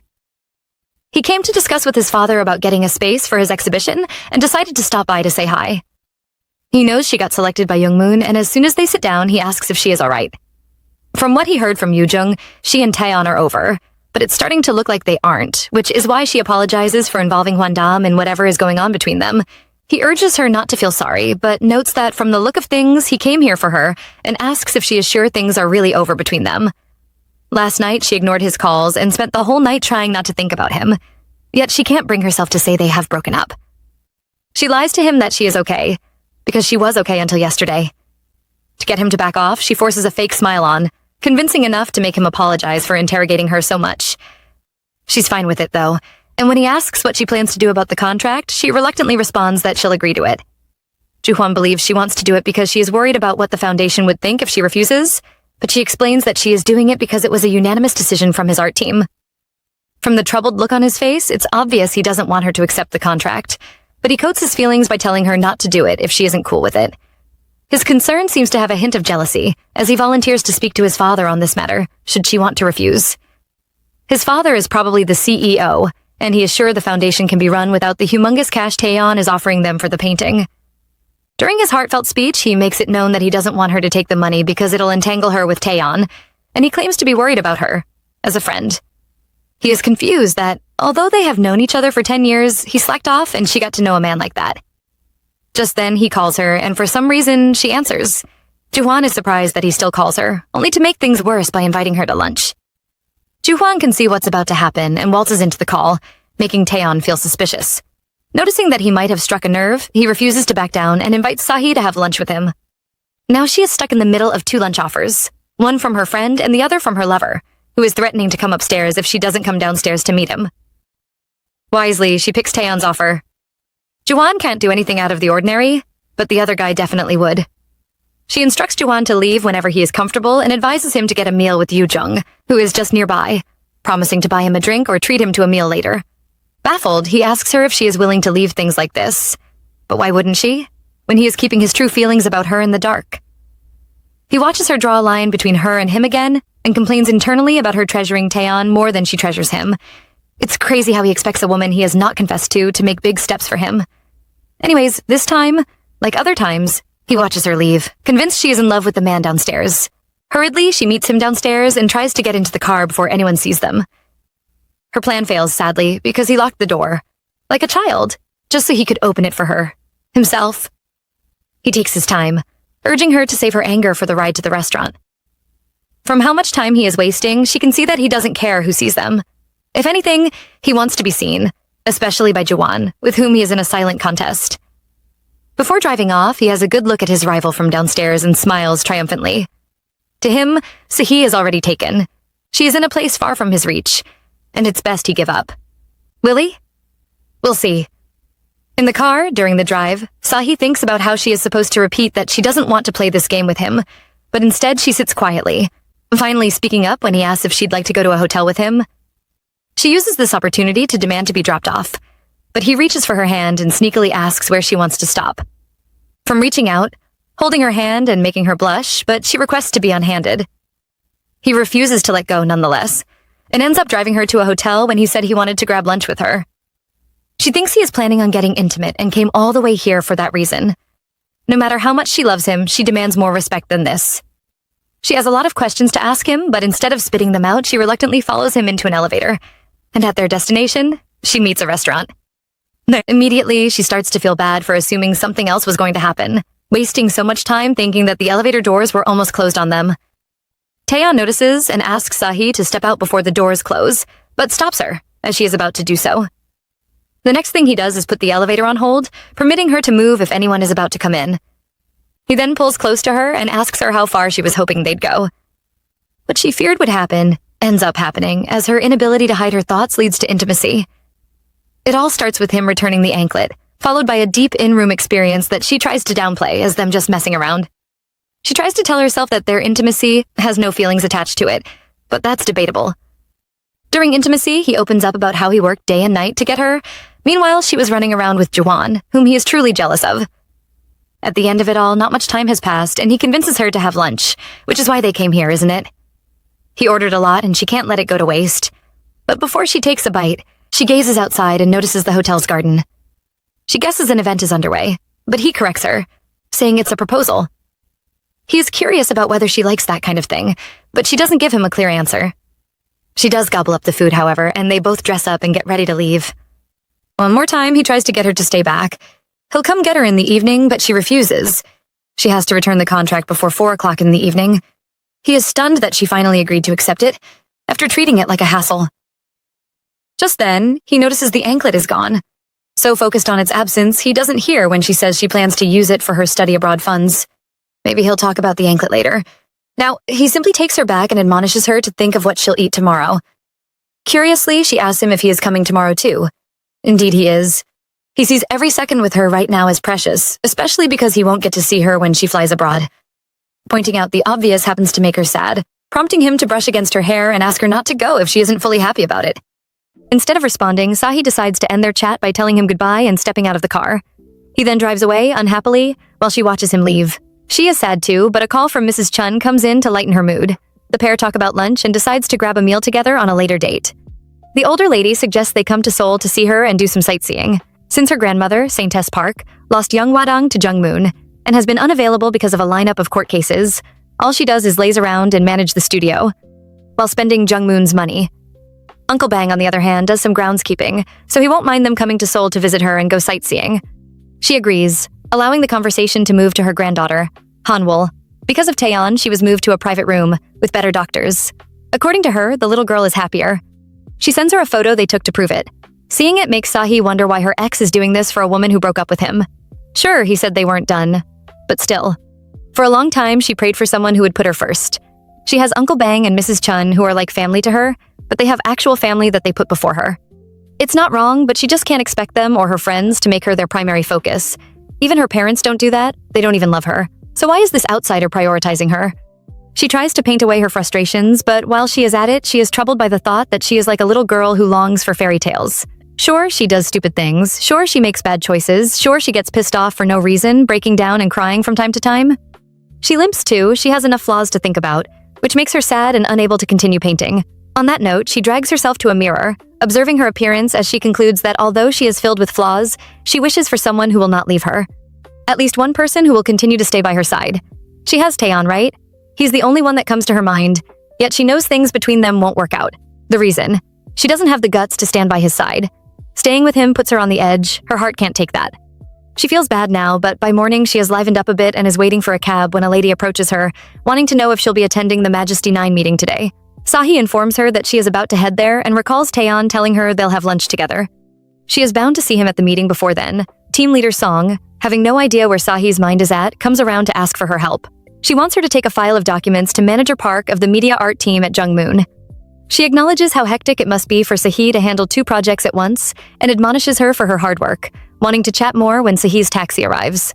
Left with no other option, the team leader decides to postpone the meeting to another time, maybe tomorrow if they are unoccupied. Both women leave with much to say, but parting ways allows Sahi to return her focus to the meeting. She tells the cab driver to drop her off at Jungmoon Construction, and minutes later, she is seated waiting to be attended to. One of the staff, noticing her, walks over to her and hands her a document containing materials for today's meeting, along with information that they'll be having fried chicken for lunch at this wonderful place close by. Her bringing up lunch gets Sahi's mind busy. This makes her attendant worry she has something against fried birds. She doesn't, though. That she makes clear. Her only problem is the plans she already has with Taeyeon. She considers calling to cancel, but doesn't get to do it because a couple of the company staff approach her to greet her. Before she knows it, Taeyeon walks in, dominantly, emitting his manly aura all over the place. His arrival marks the beginning of the meeting and everyone gets busy, except Sahi. Her head isn't in the room at the moment. It's in the message Taeyeon sent her concerning lunch. She lets him know that she won't be able to have lunch with him because she has to go with the media team. He takes that as her wanting to ditch their appointment, but she has had enough. They are in a meeting. She wants them to get back to it, so they do, but I doubt he will give up so easily. He doesn't, waiting until the end of the meeting to begin using her fear of people seeing them together to get her into his car. For clarity's sake, she lets him know that she has to be back in an hour to catch up with her meeting with the media team that's after lunch. He tries to remind her that whatever time she comes back doesn't matter, as long as it's him who took her out. For Sahi, that's all the more reason why she has to return on time. Delay would cause more rumors. She doesn't like rumors, meanwhile he enjoys them. He loves messing with her, that's why he pulls closer to her like he wants to plant a kiss, only to help her with her seatbelt. He's teasing, but that makes her wonder why he is unbothered by the rumors about them that are already circulating. It troubles her that she might be an inconvenience to him because of her leg. She wants to talk about that, but the words don't come out. She ends up asking him why he covered for the hospital bills of Mrs. Chun's granddaughter when they've broken up. Acting like he can't recall them breaking up, Taeyeon makes Sahi stress about their separation and then asks if she'll like to get back with him if they are no longer together. For someone who was just expecting lunch, the question comes as a shock to her. She is the woman who didn't have the courage to stand by his side, the woman who pushed him away and vowed to never let him pull her back in, yet here she is, in his car, unable to contest. She doesn't have the guts to push him away anymore. That's why she goes back to enjoying the dream he welcomes her into. Some days later, they have lunch plans again. Merely thinking about it makes Taeyeon feel energized, although he has been pulling all-nighters. Secretary Kim, seeing him try to get some rest, tries to help out by admonishing him to take a nap.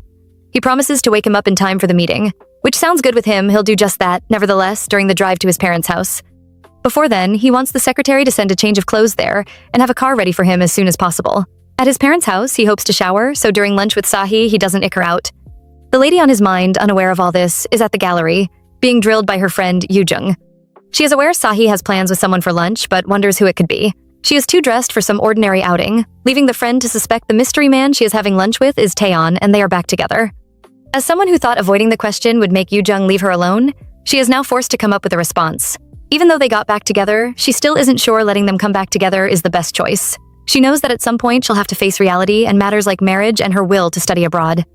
Faced with so many uncertainties mixed in an undecided future, she decides to hold on to one certainty. She loves him and he loves her. Having that makes her sure they'll be okay. Hours pass and they have lunches planned, but nothing fancy. A car date is the best thing to call it, but she does all the eating, making her believe he already had lunch. She can't say for sure though. He is a busy man, plus he seems to have lost a lot of weight. She worries about him and assured him that he doesn't have to come if he is busy. Compared to him, she is less busy, meaning she can come to him. Her worry for him gets so much that she is unable to eat the meal he got for her. What she wants is to devote her lunch break to being his pillow, so he can rest properly. Not a bad idea, right? Until tensions begin to rise between the two. Nothing happens though, aside from him informing her that he'll be busy next week, meaning they won't have lunch together for some time. So he claims she is cool with it. She has work to do as well. She might miss him, surely, yet she refuses to respond when he opens up about missing her. Taeyeon doesn't read meaning into her silence, so he checks on her every day in the week of his absence. Sometimes he calls to ask about her lunch arrangements, other times work, and at a point he asks if she misses him, after hearing she stopped by the company and didn't check on him. Instead of reply, she stays silent, ending the call only to ring him up on the day after his week of absence. Like him, she seems elated about his plan for them to meet up the following day and grab lunch together. He deserves a little break after spending so much time and energy working that his father can't hold back how proud he is of him while discussing with his mother. Mrs. Yojin is proud too, but not fully. Sure, Taeyeon's presentation was a success. He also won a construction bid. What bothers her is his topic for the said presentation, a house you'd want to gift to a bride. She fears this has something to do with the girl that limps and concludes he has completely lost it. Maybe he has. Love does that to people. It's no news that he is in love with Sahi. If he wasn't, he wouldn't be here, ready to take her to lunch, right after his big success. You'd think they'd get all lovey-dovey once they see each other, but the first thing they do is discuss work. We have Sahi's heavy backpack to blame for that, as we have today being the deadline for her final evaluation. From the work discussion, the couple step in the vehicle and get strapped, ready to take off, when Sahi claims she saw an article about Taeyeon and congratulates him for it. She wishes to pay for dinner to celebrate, only to get a chilling response from him. Wondering why he is reacting so harshly, the only hint she gets from him is the phrase, lack of sincerity. She has no idea what he is talking about, but fears she went through the wrong article. To correct her error, she gets to scrolling. That's when she is hit with some unexpected news about the media suspecting Taeyeon of finally wanting to settle down with a secret lover. We have his absurd presentation topic to blame for this, so Sahi doesn't think this is serious. She tells herself that he used the topic during the presentation as a strategy to draw attention, until she gets to the hotel he picked for their sit-out. It's one specifically for proposals, a key detail that gets her so worried she has a hard time munching her meal. If he really wants to marry her, what about her plan to study abroad? She has never felt like she belonged by his side, that's for sure, but that could change if she studies abroad. It's still the major occupier of her thoughts once dinner is over, as Taeyeon doesn't propose. Pretty lady feels she is out of the wind, until it looks like it, the moment he opens up about wanting to speak up. They are in his car in front of her apartment complex. Can't he just walk her in? She wonders, before he reveals what's on his mind. Apparently, he guessed she was afraid to ask for his help with her heavy backpack. He lets her know she doesn't have to worry about that. He'll handle it. To think he built tension for something as insignificant as that? So he refuses to have that. She challenges him for teasing her, a mistake that earns her a kiss. With all the rumors flying around, she can't have anyone seeing him get too close to her outside. She is forced to rush him into the apartment complex, where the first thing they meet is a broken-down elevator. Her room is on the second floor. She shares, as she tries to discourage him from going up the stairs with her. The problem is, hearing that makes him even more interested in going with her. It makes him suggest he carry her, a request she tries her best to decline, but fails to do so. Taeyeon just won't quit. But does he know his acts of kindness make Sahi feel ashamed? It also makes her feel like someone who can't do anything alone, and that makes her feel distant. So distant that even while being carried, her head is not in the building. If she lets this continue, she is sure there are countless moments like this underway. He proves her right by asking if he can carry her like this when the place is hard for her to go to. He sees nothing wrong with them living like this for the rest of their lives, while she worries it isn't proper to suck him into the darkness she calls her life. Wait, what does he mean by the rest of their lives?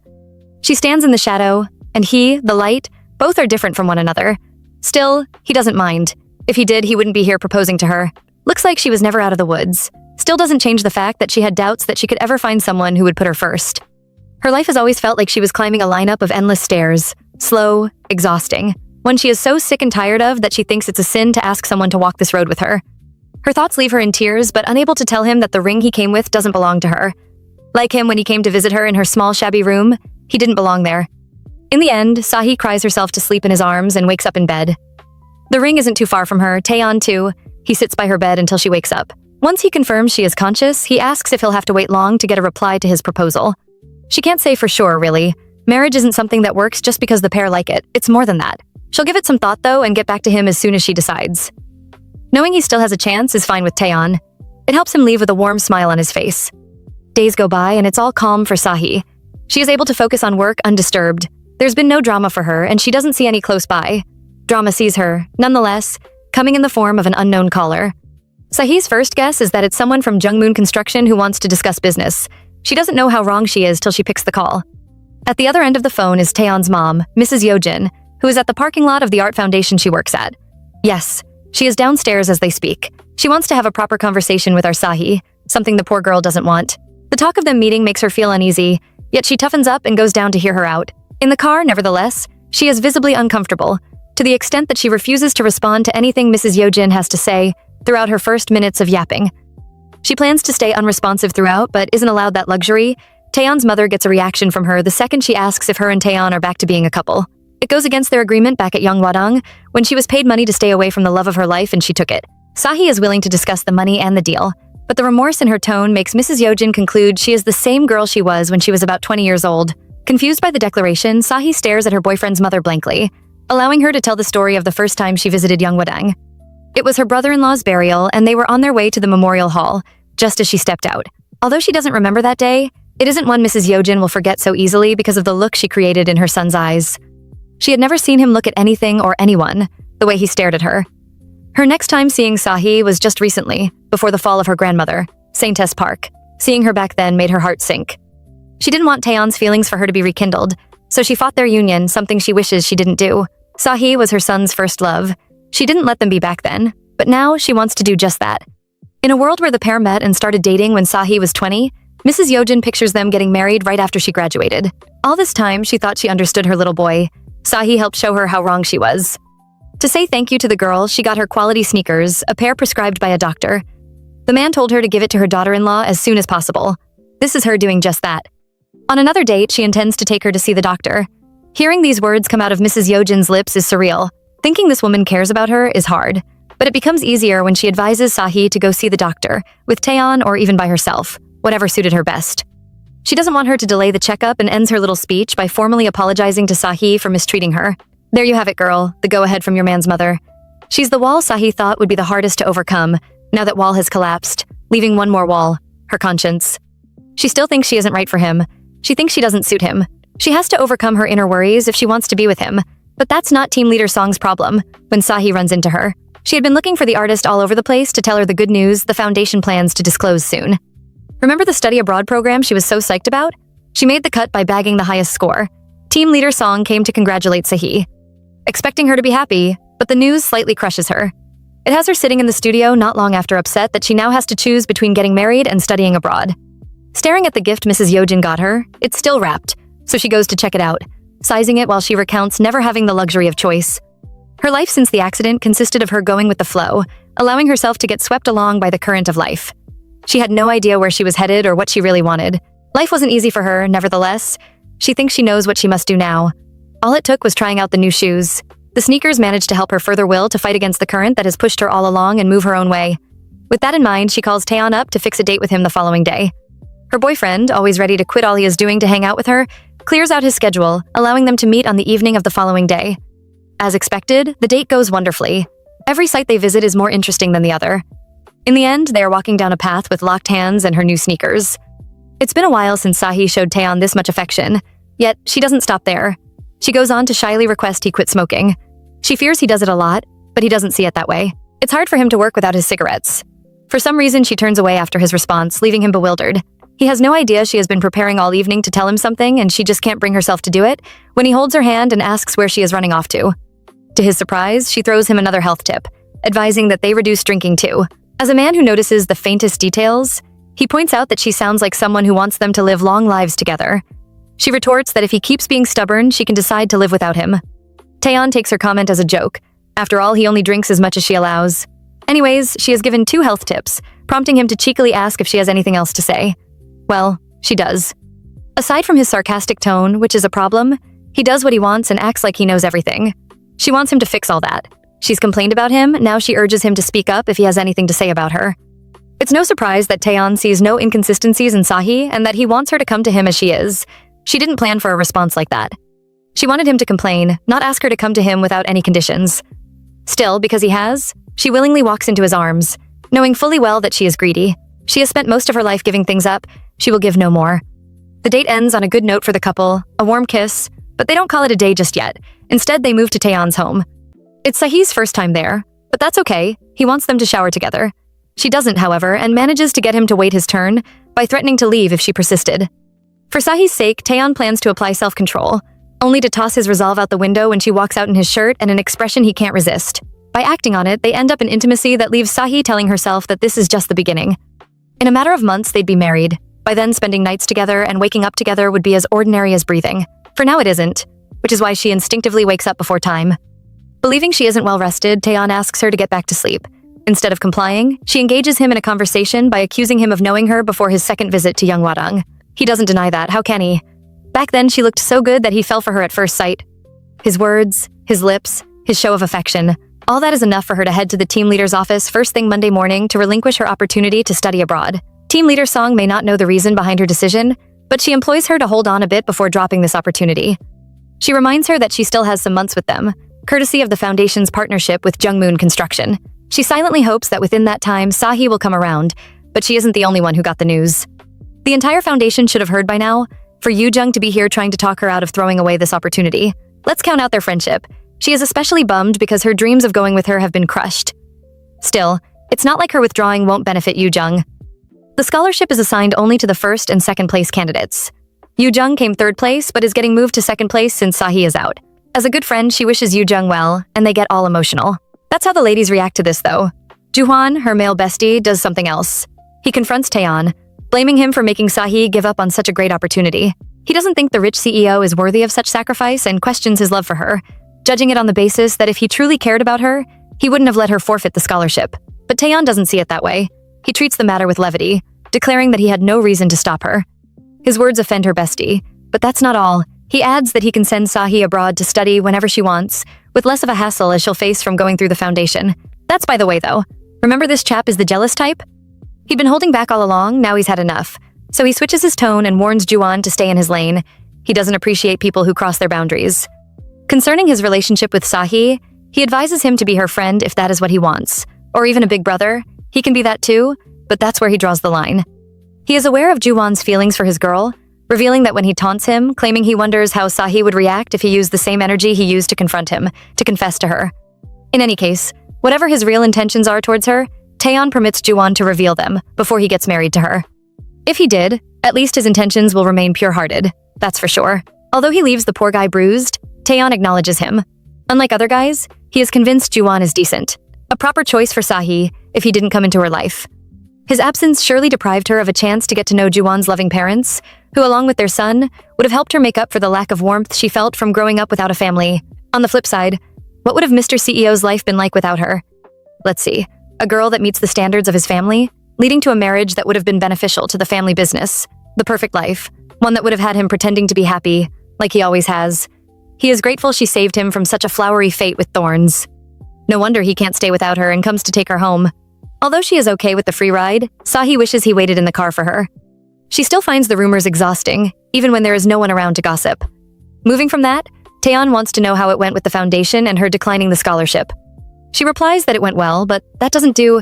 He looks to be sure she won't regret this, since her eyes say she cried a lot in there, and she confirms that she doesn't. She is happy about letting the scholarship go, but cried because of how hard it was on Yoo Jung. Her leaking emotions got to Sahi, reminding her of all the hours she spent working at the foundation. She had memorable days there, nevertheless, she doesn't regret choosing him. That's relieving and enough to make him glad that everything is going okay, but he doesn't want to leave things as they are. Taeyeon thinks Sahi needs a little change and comes up with one. While her friend heads to another country, he wants Sahi to move into his house. He wants them to live together. However, it's a choice she is unable to make at the spot. As the patient man he is, Taeyeon leaves it for later. Life goes on after that. Sahi keeps working with Jungmoon Construction and everything is perfect. Her life is so rosy that section manager Park Yoon-mi commends her on one occasion. Everything looks fine after the comment, and the ladies head to the elevator to go their separate ways. Sahi, before leaving, plans to check on Taeyeon. His office is on the first floor, so she waits for manager Park to select her stop, only for her to select not just her floor, but also Taeyeon's. She assumes that's Sahi's destination, but hides her actions under the claim that it was an accident. She may limp, but she isn't dumb. She presses her enough to make her speak up. Following her confession, the ladies go their way, the section manager to wherever it is she was headed and Sahi to Taeyeon's office, where the first thing she does immediately she settles down is tell him about the manager Park's knowledge of their relationship. She hopes it won't be a problem, and it won't, but he'll look into it anyway. Now, about his request the other day for her to move in with him. He wants to know if she's made her choice yet. Well, she has. She wants them to live together, and the move is not difficult because of how little her possessions are. On the night of the big move, they aren't even fine unpacking before retiring to bed. Under the covers, Taeyeon comes up with the idea of them visiting Young Hwadeng to pay their respects to Uncle Bang and Mrs. Chun. He'll like her to stand in for her parents on the day of their wedding, an idea she agrees with, which makes them head over to see the older folks the following day. Unlike Taeyeon, Sahi is nervous. She hasn't disclosed her relationship with him properly to Uncle Bang, but that's fine. He assures her he'll take care of him. Taeyeon will be by her side when they make things clear to them. The same way he is by her side when they walk into Young Hwadeng's gates. Hours later, Mrs. Chun and Uncle Bang make sure the couple is fed. Once the first round is over, she offers to bring dessert. Her plan is to overfeed them, but he can't allow that. They have serious business to discuss. You know, their plan to get married. As promised, he takes Uncle Bang out to have a chat with him, allowing the ladies to do their own talking. Moving into more personal topics, Sahi wants to know if things at Young Hwadeng have been calm for Mrs. Chun. She replies that it has been, though she can't say the same for her stepsister and parents. The loan stacked interest that made even her mother turn against Hyunji. Hearing this, Sahi worries the hoodlums come around to bother Mrs. Chun and Uncle Bang, but they don't. Since Priestess Park isn't around, they were smart enough to realize they won't get a dime off the property without her. As for Hyunggu, her sister's ex-husband, he hasn't been able to escape the pressure of the loan sharks, and they might just be the reason why his business is at the brink of collapse.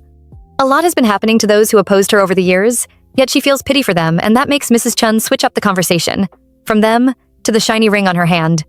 She is curious about the price, yet all she gets is info that Taeyeon told Sahi to wear it until the couple's ring he ordered arrives. It's a juicy scoop, but she wants more, so she asks Sahi about her bracelet. She suspects it's also Taeyeon's doing. She isn't wrong, but the memories behind it make Sahi emotional to the point that she is about to cry. Sensing this, Mrs. Chun makes sure she is okay, and when she confirms she is, they proceed. By nighttime, you'd expect the most emotional person in Young Hwadeng to be the bride-to-be, however, but by the time the ladies round up and head outside, Uncle Bang is in tears, as he warns Taeyeon to treat Sahi right if he doesn't want to face his wrath. Mrs. Chun, embarrassed for them, is forced to cut the goodbyes and take him in, while Sahi reminds her man he promised he wouldn't drink. Before she can finish her statement, he awards her a kiss, after which he assures her he didn't drink. Surprisingly, whether he drank or not no longer matters to her. She is more worried about the older folks seeing that. Luckily for her, they didn't. Anyways, it's time to leave, and they head out hand in hand, going through memories within the walls of Young Hwadeng before they get to the final gate. It's these walls that brought them together. Staying together, nevertheless, was all on them. They fought hard and long enough to get Taeyeon's mother to stand in their corner. She is now a pillar in their union, encouraging Sahi to stand her ground, especially when it comes to writing, a few days after the visit to Young Hwadeng. She sees a best-selling author in her, urging her to see herself as the same during the first official schedule. It's got to do with her writing. That's her focus. By afternoon. By night, she is at a baseball game with her man. It's the finals, and the team he owns are gunning for the cup. Like a fairy tale written in the sky, they win it. It feels like a gift from the team to congratulate him on his wedding announcement. Whatever the case may be, he wants to celebrate this win with his lady. His wife-to-be, who, unknown to him, has made up her mind to be fearless, facing whatever comes their way together. Fate decides to put that to the test by pushing Taeyeon to call her to join him on the pitch. When she does, the players congratulate them before requesting they kiss. As expected, Sahi is against the public show of affection. She tries to get out of it, only for the fans in the stadium to begin requesting same. She can't beat them. For their sake and that of the man who brought her into the light, she grants their request. I bet Sahi never pictured her life going so perfectly. It's so peaceful that she considers going out with her friends from way back, the ones she hung out with at the pub some time ago. She wants to use that opportunity to invite them all to the wedding, but Taeyeon isn't really cool with that. Although he's her man, the thought of her being around other men traumatizes him. That's why he instructs her not to go anywhere with anyone. If anyone bothers her, he wants her to give him a call, as well as make sure to let the person know she has a very scary husband at home. He also wants her to give him a call when she is done, which she'll do. By evening, Sahi is out with her friends, who are not just happy about Taeyeon's baseball team winning, but also because of her engagement to the man. A lot of them got to know about it from articles on the web and want to know what she finds attractive in her husband-to-be. Her response is that he is nice and treats her well, reasonable stuff, yet Ju-won has something to say about the union. For the time being, he keeps it to himself, letting Yoo-jung go on and on about how Sahi being in love grosses her out. He thinks now is not the time to speak up. Nevertheless, he gets another chance by the end of their outing. On his way back from getting ice cream, he bumps into Sahi outside and is curious to know what she is up to. She informs him about her plan to call home, since the mood was winding down. As the gentleman he is, he decides to wait out with her while they munch ice cream. It's probably one of their last activities together, given his intention to travel abroad for his studies, a plan he lets Sahi in on. Deep down, he expected her to feel kinda bad because he is leaving, but she doesn't. In fact, she is happy for him, especially because this means he and Yoo-jung were the lucky scholarship winners. It's sad they can't get closer than this, really. He has so much to tell her, but swallows it all so he can congratulate her on her wedding that is fast approaching. They are still talking when Taeyeon's car pulls up, and all Sahi's attention goes from Jaehwan to him. She is pleased to see the love of her life as expected, but he can't understand why the woman so warned him against drinking too much is so drunk. Anyways, he fears if she stands out any longer, she'll catch a cold, but she isn't getting anything he is saying, the main reason why she hugs him and declares she has a scary husband at home. That's cute, really, but he is once again curious about how much she drank. Sahi says it was a lot since she was in a good mood. For her sake, he helps her into the car, while she brings up the time her friends called him handsome. Taeyeon, to reward them for that comment, offers to treat them to something expensive. Just then, he notices a dejected Ju-won. For some reason he can't ignore the heartbroken man, he decides to pass his gift to Sahi's friend group through him, but Ju-won isn't comfortable with taking it. He can't refuse in the end, and also gets invited to the wedding by Taeyeon himself. Not in the tone one would use to address a rival, but in a respectful manner. The night ends and soon enough it's morning again. It's a bright day, but the bride-to-be isn't so bright. She ended up with the cold Taeyeon feared she'd catch, leaving him to care for her and put her to sleep. Days later, the couple do their pre-wedding photo shoot.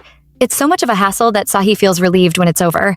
If she could, she'd skip all the processes and get married to him immediately, but they still have a long way to go. They have no option but to wait together. During that time, Sahi wants to get used to calling him honey. It's how she plans to address him when they get married, so through intimacy, he helps her get the hang of it. She's a lucky gal, and by the end of April, she's a married one. The ceremony is grand, no surprise there. Photos are taken, parents and stand-in, parents are available, and emotions are all over the place. Although most of it is Uncle Bang's. It's a beautiful day, one to remember. It's all happening so fast, really. There isn't much time to sit back and enjoy everything. For the couple, who are parents by the following year, their son, Jung Ji-woo, is loved by his grandparents, Mr. Jung and Mrs. Yojin, so much that they take time out of their busy schedule to make memories with him. The parents, Sahi and Taeyeon, sit back and watch. The build-up to this moment was something. From the wedding, they moved to their honeymoon, followed by Sahi's solo exhibition. Once that was concluded, they decided to have a child, their little bundle of joy. But every time he stumbles and falls, Sahi looks sad. Noticing this, Taeyeon asks why. It turns out she lied to their son. She had told Jiwoo that whenever he fell it was okay, he could just get back up. She promised him he'll be able to walk properly when he groups up, yet she can't walk properly. The only solution she has is surgery, a suggestion her husband is open to. Her problem with it is her fear that it might not correct her mobility. She wants to hold on to the little hope she has, yet he makes it so hard. His support pushes her to want the surgery. Also, she has always wanted to be able to run to him and hold him. It doesn't sound like much, but it's a big dream. Taeyeon assures her that one day she'll be able to do that. Run to him. Warmly, he wraps her in his arms, promising her she can do it, so she does. No hesitation, no fear, just blind trust in him, fate, and her will. In no time at all, the surgery comes and goes. Sahi then begins recovery, certain that she can move even if she can't move. Thinking of Taeyeon makes Sahi's recovery swing by swiftly, and after everything she gets her wish, she runs to him, unafraid of falling down because even if she falls, she is sure she can try again. Her determination takes her from the start into his arms, the arms of her man. They confess their love for each other, and for the first time ever, she goes home with her husband and son, not limping, but walking properly. It's crazy that he had his first chance with her 9 years ago, when he was 20. She was still at Yongwadang then, and it looked like it was hit by a blizzard. On the day they first crossed paths, Sahi was to return to the dormitory and Mrs. Chun was to see her off. She couldn't, however, because of the pile of work she had to handle to prepare for the arrival of members of the Jungmoon construction group. The first son of the family had thrown himself off a roof of their headquarters. After his funeral, they were to lodge at Yongwadang, so everyone was busy trying to get things in order. Things were so choked that Uncle Bang couldn't come to say goodbye. Sahi at the time didn't see what was so special about the group. It hurt her that feeling of loneliness that plagued her, but instead of crying, she stayed strong and went her way. She hadn't gone far when the Jungmoon convoy arrived. She paid no attention to them and continued on her journey, only to get a distress call from Uncle Bang, demanding she return immediately. He hung up before she could ask why, and she returned, slightly hurt, telling herself that all that mattered was that she returned to the dorm before school started. Upon crashing on her bed, she recounted her plan to leave Young Hwadang as soon as possible, but she didn't have a choice. At night, hours after she was asked to stay back, Sahi got a call from Mrs. Chun. She explained why they couldn't see her off, paying respects and more. Once they handled everything, they had nothing left for both her and Uncle Bang to do. It meant her and Uncle Bang had time to see her off properly. On top of that, her grandmother granted them the permission to see her off. She was still bummed, her tone gave that away, so Mrs. Chun offered her words of encouragement and the opportunity for the three of them to share a bed. Following Mrs. Chun's instructions, Sahi left her room and began her trek to Mrs. Chun's, under the blistering cold. She expected to only deal with the cold, but ended up running into the Jungmoons, particularly the mother of the deceased and her younger son. Seeing her cry, Sahi imagined the best thing to do was to take a different route, but Taeyeon was there. Seeing him leaning by the wall, having a smoke, she didn't know whether it was proper to greet him or just walk past him. She isn't allowed to decide which is best when Taeyeon's aunt called him. Nonchalantly, he asked if she was okay. He downplayed the pain she felt for the death of her son as something that would wash away if she had some rest. His response offended his sly cousin, while it left her aunt stunned. He just didn't care, so his cousin shifted his rage from him to Sahi. She didn't greet them, and that pissed him off, a member of the family that donated so much to Young Hwadang. Taeyeon's cousin planned to do more than talk, but the future head of Jungmoon Construction made sure he didn't continue. He got his cousin to leave, bitter, and went on to ask Sahi for her name. As we all know, he already had feelings for her, but kept it under wraps. On the other hand, she felt nothing for him and thought it best to avoid him. Still, he asked for her name. She had to give him an answer. Kim Okbun was the best she could come up with, a lie she told because she knew she was leaving Young Hwadang soon. Her lie gets her past Taeyeon and to Mrs. Chun's room where she tries on a new dress she bought. The dress was one of many from the Kim Okbun collection. Imagine that. Sahi claimed she bore the same name as a famous fashion designer. No wonder he laughed hard after her lie. Mrs. Chun, unaware of the encounter, suggested they head to bed, and they did, lying in bed with smiles on their faces. Mrs. Chun was so pleased, she suggested they share a bed the following day. It's something she loved doing, and it reminds her of how they often shared a bed when she was little. It was freezing outside, but the pair had one of the warmest of nights. Taeyeon also had it warm, all thanks to liquor and thoughts of Sahi and the lie she told him.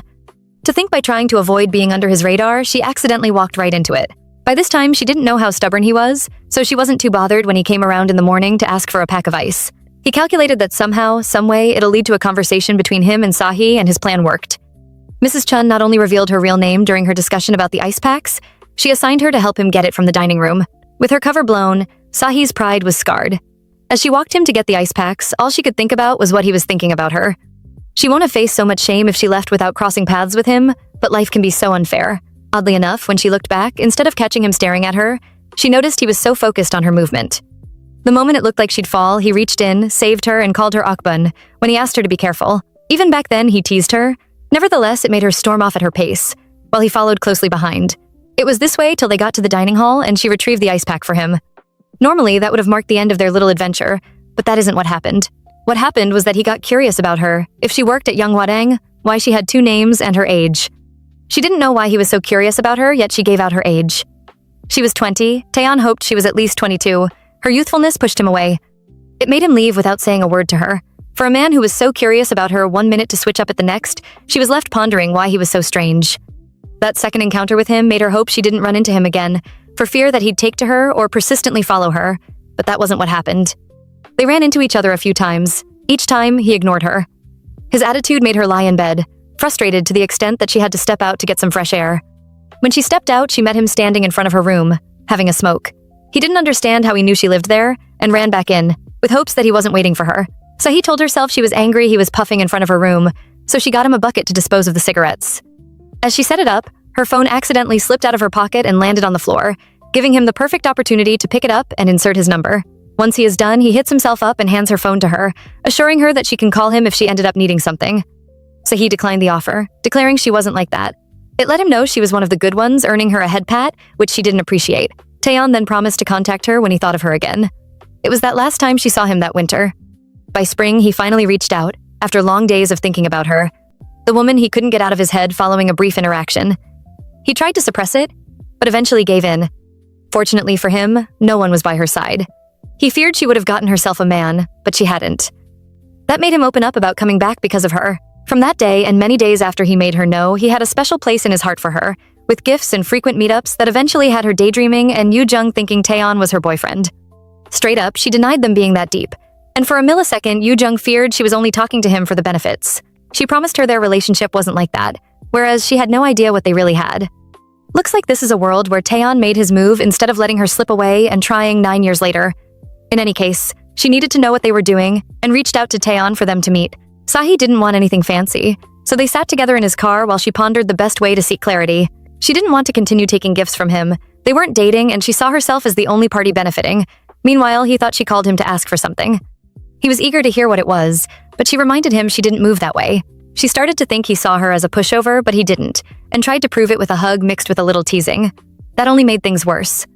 She got more serious, although the change in mood helped her ask what type of relationship they were in. He responded by asking her if she wanted them to make it official, but she felt she begged for it and decided to leave with her dignity intact. As soon as she reached for the door, she was stunned by a statement she didn't anticipate. He declared that he already believed they were dating all this time. He didn't think they needed any memo, but since she desired clarity, he asked her out properly. A kiss came next, along with the decision for her to spend the night at his place, once they got her pajamas. That night, the pair got intimate. The days that followed were a blessing, eventually leading to a 10-day exhibition that Sahi organized. The entire event got her anxious, yet she moved, by her will and his support through the flowers he had anonymously delivered to her on every day of the exhibition. He didn't mind his managerial position, he always made it compulsory to show up for her. Like on the final day of the exhibition, he came personally to deliver the bouquet and a congratulatory message. By evening, they celebrated together, and she got curious about the wedding he told her he was to attend one time. It was the following day he was going to attend, which wasn't a problem. Nevertheless, that wedding made her think about her and him. She didn't see them settling down together. Him, heir to the throne of Jungmoon Construction. Her, a college student who limped. It didn't look like a match made in heaven. It's a match that pushed her into drinking so much she got drunk. She couldn't shake off their difference in ranks. Still, she desperately held on to the moment she had him by her, hoping to enjoy it for as long as she could. Taeyeon had no idea the internal torment she faced. Even when she suggested intimacy, he didn't read much into it and took her to the room he booked. At the door, she felt slightly uncomfortable, expecting a cycle she had gotten used to, but instead she got a proposal. In a grand way, he asked her to marry him, showing her that the space beside him was for her. He didn't want to let go, just like her, no matter what the world said or who pointed fingers at her. She established her feelings with a kiss, after which she accepted him. Ever the romantic, Taeyeon then declared that no matter the hardships the world threw at them, they'd face it together. He was glad they met that winter, even though he was certain that they would have met another time if they didn't meet the time they did. He was sure they would have fallen in love too. Still, it all came and went swiftly. In no time, they were married, building a life together with their daughter. The crazy thing is that all he said about them being destined for each other, he believed it. And with that, this beautiful story comes to an end. If you enjoyed it, please support us by leaving a comment below. Until next time, ciao.